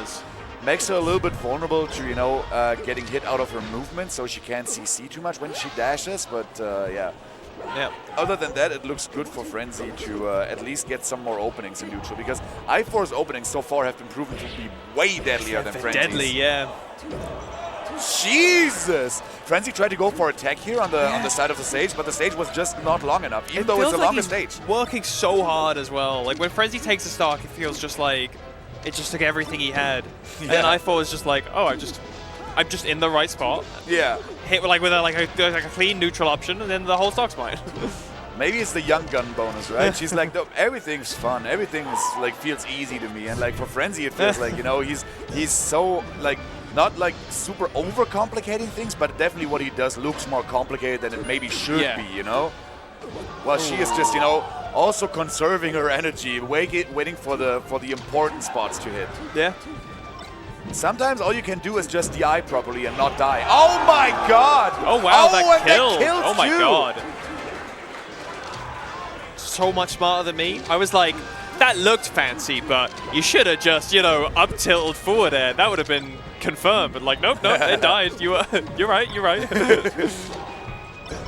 She tried to shield grab here. Mash her! Oh, wow. Oh, and she makes it back into the stage with great DI on the dare. That's going to be a tech chase, but she doesn't tech chase on reaction. Oh, no, she does. Okay. But earlier today, she didn't, so we're like, She's got him. She's just waiting for him.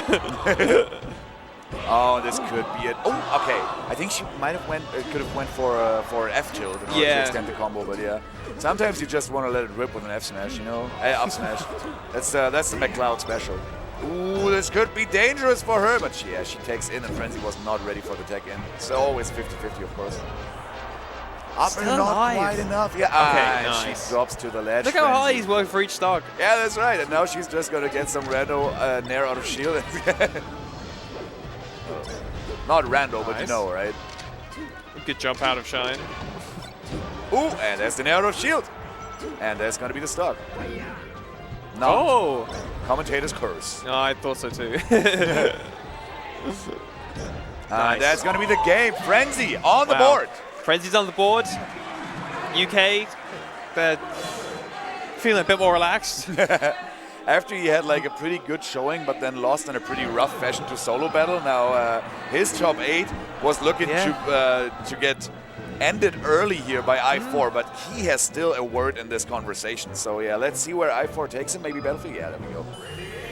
And I4 takes Frenzy to Battlefield. This is, as we said, I think both these characters have like, you know, some strengths of them heightened on this stage, which for Sheik is the side platforms that are really large, so she can hide there from combos, from the lasers, and then she can retaliate if Frenzy decides to attack the shield with a shield drop, setting him up for whatever. And then Frenzy has the highest top platform in the game, making it really difficult for Sheik to chase him around if he doesn't want to interact with her at all, and maybe wants to escape from her or whatever. So yeah, I think this is pretty much it's like the FD of the Spacey matchup, I think. This matchup is this stage. Yeah. That's a great pickup. Ooh! Oh, the short. I think it was a little bit too low too, but yeah, the short was also too short. Short and too short. Short and too low. If you're that far up in the sky, then maybe sometimes it doesn't look... it's not easy to judge the distances down here.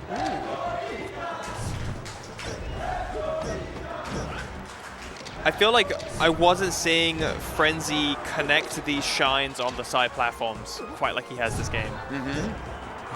Oh, Great the tech. Amstrad tag was... Oh my god, that was the most important match of his career. Yeah, for sure. I4.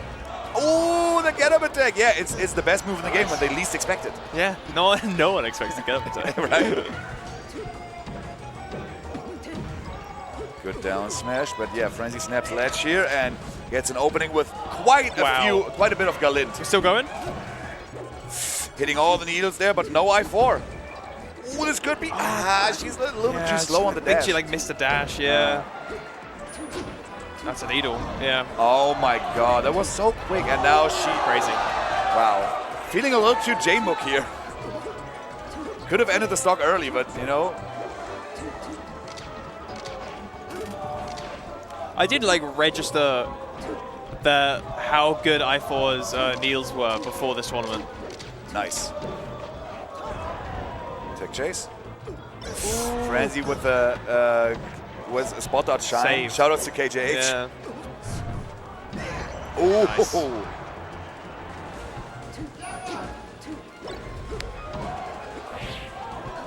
Ooh.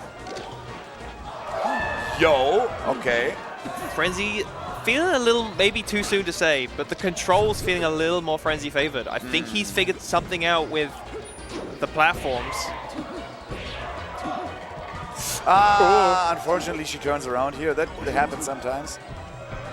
Prematurely leaving ledge there, leaving an opening for Frenzy to go. Is he to gonna? the ledge. Nah, he's not gonna suicide there. He's not Kinzo. Exactly. He would never do that. He did do it once against Prof. Never again. Okay, and that's gonna be a stock. Maybe it comes back to haunt him that he didn't go for the suicide there. Because, yeah, I4 could still end the set right here and now if she gets another one of those tech chases. She's playing around the platforms, camping with a little bit of needles here, trying to occupy the center with needles before Frenzy can make it there. Ooh! Oh, just a weak nair. Nice. Oh, okay, and we go into game 5, baby! Another one of these game 5s. Only solo battle so far has been able to close out his set earlier than game 5. That is crazy. Good top 8. Very even in skill everybody is. I feel like that recovery was particularly good as well. Like I think the Frenzy was able to hold ledge longer and be vulnerable because he recognized he was just outside the range of the poof. I think that's what happened. I see. Okay, I4, we saw this earlier today, right? She always goes for the back throw there on the ledge. She always tries to go for the gamble, catching a Spacey off guard by, you know, not air dodging in time, or maybe trying to go for an up B that could be punished with like needles or bear or nair. I think, oh my god. Oh, great. Shit, the tag by Frenzy was amazing. I think he will make it back. Oh. Yep, goes for the straight angle. I4 was not ready for that, and now he's on the punish again. Oh my god, Frenzy. Goes for a fair. He did that a bunch against Solo Battle as well, and it led him nowhere. And now I4 again going for the back throw, but then not following through on the edge guard. Good lack of fast fall to avoid the needles. Yeah, true. Okay. I didn't even realize, but yeah, now that you say it, it looked weird in my head. Yeah. And there we go. Oh, okay, so first tight. up goes to I4.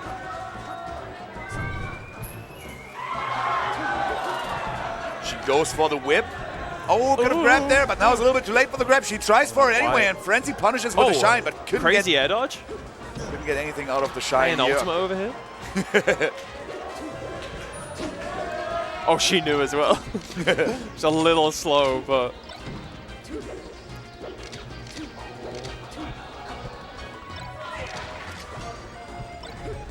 God, they're just going at it.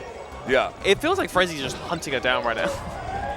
Good recognition on Frenzy's crouch cancel here for her, that she gets the grab, gets a little bit of an opening. Not too much damage to be done, but 63, you know, that's a 40% difference already out of one opening. And yeah, if I4 continues on playing this, being very evasive, avoiding Frenzy at all costs, and then getting her openings in very crucial spots. Oh my god, and then messing up her finishers maybe as well.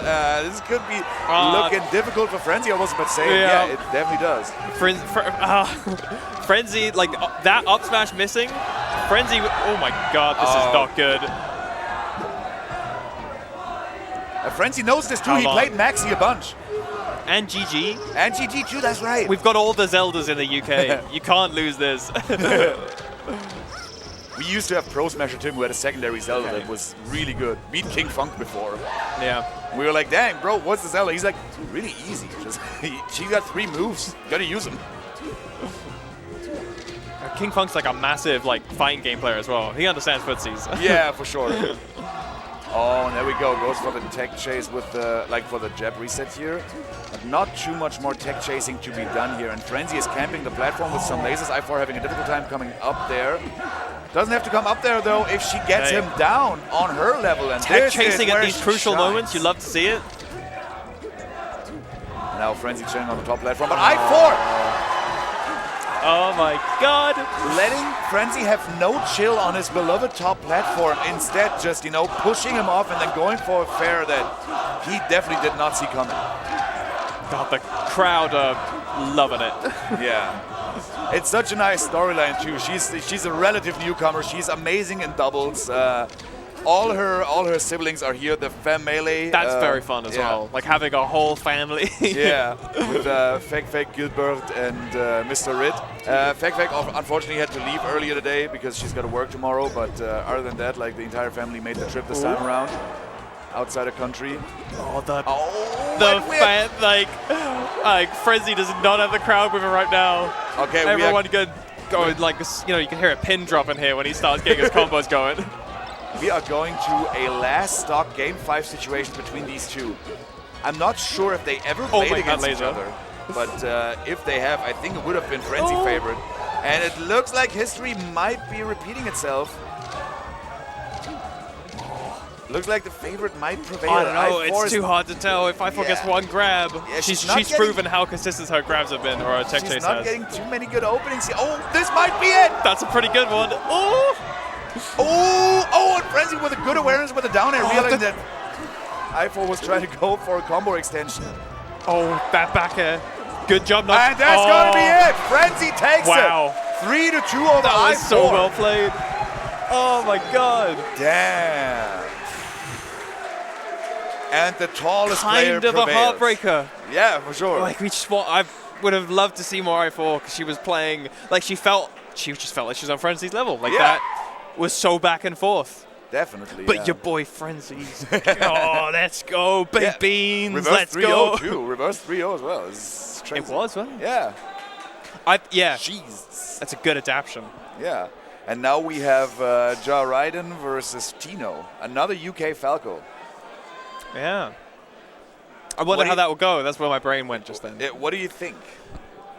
What do you think? How is it going to look like? You know Tino more than I do, for sure.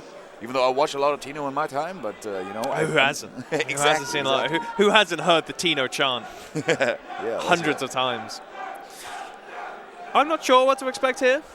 I think Frenzy is up on Uraiden. I think they won the last exchange. I'm staring at chat to be corrected. But it just feels tough, right, for Luigi, getting shut down by lasers. Like, Luigi's very, like, horizontal slash vertical. And Falco is also, like, has the laser to shut down the horizontal space and can jump higher. And faster. And faster. Yeah. So it's like, in theory, this feels rough for Luigi. Yeah, I think so as well. But then again, if, you know, Luigi has a lot of, like, nice little, like, you know, tricky, like, movement options to get in there. Maybe, you know, even, I don't know, like power shield and then wave dash out of the power shield, for example, then he's right there. And the laser, maybe he's faster there than the laser flies back, you know, because Luigi has such a, like, fast wave dash.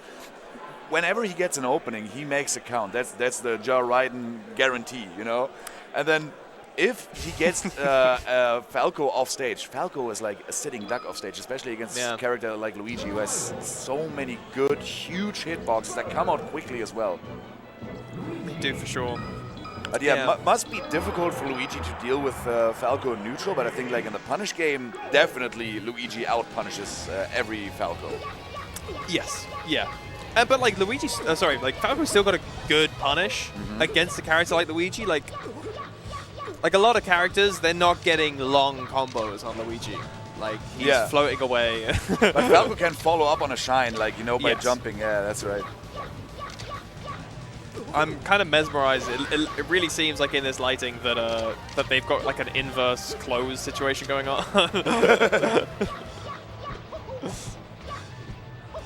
Also, we're playing on 2 identical TVs through the same Wii, which when we were playing Crews on Friday, we went for one crew battle on stage, and none of us 6 realized that, so we all played on the same TV. And it looked so silly. Like, afterwards I came to the room, I was like, wait a minute, did we... something's wrong here.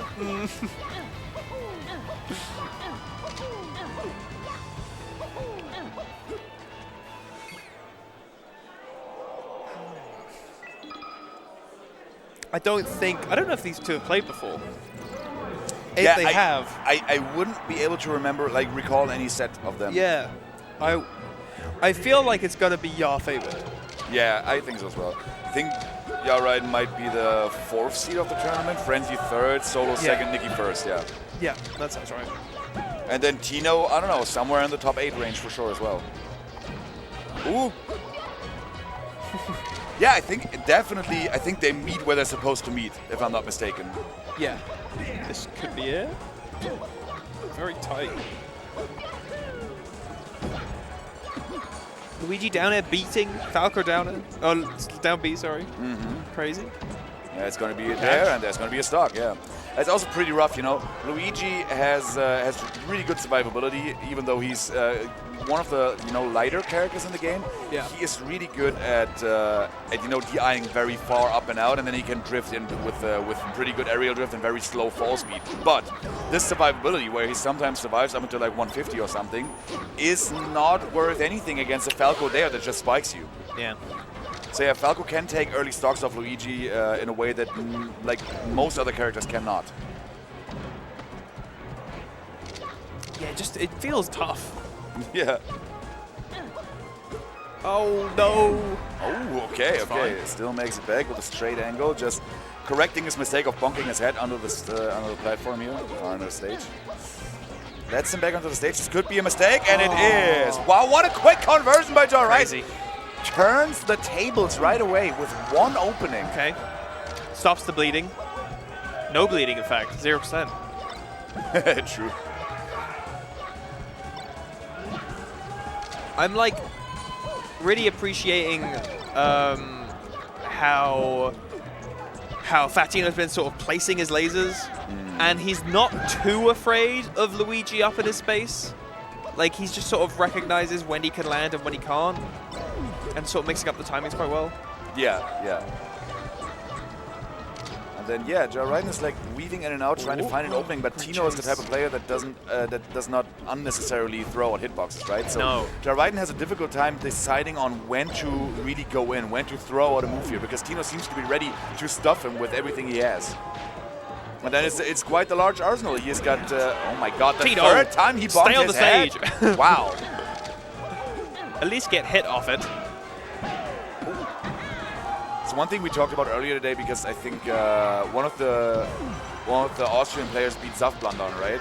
And I think it was a Fox player, and he's like, I feel like the matchup is quite solved because you just do like either drill in place or fade back drill, and they can't do shit to that. And then somebody else said the same works for Falco, and then you can sometimes do like a drill in place and then turn around up tilt. It stuffs everything they have. And that's exactly what we saw Tino doing up, like except for like the 3 times that he found himself off stage unnecessarily because he just fell from ledge. Yeah. He was pretty much playing the neutral like perfectly fine. He was like, Jariden wasn't finding too many openings here, wasn't finding too many good ways in, and then he could stuff him so much, Tino could, that he racked on a lot of damage with just pillaring him. This is that, thankfully for Tino not seeing the Jariden guarantee of getting his stock absolutely obliterated from one grab. No, that might be FD. But Jariden, you know, doesn't need FD at the moment. He feels quite comfortable on Tino's counter pick as well, it looks like.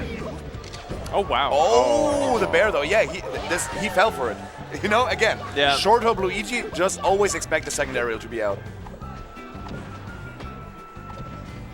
Ooh. That's a great F-tilt. Thought Tino might go for a wall jump there in order to get Jariden off stage while he's tornadoing, but apparently he didn't want to, and now Jariden's still on the stock, but yet coming from the ropes. That is like a meaningful nerf that Luigi effectively doesn't get invincibility because he has to downbeat to recover to get his recovery. Because I kept thinking that, like, ooh, I wonder what's gonna, like, I wonder how much Jariden's gonna get off this invincibility, but it's like always nothing because he has to downbeat. He gets to survive one more time, which is, you know, yeah. It's a defensive invincibility.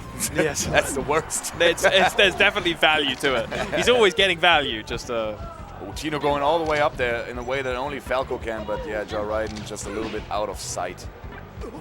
It's difficult to go into the magnifying glass and try to hit your opponent because you never exactly know where they are. Yeah, that was a huge nair. Ooh. Okay. Very good, very good. Great shine. You know what?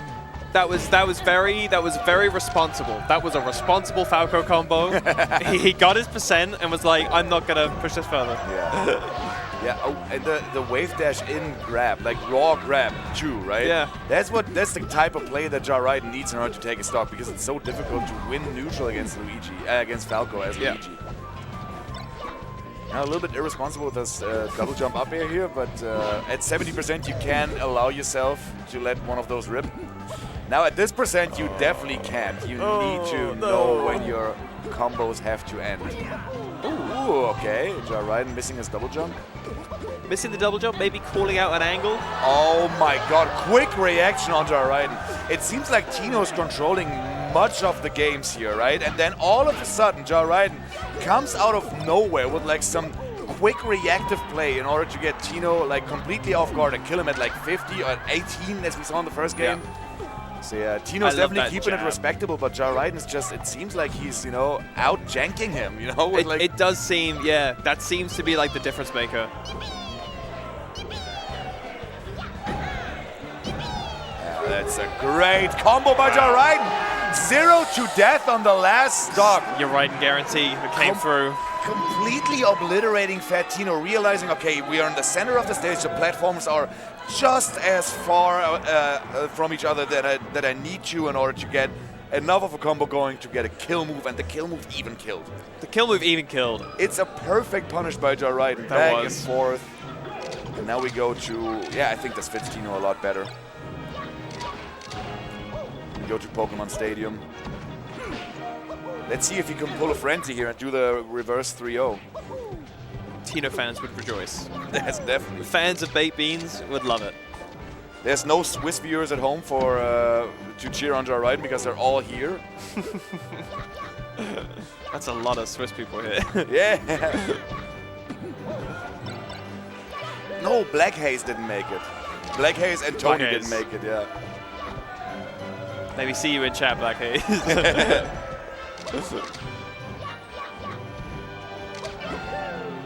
Good down B.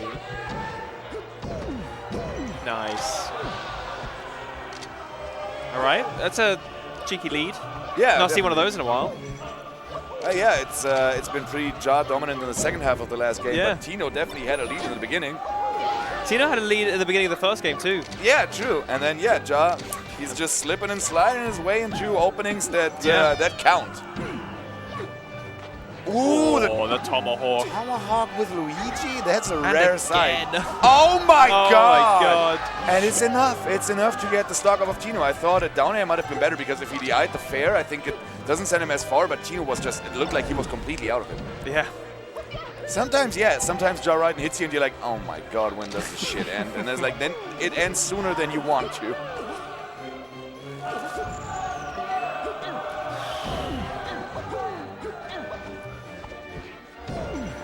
Okay. Liking the jabs a lot.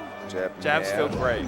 And finally, Tino gets one of these edge guards with a down smash. Yes. It's been a while since he tried even to edge guard him from on stage. Tries to go to the ledge, gets snagged by the coins all the time, you know. Now finally he figured something out. The down smash. Invincible, like during the charge up, it might be a good move to contest a move that just goes straight up. Yeah. And overshoots the ledge every time. Oh. Come on, Tino.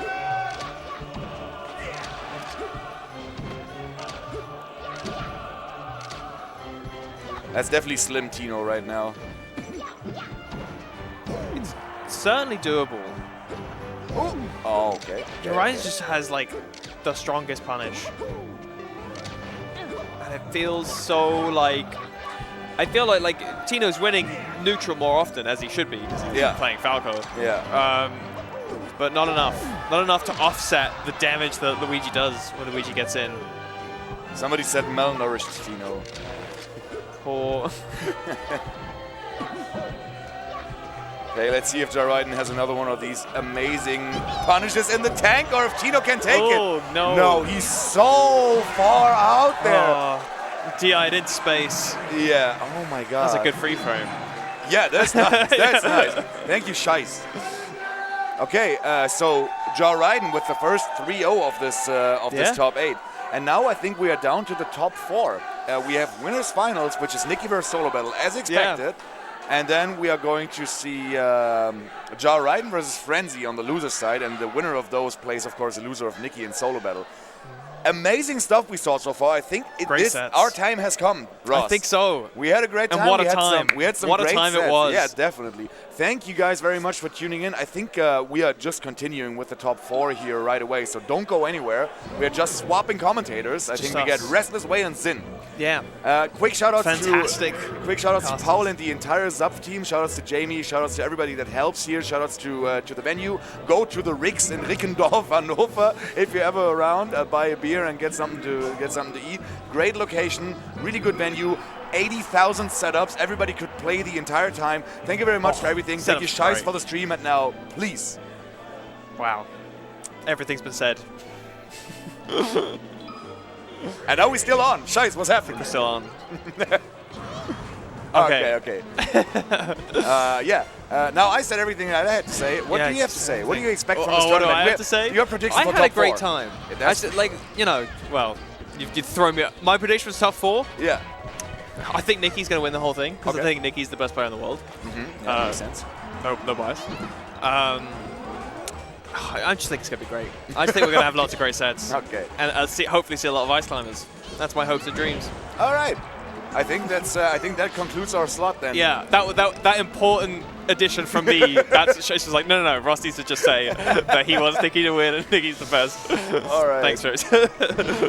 Okay. Yeah. Guys, thank you very much for tuning in, and please stay tuned for the top 4. It's going to be an amazing tournament. We'll be in the crowd cheering our asses off for our boys, and see you next time. Bye, friends.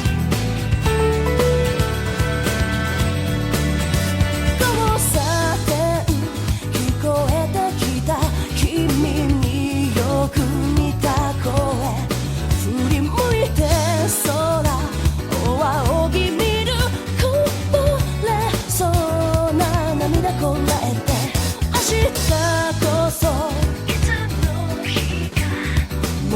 一度君に会えると信じ一人迷い雨の夜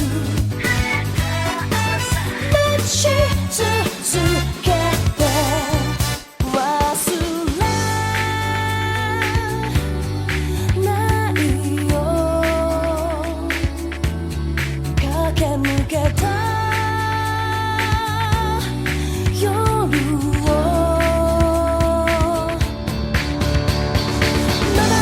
輝くひとときみんなと一緒だったかけがえのない時と知らずに私は過ごしていた今はただ大切に忍ぶよ I will embrace the feeling 君はね確かにあの時私のそばにいたいつだっていつだっていつだってすぐ横で笑っていたなくしても取り戻す君を I will never leave you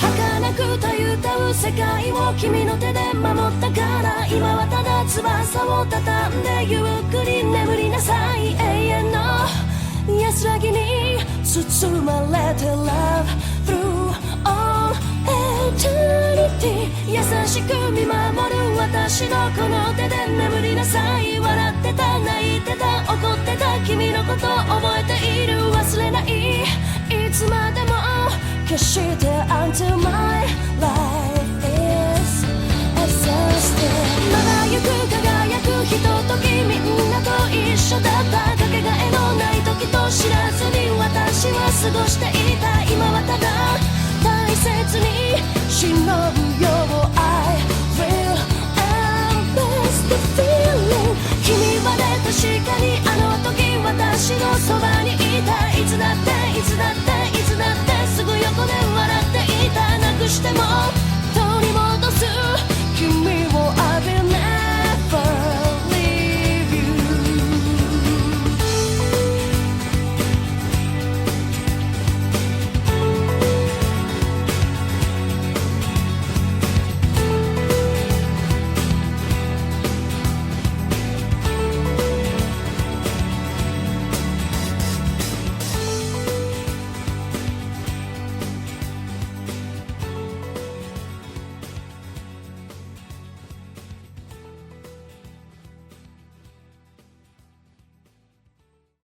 What is up, everybody? Welcome back to Top 4 of ZAP. I'm Restless Whale. Man. This is Zin. Welcome, everybody. Top 4 has been super exciting so far. Really crazy sets. I4 got knocked out by Frenzy. Yep. What a crazy comeback. After was the insane, Zelda was yeah. a little bit, It was a bit unfortunate. presumptuous. It was a little bit, Yeah. she's ahead of her time. Let's put it that way. For sure. But before we get into Winners Finals, Solo Battle versus Nikki, we got a little trailer to show you guys. Yes. Check this out. Yes.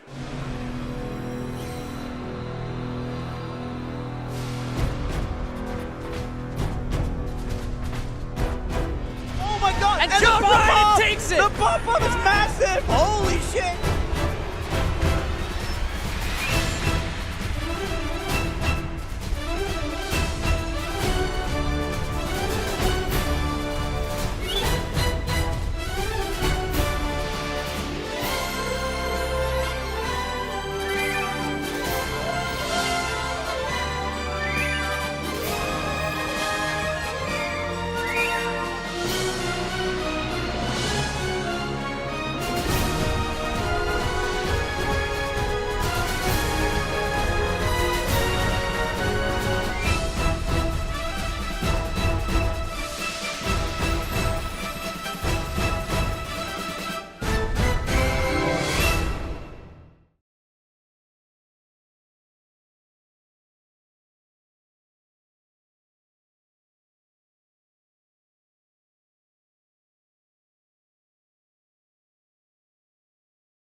Definitely not. Except for FD, you know, at a certain point we are going to go FD. Yeah. Assuming Solo Battle wins a game, which I'm sure he will. Yeah, I don't have any doubt about that. And in that case, we're going to see a lot of aerial gameplay, but more about like forcing a situation where Solo Battle has to be grounded, right? Yeah. You have to force the puff to land again because they don't have infinite jumps. No. As infinite as they may seem. It may seem infinite, but it's actually not. You can count them on your hand, Yeah. really.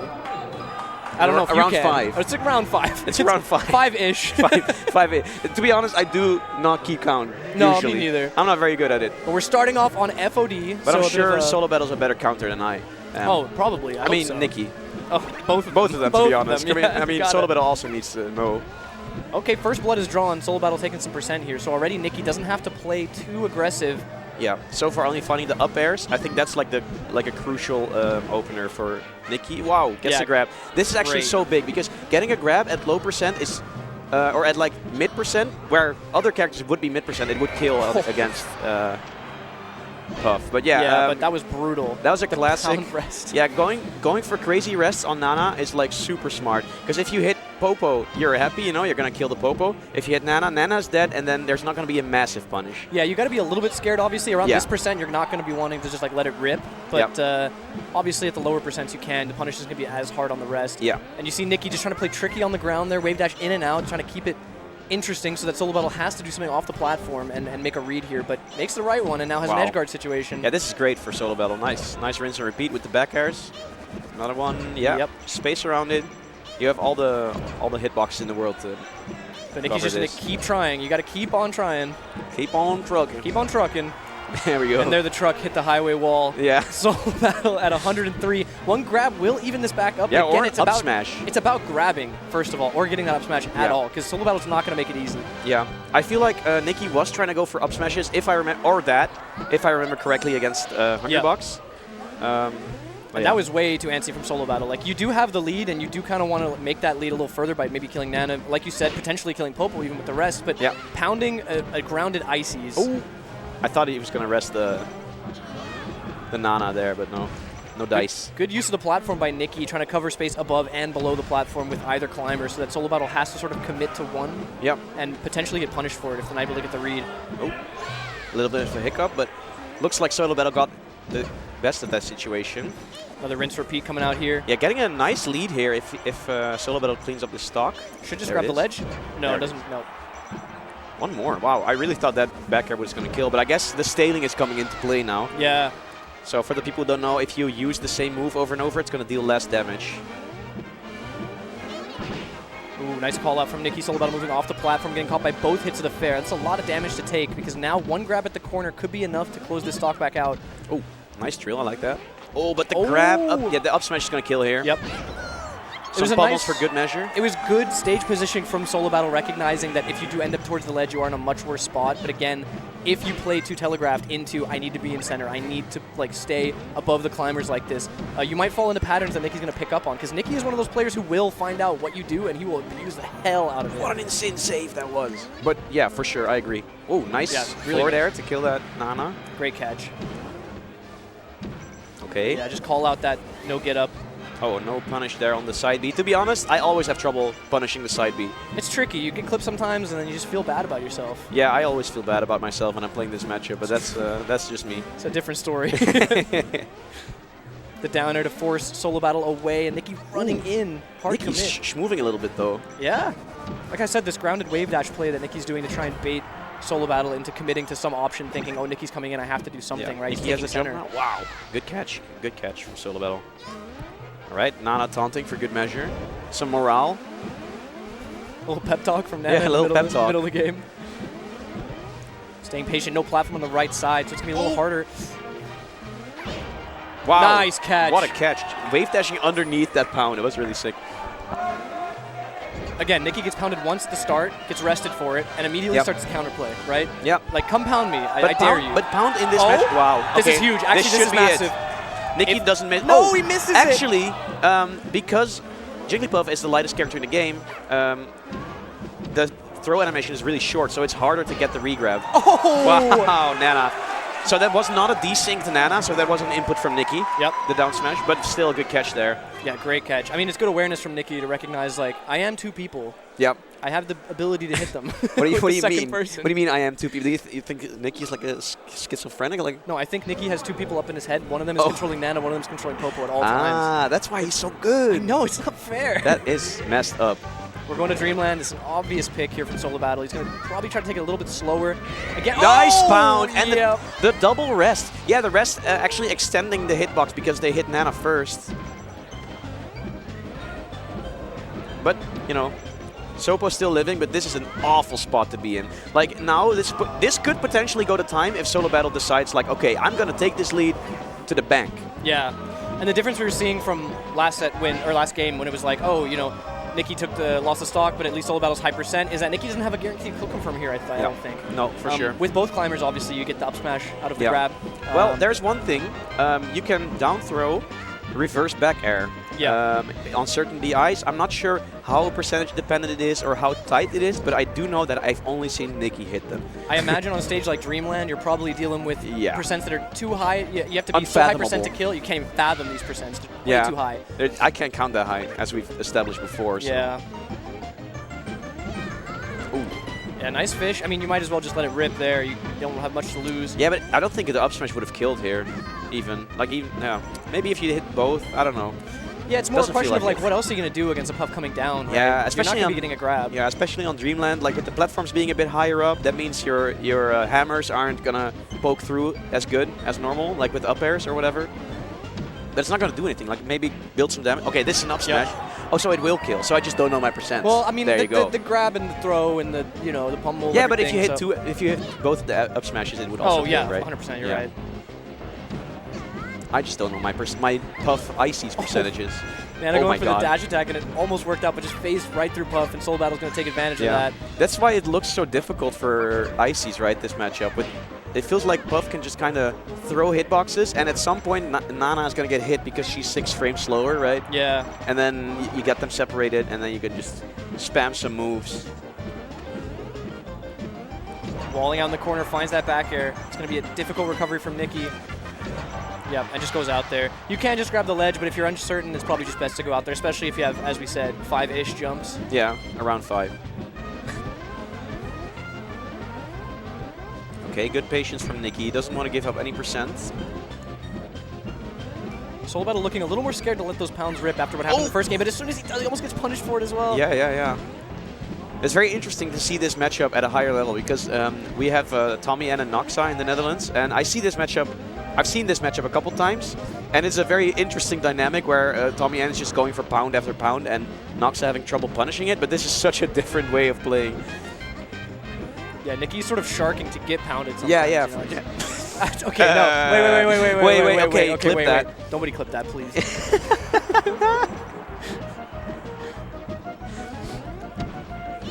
Ooh, the crouch cancel? Doesn't get much off it, though. It was a nice idea. You know, Puff is going to tend to continue the platform assaults if they're coming up from below.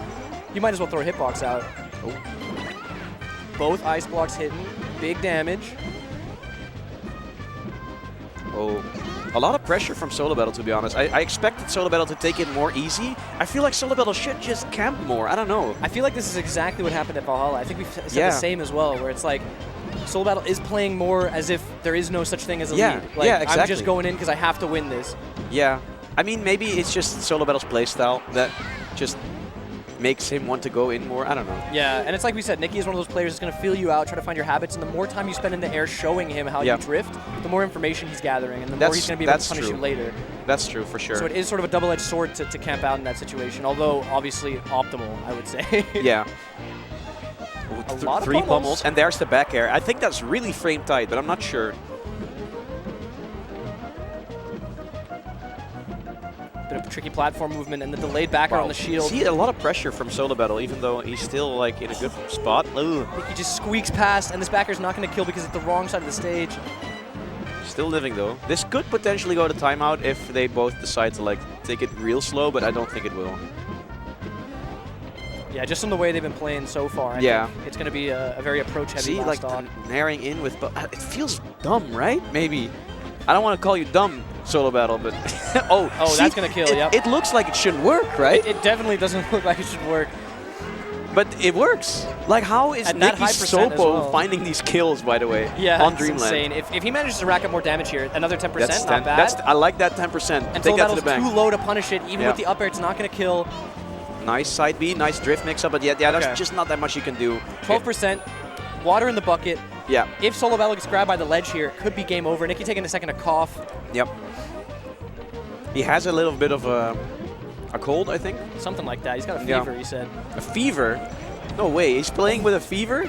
No way. Oh, that's 2 opportunities now where Solo Battle potentially gets grabbed near the corner. Oh, Nicky's looking for it. Whiffing a couple grabs here and there. Another pound. Oh, but Nicky coming in to save the day. Yeah, that was good. That was crucial.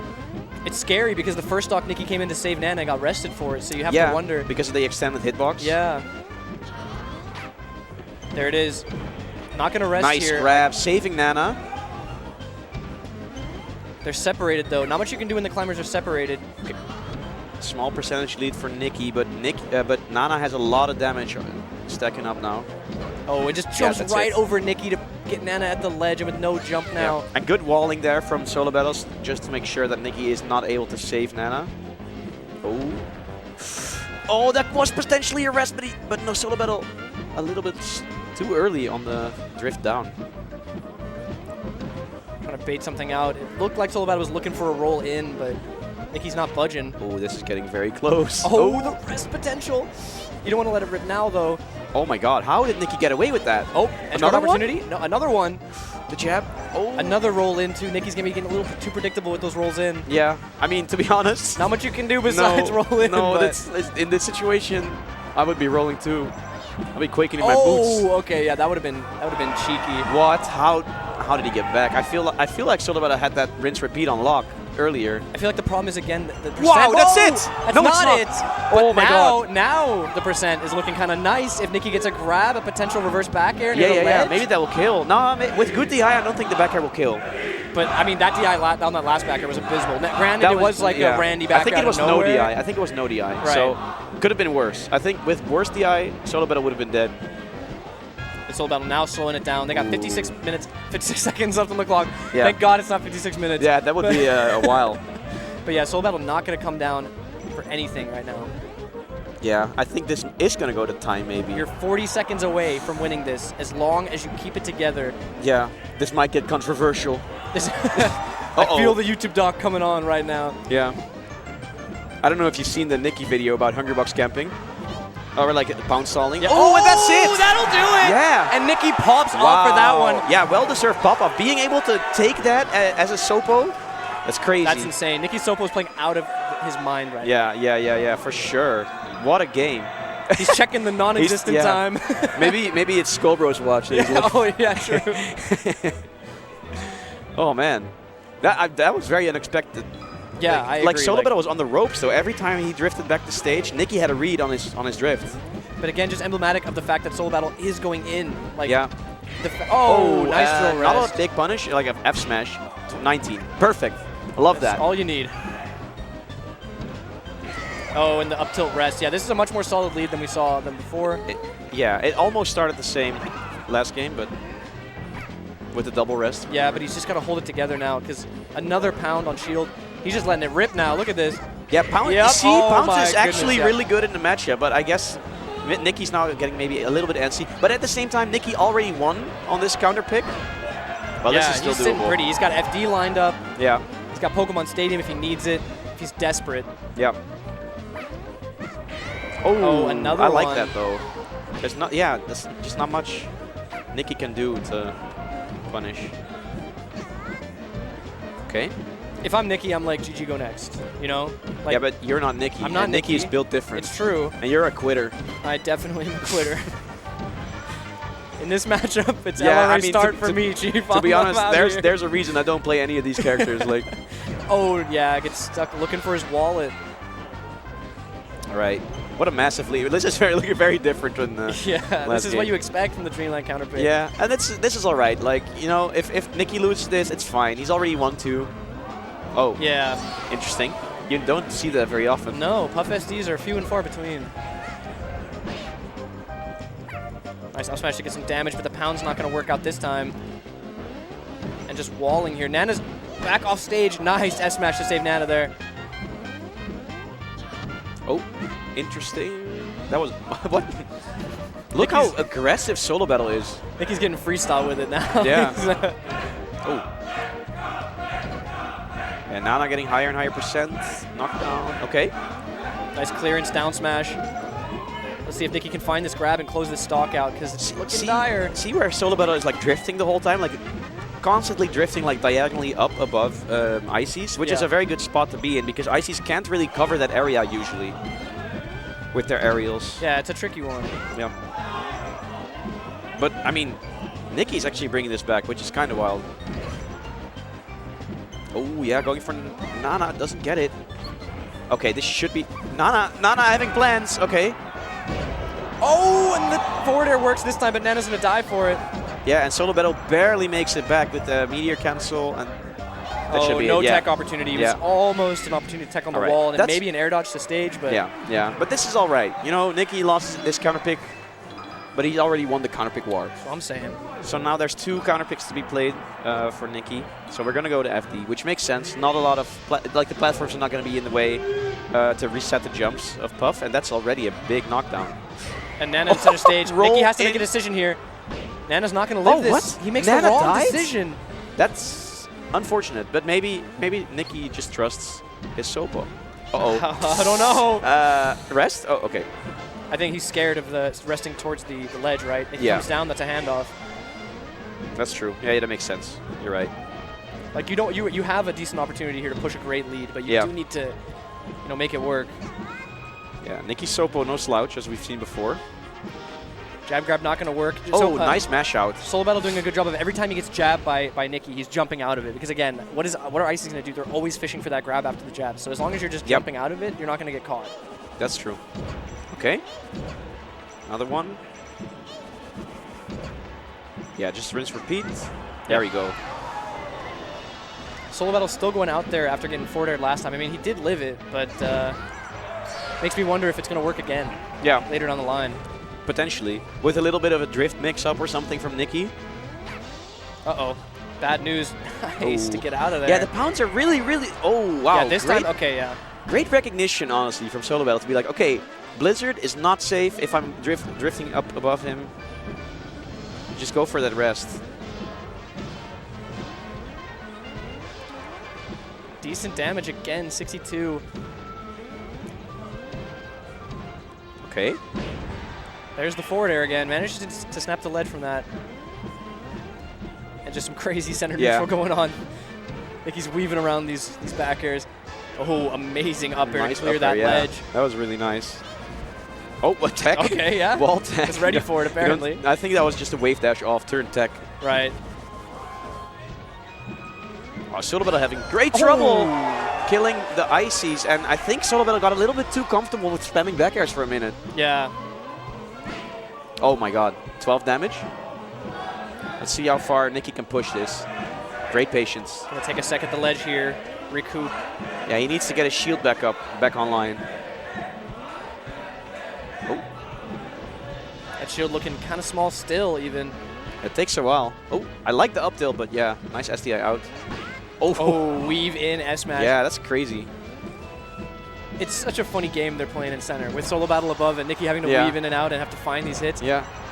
I like the air dodge attempt, but Solo Battle's ready for it. Nice. All right.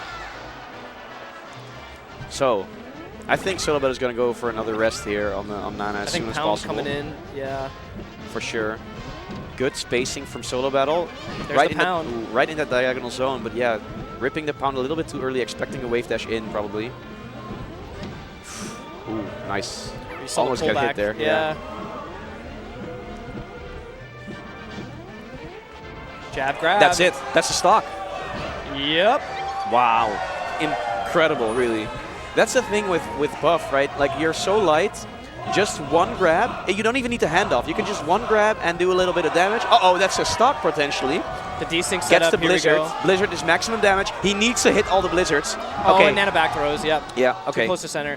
Gets out of there. Yeah, that's like a 1 in 2, I think. Because with down throw and forward throw, I think you can react to them. and regrab. But nice pickup there from Solo Battle, but this is not looking good.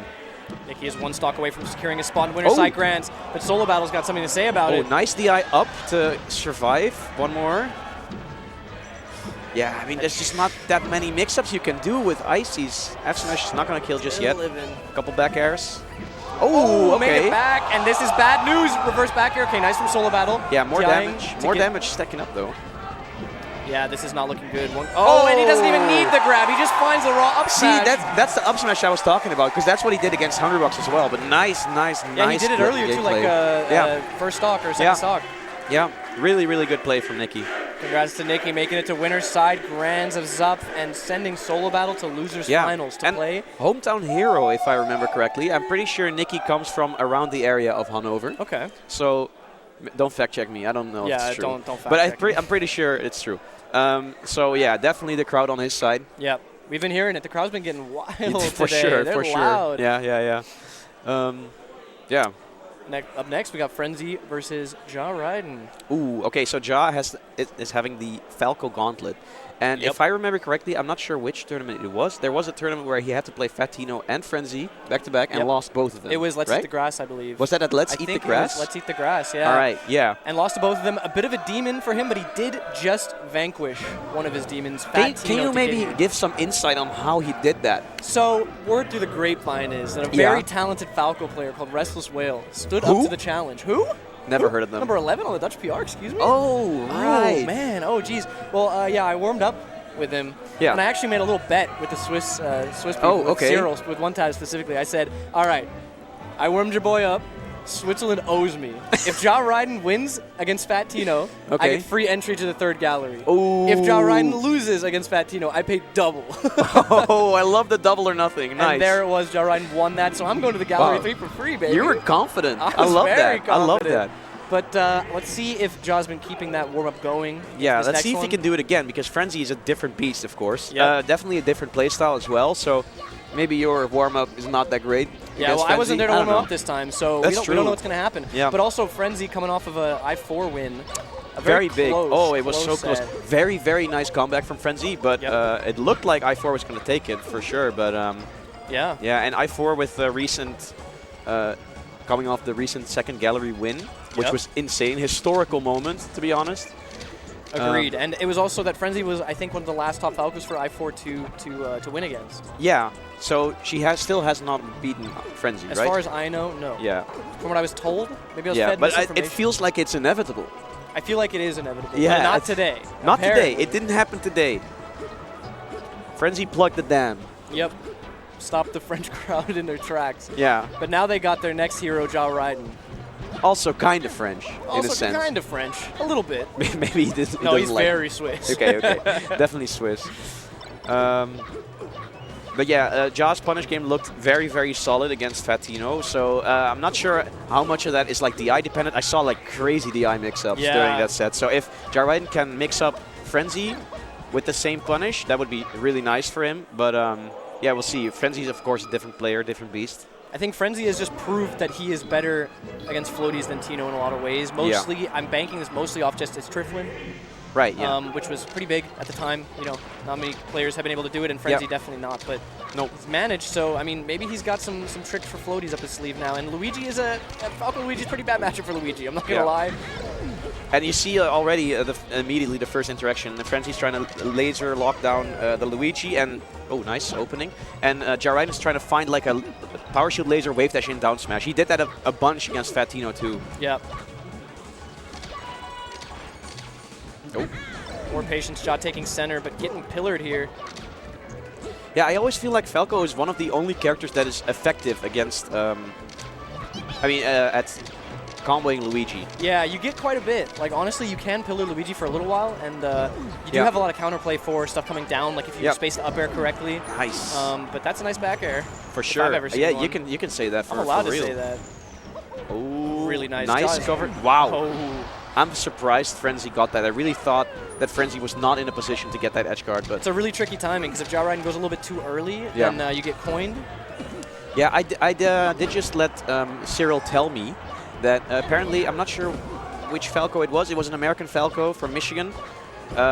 who had like a really nice rinse repeat on Jaraiden's recovery, where he would hang on ledge, get hit on purpose by the up B, and immediately shine double jump down air. It's super risky. Like, it's probably the most risky thing you can do against Luigi, but if you manage to time it right. Yeah, if you time it right every time, that's like a perfect, like, you know, kill Luigi. Yeah, exactly. Oh, the jump! No jump? Okay, it didn't matter because it was a kill anyway, but really nice little combo there from Frenzy. Yeah, Luigi is a very big counter hit character, so you see that jump in a lot. Like, oh, I got hit? Okay, I'm coming right back in with a strong hitbox, and you have to deal with that. But for sure. Frenzy ready for it.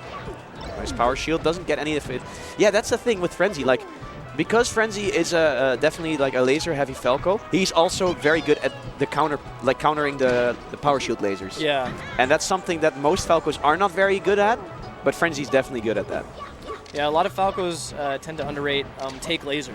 Oh, you know, just take the power shield laser and come back in because, you know, we don't expect take laser as Falcos, so people who don't play Falco definitely don't expect take laser when they power shield it. Yeah, you power shield the laser and then you just get punished anyway. It feels so bad. Yeah, it's you know, it's one of the simple joys of life for me. for you maybe, not for me. There's a well-placed fireball and a nicely spaced spacing. That might be a kill. Oh no! What an angle though. Yeah, that for sure. But I think Jarraiden was just not in a good position to punish the up B. Yeah. Wow, the up smash out of shield. Okay. And it's gonna kill too. Looking like Fox. Looking like Fox over here. Ja getting his charge back.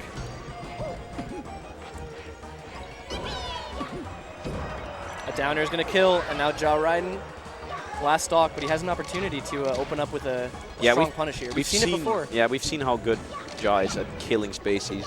He hits like a truck, dude. I'm sorry. This guy, it feels like he does 30% more than everybody else per hit. It's messed up. That would be a little bit overpowered, I would say, but that's what I'm saying, dude. This guy's overpowered. Luigi's a little overtuned in Ja's hands. Nice. Oh wow, what a down air. Very nice. Great very awareness. solid, like two-stock. What is there to say, really? Frenzy playing really solid. A great edge guard. He's chugging that water. Yeah. Hey, you know how it is, you know. Frenzy's a big guy. He needs a big, you know. Big water. A big water. Those counter, like, we always say, okay, Luigi, counter hit character. Yeah, Frenzy has been counter hitting like crazy. Yeah. But that's the thing. People underestimate crouch cancel against Luigi. I saw Nikki crouch cancel so many like counter hit potential things. Like that. There you go. Yeah, ready for it. Yeah. What you gonna do? Not much, I guess. You get shined and up aired and you're done. Okay. Waits the out. All right, but that's a kill, surely. Nope. Oh, it is. I thought. You know better than me. I got that intuition in me. You know, I've seen it all. You've seen it all. Close your eyes. I don't need to watch this. I've seen it all. Nice patience from Frenzy here, not letting Ja get in for free. Finally gets the opening, and that's it. The power shield and into grab. And yeah, now here's the explosive combo game, you know. It's such a hard chain grab to DI mix up, although Frenzy manages with that slight DI. Or yeah, that's nice. The hard thing about it, in my opinion, is like Luigi has to do these wave dashes in between to get the regrabs, and it seems very difficult, but maybe that's just because I have this really easy baby chain grab. For me, it's like, okay, with Marth, right, you get up thrown, you can go left, right, or up.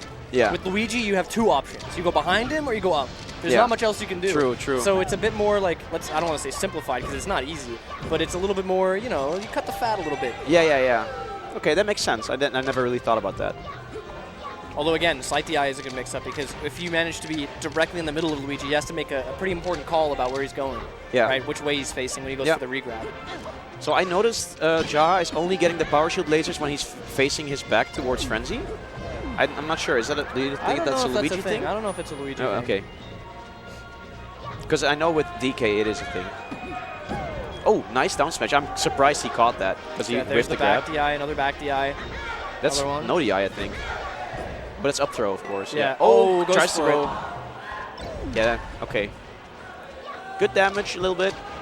And back to neutral. Oh. There's the approaching forward tilt. That's one thing about Frenzy's laser game that, I mean, Frenzy is really good at lasering, but again, if he commits to lasering, you know that what he's going to do next, right? He's going to shoot another one. Yeah. So if you time it right, you can get in there, get that forward tilt, get something going. But again, it's also part of Frenzy's conditioning, right? He wants you to think you're safe. That's true. And then suddenly he's in your face. Like, that's the whole thing. Like, I always feel whenever I play Frenzy, like, oh, it's not that smart that you're only, like, waiting a lot. And then suddenly he's in my face, and I'm like, oh, shit. Yeah. Ooh. That's a crazy situation, and he gets the down smash again. That was definitely techable, but Ja wasn't ready, I guess. And Frenzy shook his head after that one, too. Yeah, I think he felt pretty like it was undeserved or something, but no, I think Frenzy was like, oh, yeah, I really expected a tech there. Yeah. Oh. Oh, I almost caught that double jump. Okay. Oh, but there he gets a little antsy. There you go. That's the situation, right? You think he's going to shoot another laser. I'm rushing with that F tilt. Frenzy goes sky high. That's it. Wow. And suddenly it's over. Yeah. I feel like in the blink of an eye. Down air versus Luigi, pretty nasty. It's pretty Falco nasty, down air. yeah. Like the thing with Luigi's, right, is when he's higher up and he's recovering, he has so much time. Yeah. And he has time to like horizontally recover before he has to commit to his very vertical recovery. Yeah. Below the ledge, you have no time. You got to just let it rip. Yeah. And if you're already too low, it's done. You got no answer. Yeah, we saw Irfan versus Ja Raiden last week at the pre-local at the second gallery. And, oh, nice chain grab going on already. But Irfan was really catching the side B, like the end leg of side B, every time with like jump out fully with down air. And there's nothing Ja could do to, you know. What a shorten. Thwart that. That was a good shorten for sure. Oh, and great. Yeah, sometimes it's a little tricky. You get a little bit confused with Falco's up being by the ledge. You don't really know. Yeah, Ja looked a little confused as well. He was like, huh? What the hell? What the heck did I just do? Frenzy is recovering his ass. Oh. Oh, there's the pillar. Yeah, oh, so this is it. This is the strong combo game you have against Luigi. You can get those pillars similar to Marth. You need to commit to like with the the double weak jump. Yeah, with the weak down airs. Oh, and the side B spike is brutal, but it was enough damage that Josh should be able to close this out fairly quickly if he manages to find a grab. Yeah. Oh, influence ceiling glitch. Doesn't get too much off of it though. Yeah, that's when you start multi-shining, right? Yeah, that's you know the KGH clips? Yeah. Multi-shine down tilt, was it? I think, to kill. Yeah, it's crazy. I mean, if you can recognize that situation, execute, that's insane. Yeah. And there's the slow, you know, I'm just going to short hop and just wait until you side B. Yeah. And react to it with the back air. Exactly, because that's Ja Raiden's always like, oh, I'm not really good against Falco. I'm not really good at the matchup. But if he's playing a Falco that's not Frenzy caliber, Fatino caliber, Kinzo caliber, then you're going to notice really fast that you cannot side B against this guy. He will always wait and time a side B, a back air, like a jump back air off the ledge, and it covers both the high side B and the side B to ledge. Yeah, and that because actually you float down so slowly. I feel like there's not a lot of characters that can do that. No. I think maybe even just. Maybe it's just Luigi with the super slow drift or like super slow fall speed. But Frenzy stopped the bleeding real quick. He's yeah, back to nice. even footing. Okay. Oh, it doesn't get the grab. Oh, the jabs? No grab? Oh, bad reaction there from Ja Raiden. Just wave dashing back. Frenzy opting for the grab there, seeing the down air, was not going to let the shine connect. Ooh. Not sure what happened there with the no jump. air dodge. Uh-oh. And Frenzy doing everything he can to get him off stage. That forward air is a Hail Mary to try and send Ja off. But yeah, didn't managed work to make out. it back. Oh, wow. I thought a forward air was coming, but oh, that's it. Yep. Yeah. Jump out there. It's so good to jump out there. I'm telling you. I'm telling you. I'm listening. So happy that you're listening. Good fade back from Ja. He's made it back again, but Frenzy once again evening it back up. And yep. We saw what happened last game. One offstage interaction that doesn't go Ja's favor. Yeah. He's done. Potentially tournament stock here for Ja Raiden. Again with the back-facing power shield. Oh, there it the front is. One. That was the first one, I think. Maybe it's Luigi's big nose. That must be. Actually, I think you might be right. Oh, Frenzy getting off stage with that. This is bad for Ja. Oh, drifts right around the forward air, but ooh, I thought a down air was coming. I thought run off down air, but again, it's in the heat of the moment. Yeah. It's hard to make that call. Oh, not the greatest DI, and no jump, I think, on Ja. He needs a misfire here, I think. Yeah, so Irfan would have gone for a down air there and ended it, but this also works. That's going to do it. There it is. 3-0. Commanding. Frenzy takes that, showing why Ja Raiden struggles in that matchup. It's because with people like Frenzy. And because you couldn't give any warm-up. That's true as well. Let's make that clear. Yeah. I already secured my free entry to Gallery 3. I don't need to do it again. Oh, okay. So Frenzy now going to get his rematch against Solo Battle. Yeah. Which, if I remember correctly, was 3-1? 3-1, I think. Or was it 3-0? 3-0? I think it was 3-0. Dang. Let me see. It was 3-1. Oh, it was 3-1. Okay. You need to listen to me, man. You need to trust me. You know I can't do that, right? Let me fix your cable here real quick. Oh, thank you so much. Frenzy looking up matchup advice. He's texting. He's texting Help. Fat Tino. He's going on Twitter. Tino, what do I do? Help. I have to play Puff again. What do I do? He's looking over at the camera. Aww. And the whole crowd is like, yay. I love that. I love Frenzy. The face of a man who's about to be arrested 16 times. Yeah. Hey, everyone. So happy to be Welcome here. to my YouTube tutorial about getting rested 16 times in a row. So step 1, make it to losers finals of ZAP. Yeah. Joe Ryden doesn't know where he's going. He's still on the stage. Oh, he's taking a little nap.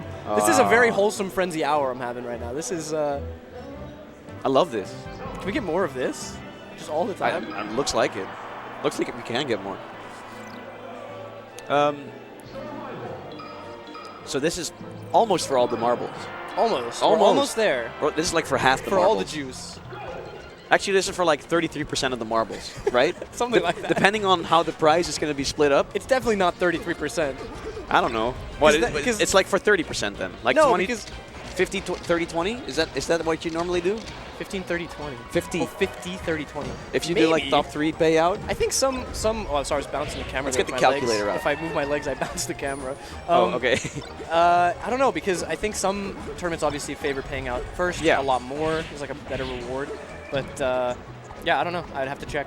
All right, speaking of marbles, I got a bag of marbles ready. We're going to play marbles, guys. Oh, man. Yeah, I think, of course, Solo Battle already showing us he can definitely beat Frenzy. But Frenzy also taking a game. That's a good sign. Yep. I don't really know what their set history is like, but I imagine Solo Battle usually winning. Yeah, sure. It makes me wonder. Solo Battle doesn't show up enough for me to have like a solid foundation for understanding this. But at the same time, too, I have to give credence to the fact that Frenzy just played a set against a floaty. Yeah. Right? Yeah. Solo Battle's coming off a set with Nikki, which is a bit more slower pace, feeling it out. And like we said, Solo Battle, very aggressive player, so very aggressive puff player. So it might be a bit tricky now to come back into the groove of playing against a Falco like this. Yeah, but it is very different though. Like you said, okay, he's coming from a floaty matchup, but like Luigi, you can edgeguard Luigi. Puff, not so much. No, not at all, really. Not at all? I mean, if you're brave enough, go for it. You can edgeguard Puff by shining them off the top. Don't come crying to me when the pound hits you and you fly into the blast zone, all right, bud? Fair enough. How about that? Yeah, Keep my inbox clear. It's very risky for sure. So I think that's one of the big things in like a lot of floaty matchups is how well can you edgeguard them, and if it's not well, you're gonna have a bad time. Oh yeah. They're gonna have a bad time regardless. Fair enough. No. I think Puff Falco is actually a really fun matchup. I think it's interesting enough because you do have the tools to lock Puff down in neutral, and Puff has to be kind of smart about moving through platforms. You can't exactly do anything because again, the most dangerous laser you can get hit by is one when you're in the air and you're getting hit by something, right? Because then you get the follow-up immediately after. Like laser F smash in this matchup, although it's a bit of a meme, it's actually pretty good. Because again, if you're in the air, what are you gonna do out of it, right? No, for sure. Like, what's your fastest move? Like Nair? Yeah, maybe. I mean, but again, but then that doesn't really. You might trade much. even. It's kind of scary. I think your best option is to try and jump out, and if you can't get that going, then you're done. What about laser down tilt though? Laser down tilt's also really nice. Again, you want to sort of down tilt one of Falco's many kill options, obviously, and one that works very effectively when you've been shield pressuring well. When you've been getting that shield down to M&M size, pebble size, and then you go for the cheeky down tilt. Because of shield pokes, of course. Exactly. Yeah. So it's more of like a laser for shield up. And then down tilt to kill. Oh, right? That's smart. That's smart. Because again, if you're in the air, down tilt might not connect. You're a bit too high up. But getting started on Battlefield, classic pick. Wow, Solo Battle just drifting into all these aerials. Although I gotta say, Frenzy placing these aerials very, very well. Yeah. Wow, already 80% in the first 10 seconds. Like what? Solo Battle's Frenzy's one good hit away from killing Solo Battle.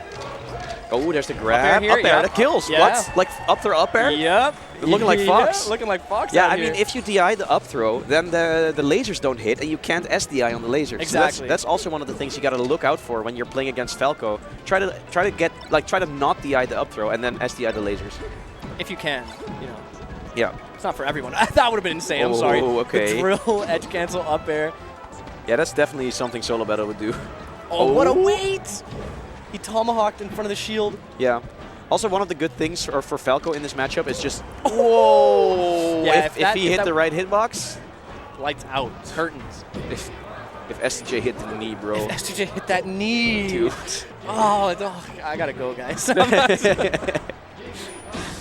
Ooh, a bit too low for that one. Yep. But yeah, what I was saying was in the combo game, Falco can abuse down air a little bit to keep Puff grounded during combos. Yeah. And build damage as fast as possible and maybe end with a down tilt. Very nice place back air there. And downer is one of your many options for killing here because if you manage to hit a downer, you'll at higher percent, you'll pop Puff up and you're able to follow up with an up air, which kills it at decent percents. Yeah. It's a bit of a floaty killer. Okay. And you see Frenzy not quite committing to anything yet when he gets those lasers on Solo Battle, be it because he doesn't know if Solo Battle's going to get hit or because he's not confident enough yet. But once he starts to get a better feel for that aerial drift and how Solo Battle's moving through these platforms, he might be able to connect something that's a bit more, you know, damaging. Yeah. Would up air have killed there? The shine up air? I'm not sure. Wow, never mind. Doesn't matter. Frenzy is just winning neutral. Yeah. It's not like super big combos, just a couple hits, like build percent, and then win neutral, F smash. See, now I'm questioning, when we were joking, we were like, oh, he's texting Tino, he's doing whatever. Like, I'm 99% sure those were notes he took from the last set. From his own set against Solo? Surely, right? Like, he must have come out of that and thought, okay, I know where I went wrong, I know what I have to do now. I just need to get it down in words and sort of, like, hold myself to it. Yeah. Ooh. Bit questionable DI from Solo Battle, but Solo Battle still living. Pound? Yeah, couldn't rest there. Oh, that up air was insane! Doesn't need the rest. That was an insane combo. You always think, okay, they're just going to go immediately for the offstage option, but that up air to pop up and give yourself more space to hit an offstage, an aerial, like a back air or something, is just actually perfect. Incredible. What awareness from Solo Battle. Insane DI mix-up. And now suddenly, it's doable. Okay, never mind. That's what you were talking about. That's what I was talking about. It seems like you kind of know what you're doing. A little bit. A little bit. Just a little bit. But yeah, that was solid, although a bit scary because Frenzy dominated that first stock and was only winning by the final stock, right? That last stock lead. So he needed that first stock to go that way for that game to swing in his favor. And it's going to be a question of whether he can do that again and take an early lead to continue this momentum. Yeah, one of the things that also happened that we didn't really talk about there was at some point Solo Battle was just crouching in center stage and Frenzy just went to top platform and didn't interact with Solo Battle. Like, I have the lead, I'm not going to do that, for example. That's why. I'm not going to do that, for example. But this time it happens, though. Power shield rest, that's baller. Yeah, that's so sick.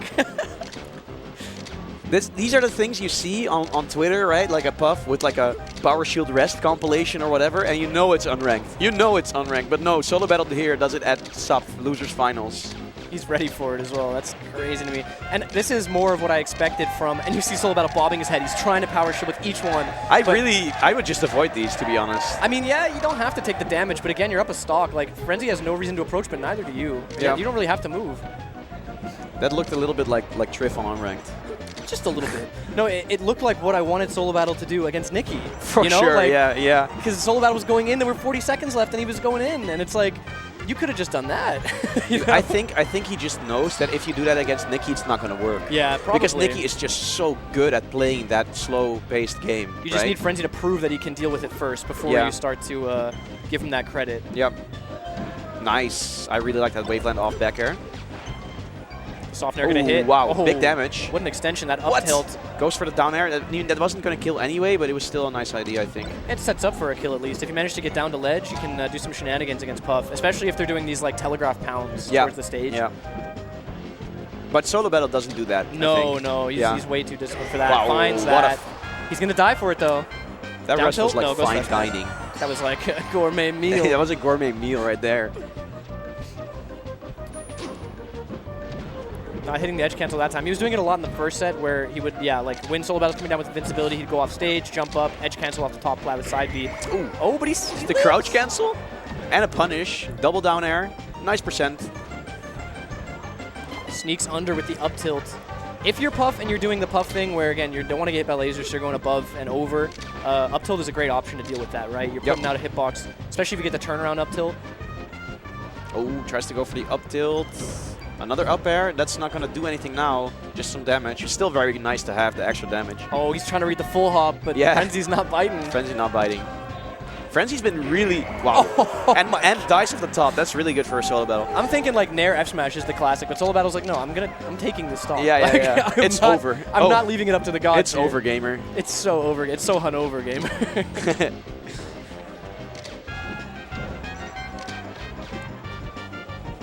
Up to top plat, and Tricky as well, immediately coming down. Frenzy's not sure when Solo Battle's coming down now. Nair, no, nothing.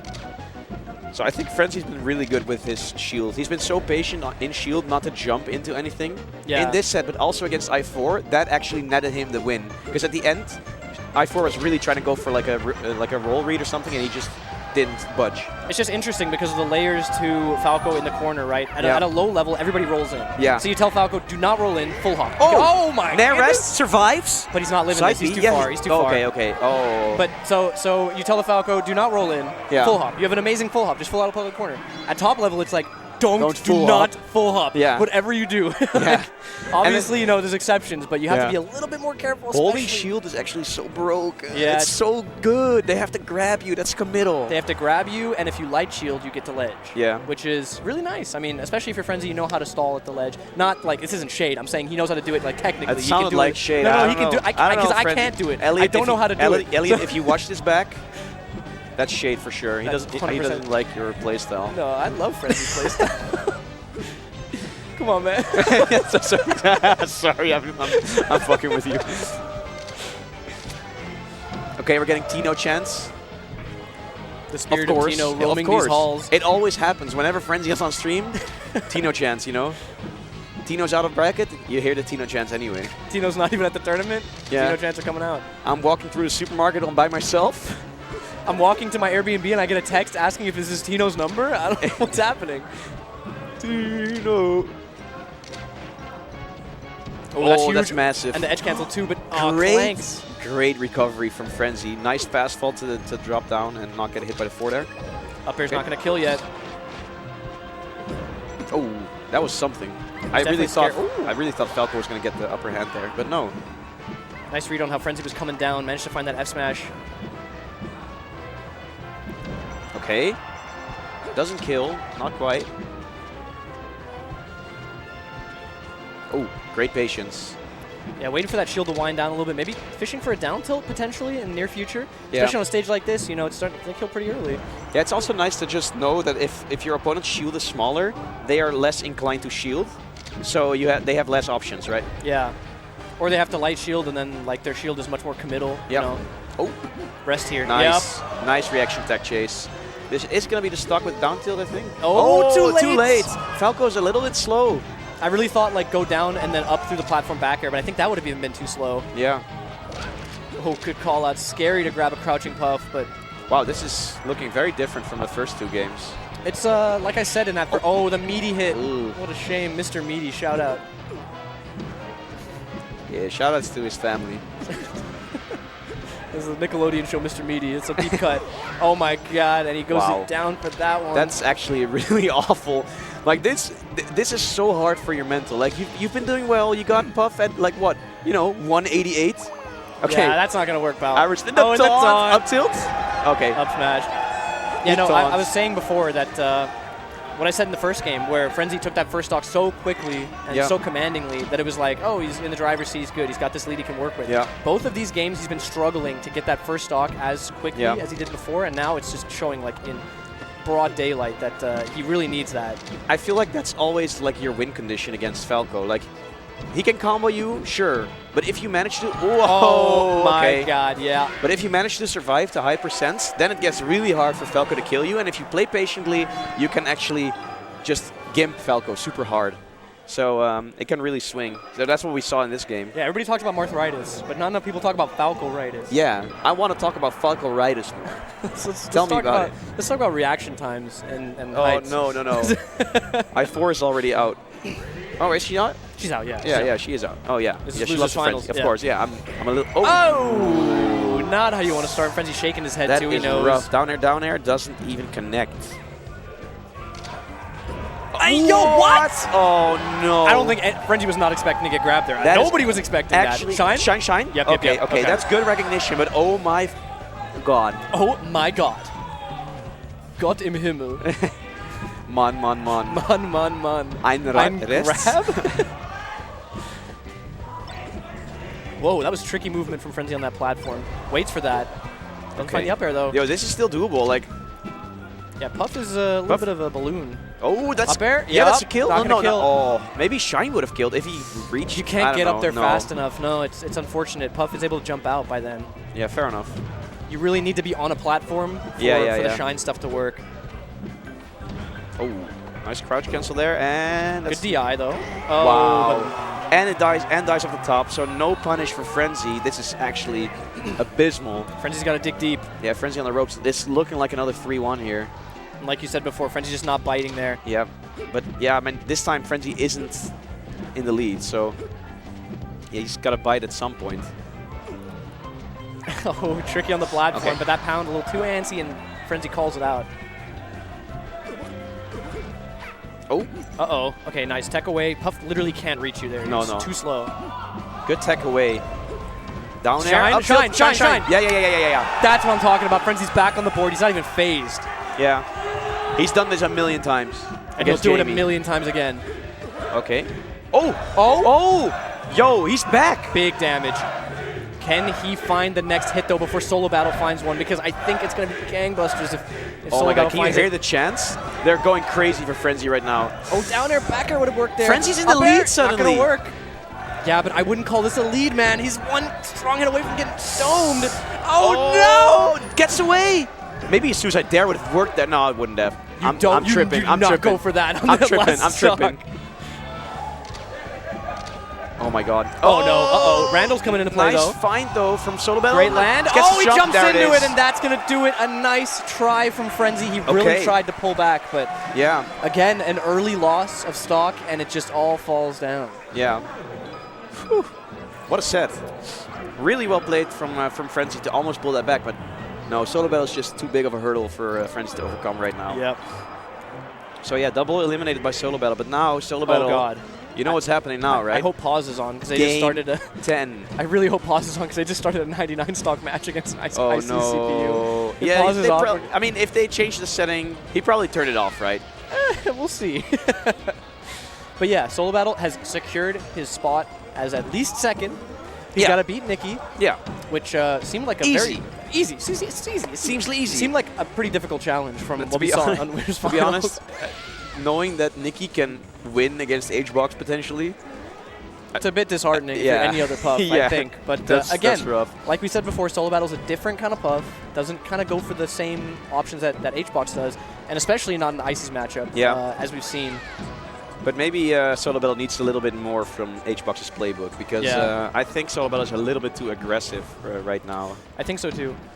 But before we get into Grands, Yeah. we have another trailer to show you, so check this out. Check this out.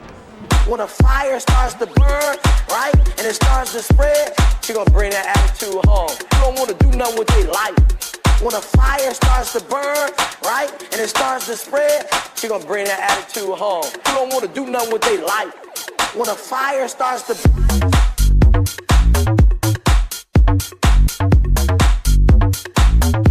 when a fire starts to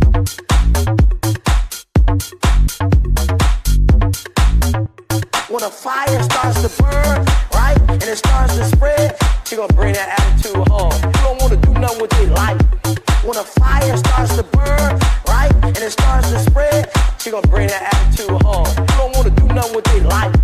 When a fire starts to burn, right, and it starts to spread, she gonna bring that attitude home. Top 3 flown out to Genesis. Hello? Did you see that? Did you see that? I saw it. Did you see it? I saw it. I saw it with my own eyes.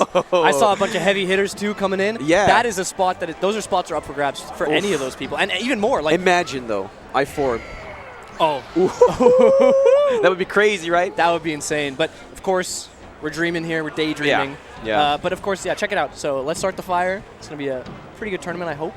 Pretty big cap as well. Same venue as. Wait, what Let's was See the cap? Grass. I was too busy. 256, 264, 261, something like that. I don't know. That's- 200 something. That's massive. It is massive. Wait, yeah. how many people are here?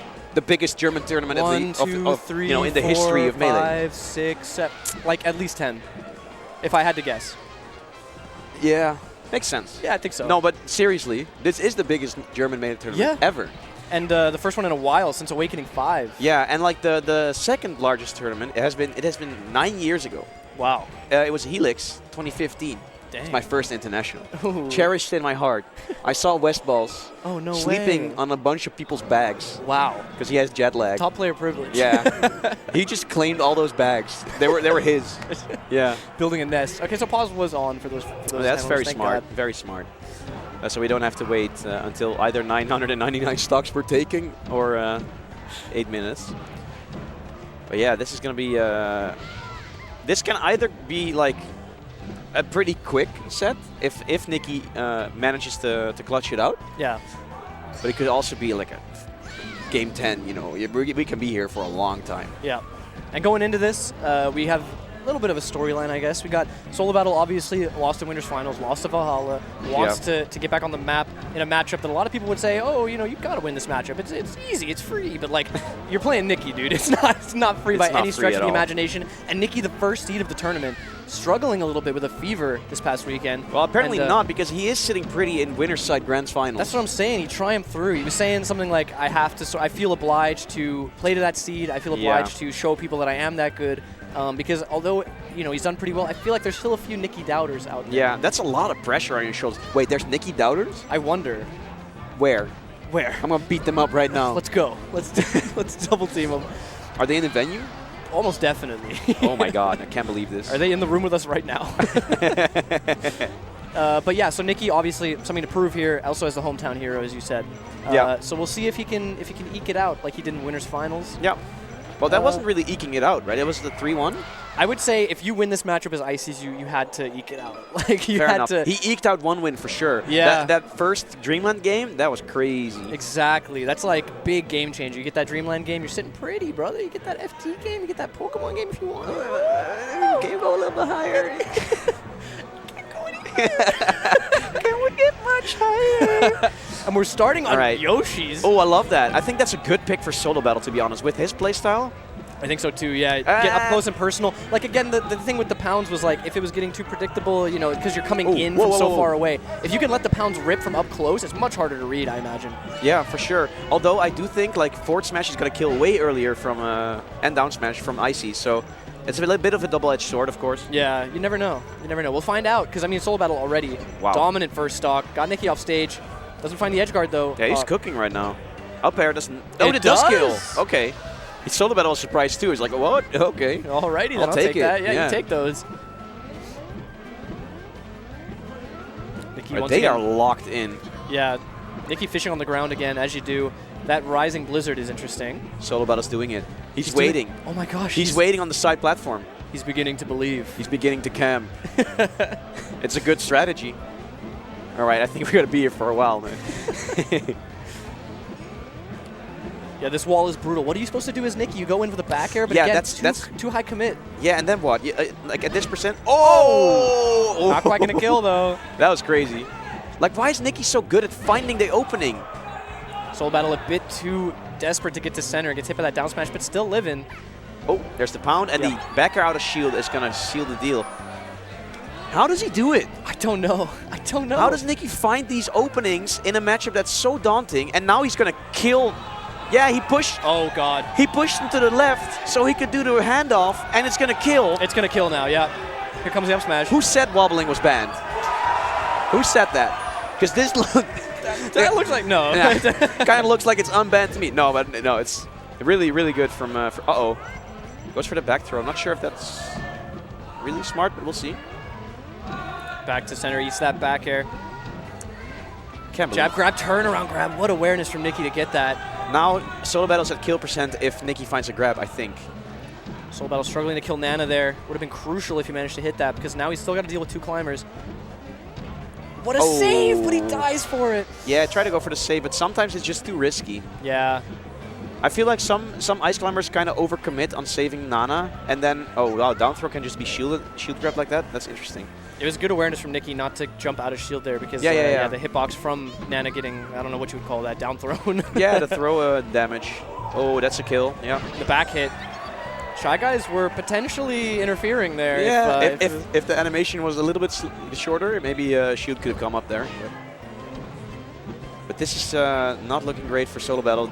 33% and counting. After such a good first stock as well. Yeah. I think that's why Solo Battle doesn't camp.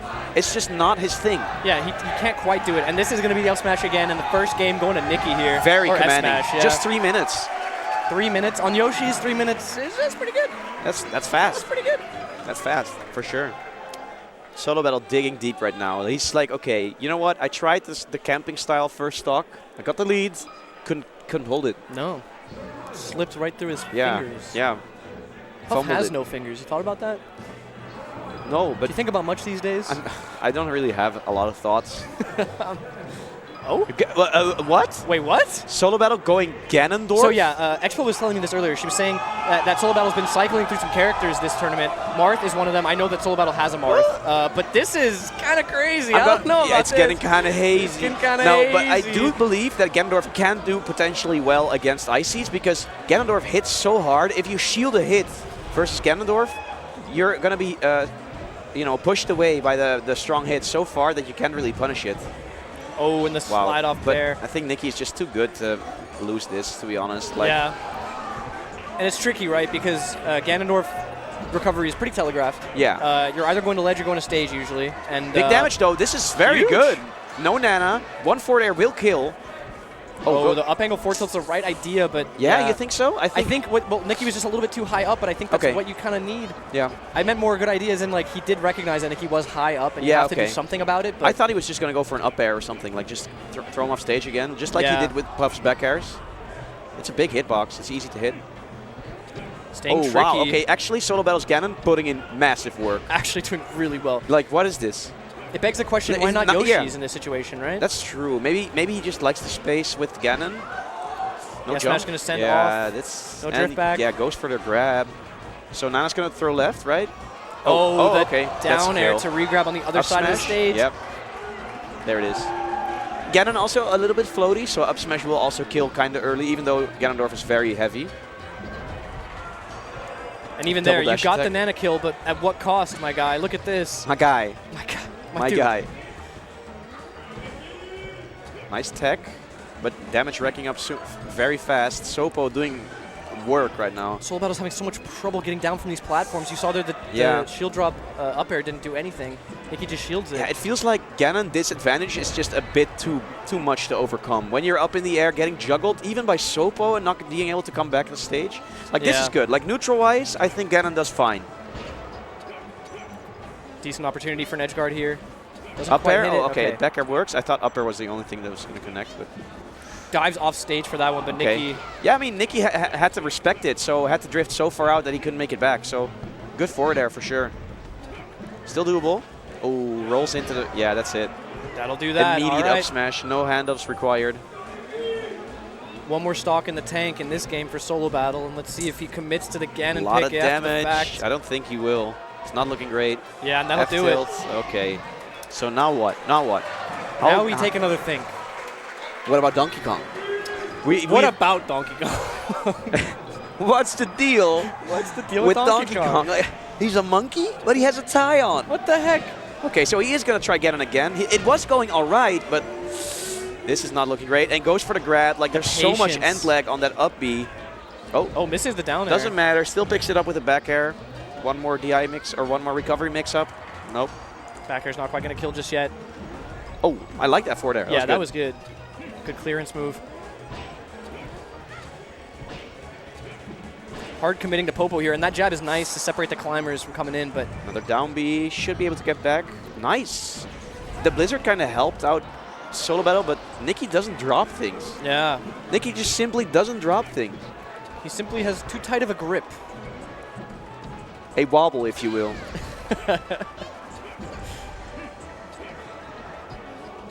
This is looking to be a very quick grand finals if Solo Battle doesn't win this game. But it's not looking great. Like, even though, yeah, even if he takes his stock, like, oh, is there a chain grab? Yes, there is. Oh, there is. On the platform, though, you are managing to get off, but still. Down air is not going to do anything. Forward air is. That one will, yep. Okay, 60% doable, but not great for Solo Battle. Nice forward air.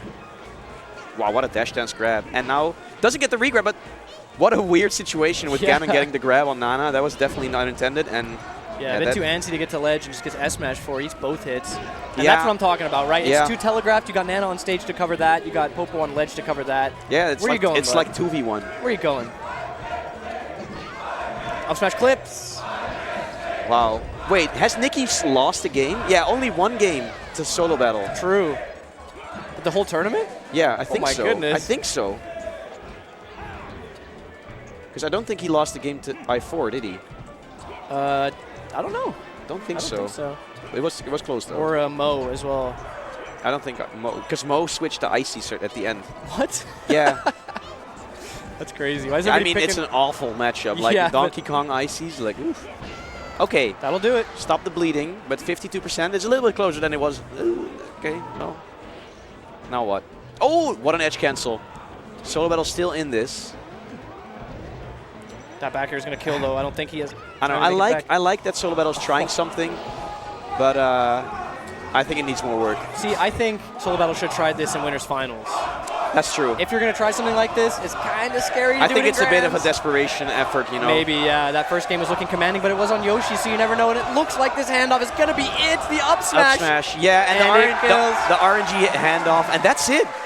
Nikki takes it. The biggest German tournament of all time. And there he is. You see the emotions. He can't believe it. Even though he's sick, he's sick. He's sick. He's sick on the sticks, sick. literally. Yeah. What a commanding showing for Nikki, showing that he is the deserved first seed of this tournament. Just a little wave for the crowd, nothing crazy. Yeah, a little bow. yeah. A humble Wow. guy. Impeccable player for sure. A humble genius. A humble god. That's what I'm saying. Yeah, hell yeah. So yeah, there you have it.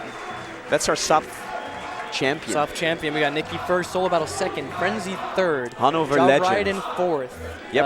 Fat Tino fifth with I4, Kinzo seventh with... Was it Squiltendorf? No, it was not Squiltendorf. No, they played... I forgot. Yeah, I forgot. I forgot. I forgot. Who's the last 7th place? I don't know. But yeah, what an incredible tournament. The vibes were so good. Rix. It was Rix. It was Rix. How It was can we Rix. forget Rix? It was Georg. Of course it was. Yeah, but what an impeccable tournament. Here's King, the legend. He's The coming man up. himself. Okay, he's going on for an announcement. I'm not sure. Yeah, It's probably just for the crowd. I imagine we're gonna go to the. Okay, we're gonna go to the awards ceremony. Are they ready, Chase? Okay. Alrighty. No, but what an incredible tournament. Okay, so this was King's first major ever. And immediately, his first major ever, biggest major of Germany, And right? top 8 was like an hour early. Yeah, which is everything what ran the hell? smoothly. Everything ran perfect. I don't think anyone can complain about this tournament, man. Yeah. It was so well run, so well ran. Amazing venue. Look at this hall. Look at the people.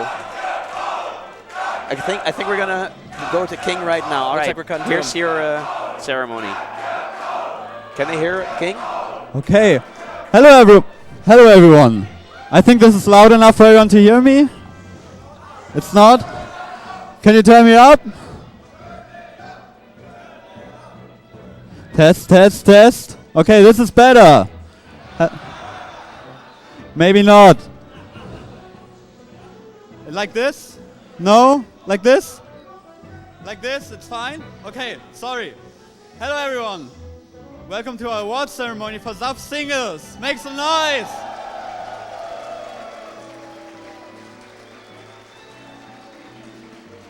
Now what we just saw was amazing, but it wasn't the only singles bracket being played here. So before we get to the gold bracket, let's go through bronze and silver first.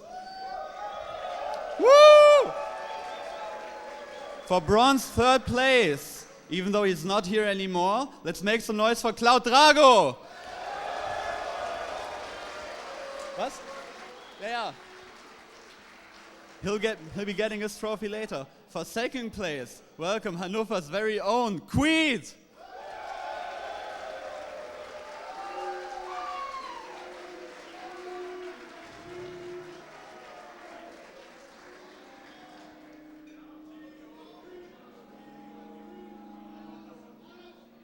Komm mal her hier.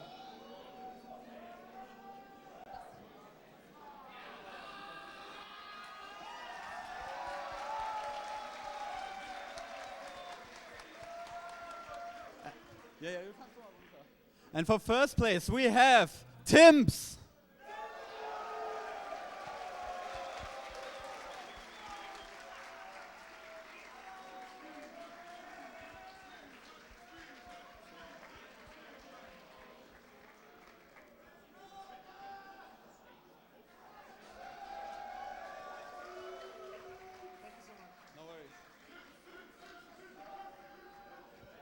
All right.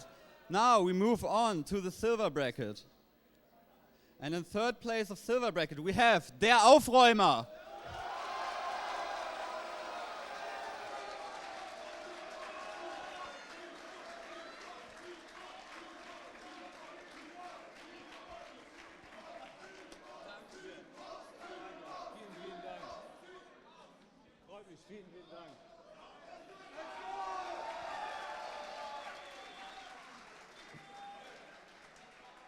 In second place, we have Nuclear Lunch.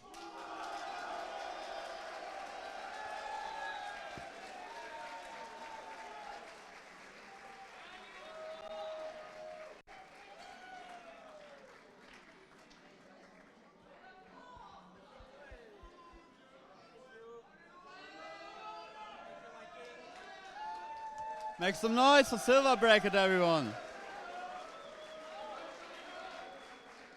And in first place of Silver Bracket, we have Rafa.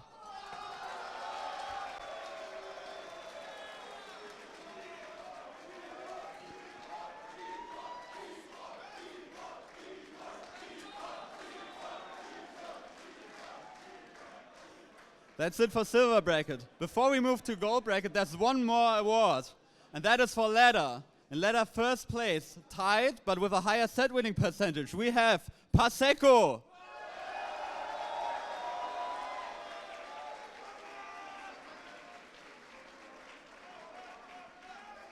Okay, I am being told he is not here, so he will receive his very cute Kirby plush with his up. Later, we move on to Gold Bracket. In 7th place, we have Rix.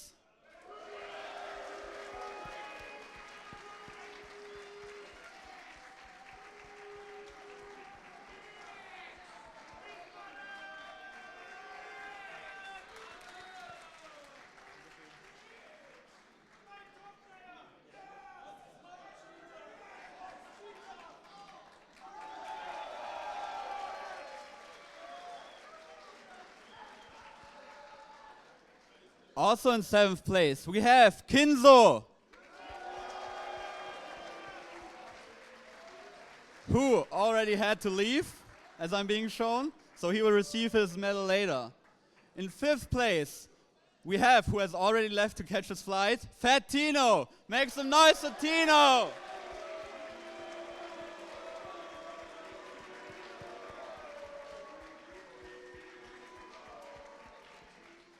Also in 5th place, we have E4.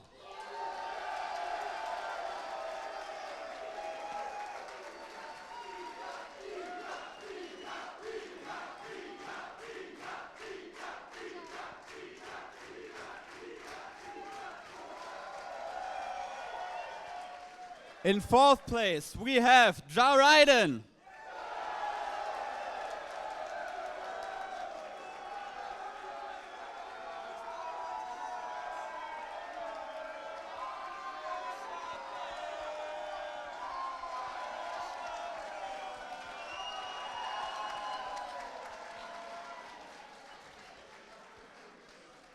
Now we get to top 3. 3rd place, Frenzy.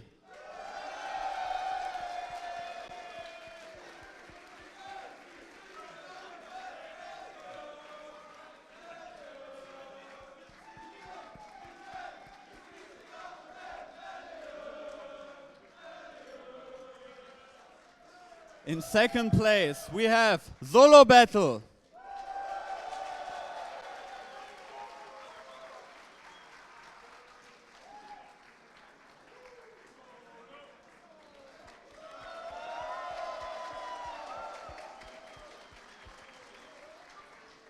And then, for 1st place, we have Hanover native, Falkensee resident, Nikki!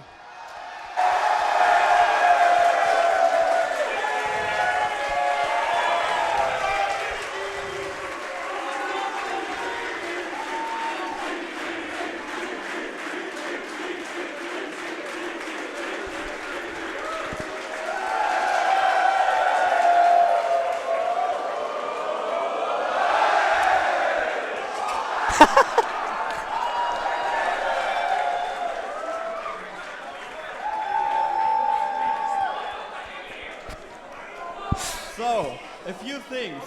The 2 gaming rooms, we're currently clearing them out. If you want to help, grab a CRT and carry it. All right, well, that was it for us. It's SAPF.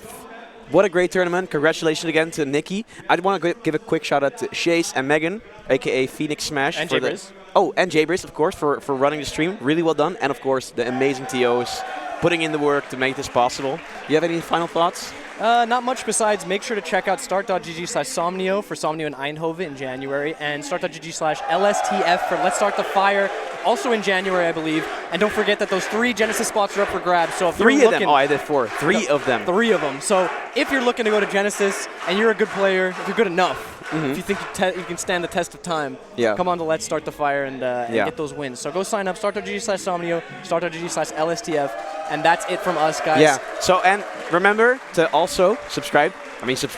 Follow Restless Will on Twitter, @RestlessWill, and me @Zenithi. It's not on screen, but you know. And remember, wann Sie nicht getrinken hattet für einen vielen Tage auf Beach, was willst du trinken? Ein Zapf. Ein Zapf.